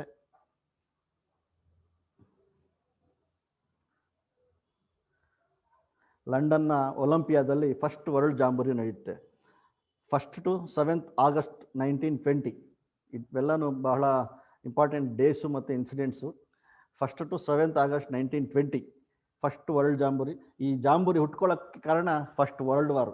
ಆ ಯುದ್ಧದಿಂದ ಆಗಿದ್ದಂಥ ನಷ್ಟ, ದುಃಖ, ಬೇಜಾರು, ಆ ಹಿಂಸೆಗಳನ್ನು ಬದಿಗಿಟ್ಟು ಶಾಂತಿಯ ಪ್ರೀತಿಯ ಸಂದೇಶವನ್ನು ಪ್ರಪಂಚಕ್ಕೆ ಸಾರಬೇಕು ಅಂತೇಳಿ ನಮ್ಮ ಸ್ಕೌಟ್ ಗೈಡ್ ಮಕ್ಕಳನ್ನ ಒಂದು ಕಡೆ ಸೇರಿಸಿದಂತಹ ಒಂದು ಜಾಂಬೂರಿ ಅದು. ಈ ಜಾಂಬೂರಿನಲ್ಲಿ ಬೇಡನ್ ಪವೆಲ್ ಅವ್ರನ್ನ 6ನೇ ತಾರೀಕು ಅಂದರೆ 1 day ಬಿಫೋರ್ ಕ್ಲೋಸ್ ಆಗುತ್ತೆ, ನಾಳೆ ಕ್ಲೋಸ್ ಆಗುತ್ತೆ ಅಂದರೆ ಇವತ್ತು ಎಲ್ಲರೂ ಸೇರಿ ಇಡೀ ಏನು ಕಂಟಿಂಜೆಂಟ್ ಬಂದಿತ್ತು ಬೇರೆ ಬೇರೆ ದೇಶಗಳಿಂದ, ಎಲ್ಲರೂ ಸೇರಿ ಬೇಡನ್ ಪವೆಲ್ನ ಇನಾನಿಮಸ್ ಆಗಿ chief scout of the world ಅಂತೇಳಿ ಘೋಷಣೆ ಮಾಡಿದ್ರು, ಡಿಕ್ಲೇರ್ ಮಾಡಿದ್ರು, ಅನೌನ್ಸ್ ಮಾಡಿದ್ರು. ಅವರಿಗೆ ಗೌರವದಿಂದ ಅದನ್ನು ಸನ್ಮಾನ ಮಾಡಿ ಅವ್ರಿಗೆ ಆ ಒಂದು ಪದವಿಯನ್ನು ಕೊಟ್ಟರು. ಇವತ್ತಿಗೂ ಸಹ ಪ್ರಪಂಚದಲ್ಲಿ ಆ ಡೆಸಿಗ್ನೇಷನ್, ಆ ಗೌರವ ಬೇರೆ ಯಾರಿಗೂ ಇಲ್ಲ. Chief scout of the world ಅಂದರೆ ಅದು one and only Baden Powell ಮಾತ್ರನೇ. Chief guide of the world Olave lady Saint Clara Soames ಅಂದರೆ ಅವರ ಧರ್ಮಪತ್ನಿ ಲೇಡಿ BP ಅವರು ಚೀಫ್ ಗೈಡ್. ಬೇಡನ್ ಪವೆಲ್ಗೆ ಚೀಫ್ ಸ್ಕೌಟ್ ಅಂತೇಳಿ ಅಧಿಕೃತವಾಗಿ ಘೋಷಣೆ ಮಾಡಿದ್ದು 1920ರಲ್ಲಿ ಫಸ್ಟ್ ವರ್ಲ್ಡ್ ಜಾಂಬೂರಿ ಒಲಿಂಪಿಯಾದಲ್ಲಿ. ಅದಾದ ನಂತರ ಅವರು ಕೊನೆಯ ದಿನಗಳಲ್ಲಿ ಬೇಡನ್ ಪೌಲು ಅವರ ಹೆಂಡತಿ ಮಕ್ಕಳ ಜೊತೆಯಲ್ಲಿ ನೈರಿ ಕೀನ್ಯಾದಲ್ಲಿ ಇರ್ತಕ್ಕಂಥದ್ದು. ಇದು ಪಾಕ್ಸ್ತು ಅಂತ ನೋಡ್ಬೋದು. ಅವರ ಮನೆ ಒಂದು 2 ಎಕರೆ ಜಾಗದಲ್ಲಿ ಒಂದು ಮನೆ ಮಾಡಿಕೊಂಡು ತೋಟ ಮಾಡಿಕೊಂಡು ವಯಸ್ಸಾಗಿತ್ತು ಅಷ್ಟೊತ್ತಿಗೆ ಅವ್ರಿಗೆ. ಇನ್ನು ದೇಶ ವಿದೇಶಗಳು ಸುತ್ತೋದಕ್ಕೆ ಆಗೋದಿಲ್ಲ ಅವರು. ಹಾಗಾಗಿ ಅವರು 1918ರಲ್ಲಿ ಅವರು ಅಲ್ಲಿ ಬಂದು ಸೆಟ್ಲ್ ಆಗ್ತಾರೆ ಕೀನ್ಯಾದಲ್ಲಿ, ನೈರಿ ಅಂತೇಳಿ. ಆ ಕೊನೆಯ 3 ವರ್ಷ ಇಡೀ ಅವರ ಜೀವನದಲ್ಲಿ ಗಂಡ ಹೆಂಡತಿ ಜೊತೆಯಲ್ಲಿ ಕಳೆದಂತಹ ಸಂಪೂರ್ಣ ದಿನಗಳು, 3 ವರ್ಷ ಜೀವನ ಕಳೆದಿದ್ದು ಆ ಕೊನೆಯ ಗಳಿಗೆನಲ್ಲಿ ಕೀನ್ಯಾದಲ್ಲಿ. ಹಾಗಾಗಿ ಅವರಿಗೆ ಬಹಳ ಇಷ್ಟವಾದಂತಹ ಪ್ರದೇಶ ಕೀನ್ಯಾ ಆಯಿತು. ಅಲ್ಲಿ ಬಂದು ಸೆಟ್ಲ್ ಆಗ್ತಾರೆ. ಆ ಪ್ರಕೃತಿಯ ಮಡಿಲಿನಲ್ಲಿ ಅವರು ಸೆಟ್ಟಲ್ ಆಗ್ತಾರೆ. ಇದು ಅವರ ಸಮಾಧಿ. 1941 ಜನವರಿ 8ನೇ ತಾರೀಕು ಅವರು ತೀರ್ಕೊಳ್ತಾರೆ. ಆ ಸಂದರ್ಭದಲ್ಲಿ ಅವರನ್ನು ಅಲ್ಲಿನ ಮಿಲಿಟರಿ ಗೌರವಗಳೊಂದಿಗೆ ಅವರನ್ನು ಅಲ್ಲಿ ಸುಡ್ತಾರೆ, ಬರ್ನ್ ಮಾಡ್ತಾರೆ. ಆ ಒಂದು ಸ್ಮರಣಾರ್ಥಕವಾಗಿ ಆ ಜಾಗದಲ್ಲಿ ಅವರು ಒಂದು ಗೋರಿಯನ್ನು ನಿರ್ಮಿಸಿದ್ದಾರೆ. ಅದರಲ್ಲಿ ನಾವು ನೋಡ್ಬೋದು Robert Baden Powell, chief scout of the world ಅಂತೇಳಿ ಅವರು ಬರೆದಿದ್ದಾರೆ. ಮತ್ತು ಕೆಳಗಡೆ ನೋಡ್ಬೋದು ನಾವು ಒಂದು ಸರ್ಕಲ್ ಹಾಕಿ ಒಂದು ಚುಕ್ಕೆ ಇಟ್ಟಿದ್ದಾರೆ. ಅದರ ಅರ್ಥ ಗಾನ್ ಹೋಮ್ ಅಂತೇಳಿ. ನಾವು ಸ್ಕೌಟಿಂಗಲ್ಲಿ ಬಳಸ್ತೇವೆ ವುಡ್ ಕ್ರಾಫ್ಟ್ ಸೈನ್ಸ್ ಅಂತೇಳಿ. ವುಡ್ ಕ್ರಾಫ್ಟ್ ಸೈನ್ಸ್ ಹಾಕುವಾಗ ಆ ಸಿಂಬಲ್ ಹಾಕಿದ್ರೆ ಗಾನ್ ಹೋಮ್ ಅಂತ. ಯಾರು ವುಡ್ ಕ್ರಾಫ್ಟ್ ಚಿಹ್ನೆಗಳು ಹಾಕೊಂಡು ಹೋಗಿದ್ವಿ, ನಾವು ಮನೆಗೆ ಹೋಗಿದ್ದೀವಿ, ನಮ್ಮನ್ನು ಹುಡುಕಬೇಡಿ, ನಾವು ಸಿಗೋದಿಲ್ಲ ನಿಮಗೆ ಅಂತ ಆ ಸ್ಕೌಟ್ಸ್ ಆದವ್ರು ಮುಂದೆ ಯಾರು ಹೋಗಿರ್ತಾರೆ ಅವರು ಮೆಸೇಜ್ ಕೊಡೋದು ಹಿಂದೆ ಬರೋರಿಗೆ. ಈ ಸಿಂಬಲ್ ನಾವು ಗಾನ್ ಹೋಮ್ ಅಂತ ಕರೀತಾರೆ. ಅಂದರೆ ಪರ್ಮನೆಂಟ್ ಹೋಮ್ ಮೇಲಿದೆ ಅಂತೇಳಿ ಆ ಅರ್ಥದಲ್ಲಿ ಅವ್ರನ್ನೂ ಸಹ ಗಾನ್ ಹೋಮ್ ಅಂತೇಳಿ ಒಂದು ಸಿಂಬಲ್ ಹಾಕಿದೆ. ಮೇಲೆಗಡೆ ವರ್ಲ್ಡ್ ಸ್ಕೌಟ್ ಸಿಂಬಲ್ ಮತ್ತು ವರ್ಲ್ಡ್ ಗೈಡ್ ಸಿಂಬಲ್ನ ನಾವು ನೋಡಬಹುದು. ಇದು ಅವರಿಗೆ ದೊರೆತಂತಹ ಒಂದು ವಿಶ್ವಮಟ್ಟದ ಗೌರವ ಅಂತೇಳಿ ನಾವು ಭಾವಿಸ್ಬೋದು. ಇದು ನೈರಿನಲ್ಲಿದೆ, ಸ್ಮಾರಕ ಆಗಿದೆ. ಈಗಲೂ ಸಹ ಯಾರು ಬೇಕಾದ್ರೂ ಅಲ್ಲೋಗಿ ನೋಡಬಹುದಾಗಿದೆ. ಕೊನೆಗಿದು ಬೇಡನ್ ಪವೆಲ್ ಅವರ ಲಾಸ್ಟ್ ಮೆಸೇಜ್. ಅವ್ರ ಸತ್ತ ನಂತರ 1941ರಲ್ಲಿ ಅವ್ರ ಪುಸ್ತಕಗಳೆಲ್ಲ ನೋಡ್ತಾ ಇದ್ದ ಸಂದರ್ಭದಲ್ಲಿ ಆ ಪುಸ್ತಕದ ಮಧ್ಯದಲ್ಲಿ ಒಂದು ಎನ್ವೆಲಪ್ ಕವರ್ ಇರುತ್ತೆ, ಕವರ್ ಮಾಡಿರ್ತಾರೆ, ಪೇಸ್ಟ್ ಮುಚ್ಚಿರ್ತಾರೆ, ಮೆತ್ತಿರುತ್ತೆ. ಅದು ಎತ್ಕೊಂಡು ನೋಡಿದಾಗ ಸಿಗುತ್ತೆ ಒಂದು ಎನ್ವೆಲಪ್ ಕವರ್ ಒಳಗಡೆ ಒಂದು ಲೆಟ್ರ್ ಬರೆದಿರ್ತಾರೆ, last message of Baden Powell. ಅವರು ಬರ್ಕೊಳ್ತಾರೆ ನನ್ನ ಕೊನೆಯ ಸಂದೇಶ ಅಂತೇಳಿ. ನೋಡಿ ಅದರಲ್ಲಿ ಏನು ಯಾರಿಗೆ ಬರೆದಿದ್ರು, ಯಾರು ವ್ಯಕ್ತಿ ಒಂದು ವಿಲ್ ಬರೀತಾರೆ, ಏನೋ ಒಂದು ಲೆಟರ್ ಬರೀತಾರೆ, ಕೊನೆಯಲ್ಲಿ ಗಳಿಗೆಯಲ್ಲಿ ಸಾಯೋಕ್ಕೆ ಮೊದಲು ನನ್ನ ಹೆಂಡತಿ ಮಕ್ಕಳಿಗೆ ಏನಾದರೂ ಹೇಳಬೇಕು ಅಥವಾ ಬೇರೆ ತೀರ ಆತ್ಮೀಯರಿಗೆ ಬೇಕಾದವ್ರಿಗೆ ಏನೋ ಹೇಳಬೇಕು ಅಂತ ಬಯಸ್ತಾರೆ. ಆದರೆ ಬೇಡನ್ ಪವೆಲ್ ಅವರು ಕೊನೆ ಮಾತು ನನಗೆ ಏನಾನ ಇದ್ರೆ ಅದನ್ನ ಯಾರಿಗೆ ಹೇಳಬೇಕು ಅಂದರೆ ಸ್ಕೌಟ್ ಬಯಸಿದ್ರು. ಅವ್ರ ಲೆಟರ್ ಬರೆಯೋದು, ಲಾಸ್ಟ್ ಲೆಟರ್ ಬರೆಯೋದವರು ಡಿಯರ್ ಸ್ಕೌಟ್ಸ್ ಅಂತ, ಆತ್ಮೀಯ ಸ್ಕೌಟ್ಗಳೇ ಅಂತ ಪ್ರಾರಂಭ ಮಾಡ್ತಾರೆ. ಅದರಲ್ಲಿ ಅವ್ರು ಹೇಳ್ತಾ ಹೋಗ್ತಾರೆ, ನೀವು ಕಡಲುಗಳ ಅಂದರೆ ಸಮುದ್ರದಲ್ಲಿ ಕಳ್ಳತನ ಮಾಡ್ತಕ್ಕಂಥವ್ನು, ದೊರಡೆ ಮಾಡ್ತಕ್ಕಂಥವ್ನು, ಕಡಲುಗಳ್ಳ ಅಂತ ಕರಿತೀವಿ ಅವ್ರನ್ನ. ಆ ಕಡಲುಗಳ್ಳ ಪೀಟರ್ ಪ್ಯಾನ್ ಅನ್ನೋನು ಇದ್ದ ಒಬ್ಬ. ಅದು ರಿಯಲ್ ಆಗಿ ನಡೆದಿರ್ತಕ್ಕಂಥ ಸ್ಟೋರಿ. ಆ ಪೀಟರ್ ಪ್ಯಾನು ಅವನ ಜೊತೆಲಿರ್ತಕ್ಕಂಥವ್ರಿಗೆ ಯಾವಾಗಲೂ ಹೇಳ್ತಾ ಇದ್ದಂತೆ, ಒಂದು ವೇಳೆ ನಾನು ಸತ್ತೋದ್ರೆ, ಇವತ್ತೆಲ್ಲ ನಾಳೆ ನಾನು ಸತ್ತೋದ್ರೆ ಮುಂದೆ ಅಂತ ಒಂದು ಭಯ, ಸಾವಿನ ಭಯ ಇತ್ತು. ಸತ್ತೋದ್ರೆ ಏನಾಗುತ್ತೆ ಅಂದ್ಬಿಟ್ಟು ನೆಕ್ಸ್ಟ್ ಏನು ಮಾಡಬೇಕು ಅಂತ ಅವ್ರಿಗೆಲ್ಲ ಅವ್ರ ಹತ್ರ ಎಲ್ಲ ಹಂಚ್ಕೊಳ್ತಾ ಇದ್ದ, ಅವ್ನು ಹೇಳ್ಕೊಳ್ತಾ ಇದ್ದ. ಆ ರೀತಿ ನಾನು ಇವತ್ತು ಸಾಯೋದೇ ಇರ್ಬೋದು, ಅಂದರೆ ಸಾಯೋ ದಿನ ಬರೆದಿರೋ ಲೆಟ್ರು ಅಂತಲ್ಲ, ಸಾಯೋದಕ್ಕೆ ಮೊದಲು ನನ್ನ ಲಾಸ್ಟ್ ಮೆಸೇಜ್ ಅಂತೇಳಿ ಸ್ಕೌಟ್ಗಳಿಗೋಸ್ಕರ ಬರೆದಿರ್ತಕ್ಕಂಥದ್ದು. ನಾನು ಇವತ್ತು ಜೀವಂತವಾಗಿರ್ಬೋದು, ಆದರೆ ಇವತ್ತೆಲ್ಲ ನಾಳೆ ನಾನು ಸಾಯ್ತೇನೆ, ಅದು ನನಗೆ ಗೊತ್ತಿದೆ. ಹಾಗಾಗಿ ಈ ಒಂದು ಲೆಟರ್ನ ನಿಮಗೆ ನನ್ನ ಲಾಸ್ಟ್ ಮೆಸೇಜ್ ಆಗಿ ನಿಮಗೆ ಹೇಳೋದಕ್ಕೆ ನಾನು ಬಯಸ್ತೇನೆ. ನನ್ನದು ಅತ್ಯಂತ ಆಹ್ಲಾದಕರವಾದಂಥ ಜೀವನ ಆಗಿತ್ತು. ನನ್ನ ಜೀವನದಲ್ಲಿ ಅನೇಕ ಕೌತುಕಮಯವಾದಂಥ ಘಟನೆಗಳನ್ನ ನೋಡಿದ್ದೇನೆ, ಪರಿಸರವನ್ನು ನೋಡಿದ್ದೇನೆ, ಘಟನೆಗಳನ್ನ ಎದುರಿಸಿದ್ದೇನೆ, ಸಂತೋಷ ಪಟ್ಟಿದ್ದೇನೆ, ಸಾಹಸ ಮಾಡಿದ್ದೀನಿ, ಸಾಧನೆ ಮಾಡಿದ್ದೀನಿ, ಇವೆಲ್ಲವನ್ನು ಮಾಡಿದ್ದೇನೆ. ನಾನು ತುಂಬ ಏನು ಬರೀತಾರೆ ಅವರು, I believe that god put in the jolly world. ದೇವರು ನಮ್ಮನ್ನು ಸಂತೋಷವಾಗಿರೋದಕ್ಕೋಸ್ಕರ ಈ ಪ್ರಪಂಚ ಸೃಷ್ಟಿ ಮಾಡಿದ್ದಾನೆ ಅಂತಾರೆ ಅವರು. ಈ ಪ್ರಪಂಚ ಸೃಷ್ಟಿ ಮಾಡಿರೋದೇ ನಾವು ಮನುಷ್ಯರು ಸಂತೋಷವಾಗಿರೋದಕ್ಕೋಸ್ಕರ. ಈ ಪ್ರಪಂಚದಲ್ಲಿ ನಾವು ಮನುಷ್ಯರು ಸಂತೋಷವಾಗಿರೋಕ್ಕೆ, ಖುಷಿಯಾಗಿರೋಕ್ಕೆ ಎಲ್ಲವನ್ನು ಸೃಷ್ಟಿ ಮಾಡಿಕೊಟ್ಬಿಟ್ಟಿದ್ದಾನೆ ದೇವರು. ನಾವು ಅದನ್ನು ಎಂಜಾಯ್ ಮಾಡಬೇಕು, ಅನುಭವಿಸ್ಬೇಕು ಅಷ್ಟೇನೆ. ಈ ಪ್ರಪಂಚದಲ್ಲಿ ನಾವು ಅನುಭವಿಸ್ಬೇಕು, ಎಂಜಾಯ್ ಮಾಡಬೇಕು ಅಂದರೆ ಈ ಪರಿಸರವನ್ನು ನಾವು ಕ್ಲೀನಾಗಿ ಇಟ್ಕೊಳ್ಬೇಕು. ನಾವು ಕಂಡ ಪರಿಸರ, ನಾವು ಹುಟ್ಟಿದಾಗ ಭೂಮಿಗೆ ಬರ್ತೀವಲ್ಲ, ನಾವು ಬಂದಂಥ ಸಂದರ್ಭದಲ್ಲಿ ಈ ಪ್ರಪಂಚ ಹೇಗಿತ್ತು, ನಾವು ಸಾಯೋದಕ್ಕೆ ಮೊದಲು ಅದಕ್ಕಿಂತಲೂ ಇನ್ನೂ ಚೆನ್ನಾಗಿ ಮಾಡಬೇಕು, ಇನ್ನೂ ಉತ್ತಮವಾಗಿ ಪರಿಸರವನ್ನು, ಪ್ರಪಂಚವನ್ನು ಬಿಟ್ಟು ಹೋಗ್ಬೇಕು. ನಾವು ಸಾಧಿಸಿದ್ವಿ, ಆಸ್ತಿ ಮಾಡಿದ್ವಿ, ದುಡ್ಡು ಮಾಡಿದ್ವಿ ಅಂತಲ್ಲ, ನಾವು ಕಂಡ ಪ್ರಪಂಚ ನಾವು ಸಾಯೋದಕ್ಕೆ ಮೊದಲು ಇನ್ನಷ್ಟು ಚೆನ್ನಾಗಿ ಕಾಣೋ ರೀತಿಯಲ್ಲಿ ನಾವು ಬಿಟ್ಟು ಹೋಗ್ಬೇಕು. ಈ ಪ್ರಪಂಚವನ್ನು ಹಾಳು ಮಾಡಿಬಿಟ್ಟು ಹೋಗೋದಲ್ಲ. ಸೇವೆ ಮಾಡೋದ್ರಲ್ಲಿ ತೃಪ್ತಿ ಸಿಗುತ್ತೆ, ಸೇವೆ ಮಾಡೋದ್ರಲ್ಲಿ ಸಂತೋಷ ಸಿಗುತ್ತೆ, ನಿಜವಾದ ಒಂದು ಆತ್ಮ ತೃಪ್ತಿ ಅಂತಕ್ಕಂಥದ್ದು ಈ ಸೇವೆಯಲ್ಲಿದೆ. ಹಾಗಾಗಿ ನನಗೆ ಸಿಕ್ಕಂಥ ಎಲ್ಲ ಒಂದು ಕೌತುಕವಾದಂಥ ಅನುಭವ ನಿಮ್ಮ ಜೀವನದಲ್ಲೂ ನಿಮಗೂ ಸಿಗಲಿ ಅಂತೇಳಿ ಹೇಳ್ತಾ, ಈ ರೀತಿ ನಾವು ಬದುಕಿದ್ದೆ ಆದರೆ you will be prepared to see the end ಅಂತ ಬರ್ಕೊಳ್ತಾರೆ. ನಾನು ಸಾವುಗೂ ಸಹ ಬಿ ಪ್ರಿಪೇರ್ಡ್ ಆಗಿರ್ಬೇಕು. ಅದೇ ಅವ್ರು ಮೋಟೋ ಕೊಟ್ಟಿದ್ದು ನಮಗೆ, ಬಿ ಪ್ರಿಪೇರ್ಡ್, ಸದಾ ಸಿದ್ಧನಾಗಿರು. ನಾನು ಸಾಯೋಗಳಿಗೆ ಅಯ್ಯೋ ನಾನು ಅದು ಮಾಡಬೇಕಿತ್ತು, ನಾನು ಇದು ಮಾಡಬೇಕಿತ್ತು, ನಾನು ಮಾಡೋಕ್ಕಾಗ್ತಾ ಇತ್ತು, ನಾನು ಆ ಟೈಮಲ್ಲಿ ಮಾಡಲಿಲ್ಲ, ನನ್ನ ಹತ್ರ ಯಾರೋ ಬಂದಿರೋ ಸಹಾಯ ಮಾಡ್ಬೋದಾಗಿತ್ತು, ನಾನು ಮಾಡಲಿಲ್ಲ ಅಂತ ಆಮೇಲೆ ಪಶ್ಚಾತ್ತಾಪ ಪಟ್ಟರೆ ಪ್ರಯೋಜನ ಇಲ್ಲ. ನಮ್ಮ ಪ್ರತಿಯೊಂದು ಜೀವನದ ಪ್ರತಿಯೊಂದು ಘಟನೆಗಳಿಗೆಯನ್ನು ಸಹ ನಾವು ಅರ್ಥಪೂರ್ಣವಾಗಿ ಸೇವೆ ಮಾಡೋದ್ರ ಮೂಲಕ ನಾವು ಕಳೆದಿದ್ದೆ ಆದರೆ ನಾವು ಸಾವನ್ನು ಸಹ ಸಂತೋಷವಾಗಿ ಎದುರು ನೋಡಬಹುದು. ಅದಕ್ಕೋಸ್ಕರ ನೀವು ಬಿ ಪ್ರಿಪೇರ್ಡ್ ಆಗಿರಿ ಅಂತೇಳಿ ಬೇಡನ್ ಪವೆಲ್ ತಮ್ಮ ಲಾಸ್ಟ್ ಮೆಸೇಜಲ್ಲಿ ಒಂದು ಸಂದೇಶವನ್ನು ಕೊಡ್ತಾರೆ. ಇದು ನಾನು ಸಂಪೂರ್ಣವಾಗಿ ಅವ್ರ ಬಗ್ಗೆ ಹೇಳಲಿಕ್ಕೆ ಆಗದೆ ಇದ್ರೂ ಸಹ ಕೆಲವು ಘಟನೆಗಳನ್ನು ನಿಮ್ಮ ಮುಂದೆ ಹೇಳ್ಕೊಳ್ಳಿಕ್ಕೆ ಸಾಧ್ಯ ಆಗಿದೆ. ಅನೇಕ ಪುಸ್ತಕ 34 ಪುಸ್ತಕಗಳನ್ನು ಬರೆದಿದ್ದಾರೆ. ಆ ಪುಸ್ತಕಗಳಲ್ಲಿ ಓದ್ತಾ ಹೋದರೆ ಅವ್ರ ಜೀವನ ಹೇಗಿತ್ತು ಅಂದರೆ ಮೈಯೆಲ್ಲ ಜುಮ್ ಅನ್ನುತ್ತೆ.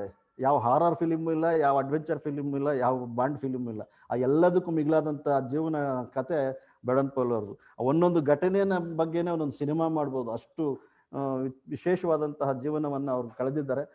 ಅವರನ್ನು ಆದರ್ಶವಾಗಿ ಇಟ್ಕೊಂಡು ನಾವು ಸಹ ಏನಾದರೂ ನಮ್ಮ ಕೈಲಿ ಸಾಧ್ಯ ಆದರೆ ಒಂದಷ್ಟು ಸೇವೆ, ಒಂದಷ್ಟು ಸಾಧನೆ, ಅಪ್ಪ ಅಮ್ಮನಿಗೆ ಒಳ್ಳೆ ಹೆಸರು ತರ್ತಕ್ಕಂಥದ್ದು, ಪರಿಸರವನ್ನು ರಕ್ಷಣೆ ಮಾಡ್ತಕ್ಕಂಥದ್ದು, ಆ ರೀತಿಯಲ್ಲಿ ಬೇಡನ್ ಪವೆಲ್ ಹೇಳ್ದಂಗೆ ಬಿ ಪ್ರಿಪೇರ್ಡ್ ಆಗಿ ನಾವು ಜೀವನವನ್ನು ಕಳೆದ್ರೆ ನಾವೆಲ್ಲ ಸ್ಕೌಟ್ಸ್ ಗೈಡ್ಸ್ ಆಗೋದಕ್ಕೂ ಸಾರ್ಥಕ ಆಗುತ್ತೆ ಅಂತೇಳಿ ಹೇಳ್ತಾ, ಇದಕ್ಕೆ ಸಂಬಂಧಪಟ್ಟಂಥ ಪುಸ್ತಕಗಳು ಬೇಡನ್ ಪವೆಲ್ ಅವರ ಲೈಫ್ ಹಿಸ್ಟ್ರಿ, ಇನ್ನು ಬೇರೆ ಬೇರೆ ಪುಸ್ತಕಗಳು ಕನ್ನಡ, ಇಂಗ್ಲೀಷು, ಹಿಂದಿ ಎಲ್ಲ ಭಾಷೆಗಳಲ್ಲೂ ಸಹ ನಮ್ಮ ಬೆಂಗಳೂರಿನ ಹೆಡ್ ಕ್ವಾರ್ಟರ್ಸಲ್ಲೂ ಸಿಗುತ್ತೆ. ನೀವು ಆನ್ಲೈನಲ್ಲೂ ಶಾಪಿಂಗ್ ಮಾಡಬಹುದು. ಅದನ್ನೆಲ್ಲ ತೊಗೊಂಡು ಈಗ ಬಿಡುವಿನ ವೇಳೆ ಸಿಕ್ಕರೆ, ಈ ಕೊರೋನಾ ಸಂದರ್ಭ ಇದೆ, ಸ್ಕೂಲ್ಗಳು ಕಾಲೇಜುಗಳೆಲ್ಲ ಇಲ್ಲ, 1 ಗಂಟೆ 2 ಗಂಟೆ ಆನ್ಲೈನ್ ಕ್ಲಾಸಸ್ ಇರುತ್ತೆ. ಅದು ಮುಗಿದಂಥ ಸಂದರ್ಭದಲ್ಲಿ ನೀವು ಈ ಪುಸ್ತಕಗಳನ್ನ ಓದೋದ್ರ ಮೂಲಕ ನಿಮ್ಮ ಸಮಯವನ್ನು ಸದುಪಯೋಗ ಪಡಿಸ್ಕೊಂಡ್ರೆ ಮುಂದಿನ ನಿಮ್ಮ ಜೀವನಕ್ಕೂ ಸಹ ಒಳ್ಳೆ ಆದರ್ಶವಾದಂಥ ಮೆಸೇಜ್ಗಳು ಸಿಗುತ್ತೆ. ಒಂದು ಸಾಮರ್ಥ್ಯವನ್ನು ಹೆಚ್ಚಿಸ್ಕೊಳ್ಳಿಕ್ಕೆ ನಿಮ್ಗೆ ಅನೇಕ ಮಾರ್ಗದರ್ಶನ, ಹಿಂಟ್ಸು ಅವರ ಜೀವನ ಕಥೆಗಳಲ್ಲಿ ಸಿಗುತ್ತೆ ಅಂತ ಹೇಳ್ತಾ, ಈ ಒಂದು ಅವಕಾಶವನ್ನು ಕೊಟ್ಟಿದ್ದಕ್ಕಾಗಿ ನಮ್ಮ ರಾಜ್ಯ ಮುಖ್ಯ ಆಯುಕ್ತರಾದಂಥ ಶ್ರೀ PGR ಸಿಂಧ್ಯಾ ಸಾಹೇಬರಿಗೆ, ಶ್ಯಾಮಲಾ ಮೇಡಮ್ ಅವರಿಗೆ, ಮಧುಸೂದನ್ ರವರಿಗೆ, ರಾಜ್ಯ ಸಂಸ್ಥೆ ಎಲ್ಲ ಪದಾಧಿಕಾರಿಗಳಿಗೆ ವಂದಿಸಿ ನನ್ನ ಈ ಒಂದು ಸೆಷನ್ ಎಲ್ಲ ಮುಗಿಸ್ತೇನೆ. ಎಲ್ಲರಿಗೂ ನಮಸ್ಕಾರ. ಜೈ ಹಿಂದ್, ಜೈ Karnataka.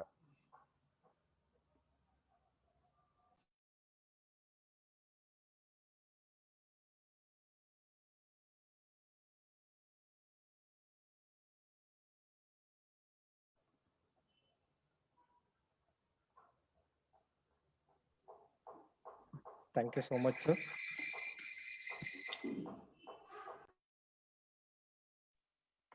Thank you, sir. I hope everyone enjoyed this life history of BP. We are in the end of the program. Before we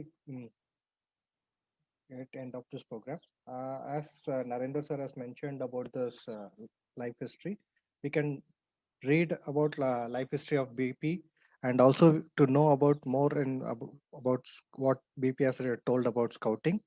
You can refer Scouting for Boys book and life story of BP book, which is there in English and Kannada version. You can order this book in online at Scouts shop at shop.bhgkarnataka.org. You can visit the website shop.bhgkarnataka.org and you can order it. Also related to the Foundation Day, already most of us will be knowing about the souvenirs which has come out for the Foundation Day. We have one limited edition souvenir which will be a very less piece with numbered serial number 1 to 70. Whoever wants to order for this edition, limited edition, they can write to us at shop@bhgkarnataka.org email ID. The minimum price for this souvenir is 2,500. You can bid your pricing starting from 2,500 for your lucky number. So we have given the link here how to order the Foundation Day color souvenirs. You can also visit shop.bhgkarnataka.org and you can order the Foundation Day collections for your memories. I request Sri PGR Sindhya sir to give a closing remarks of this webinar.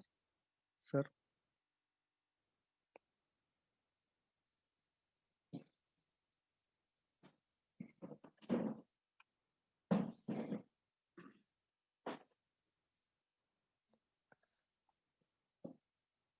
I think there is a technical difficulties.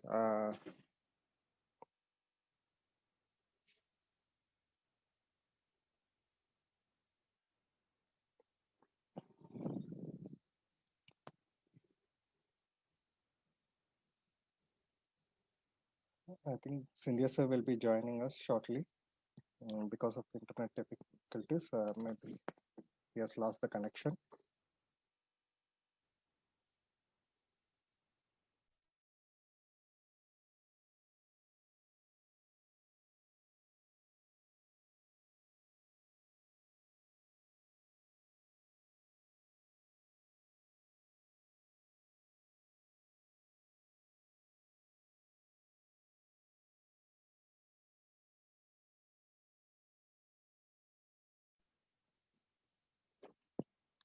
I think sir is not able to connect, join us back.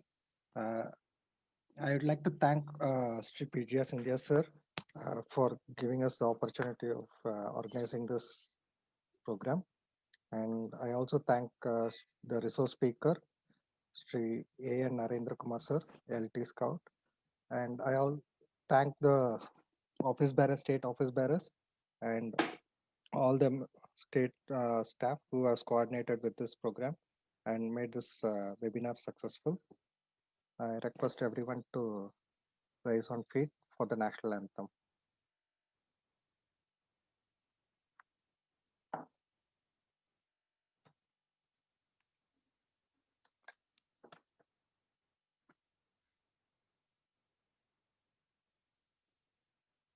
जनगण मन अधिनायक जय हे भारत भाग्य विधाता पंजाब सिंध गुजरात मराठा द्राविड उत्कल बंगा विंध्य हिमाचल यमुना गंगा उच्चल जलधि तरंगा तव शुभ नामे जागे तव शुभ आशीष मांगे गाहे तव जय गाथा जन गण मंगलदायक जय हे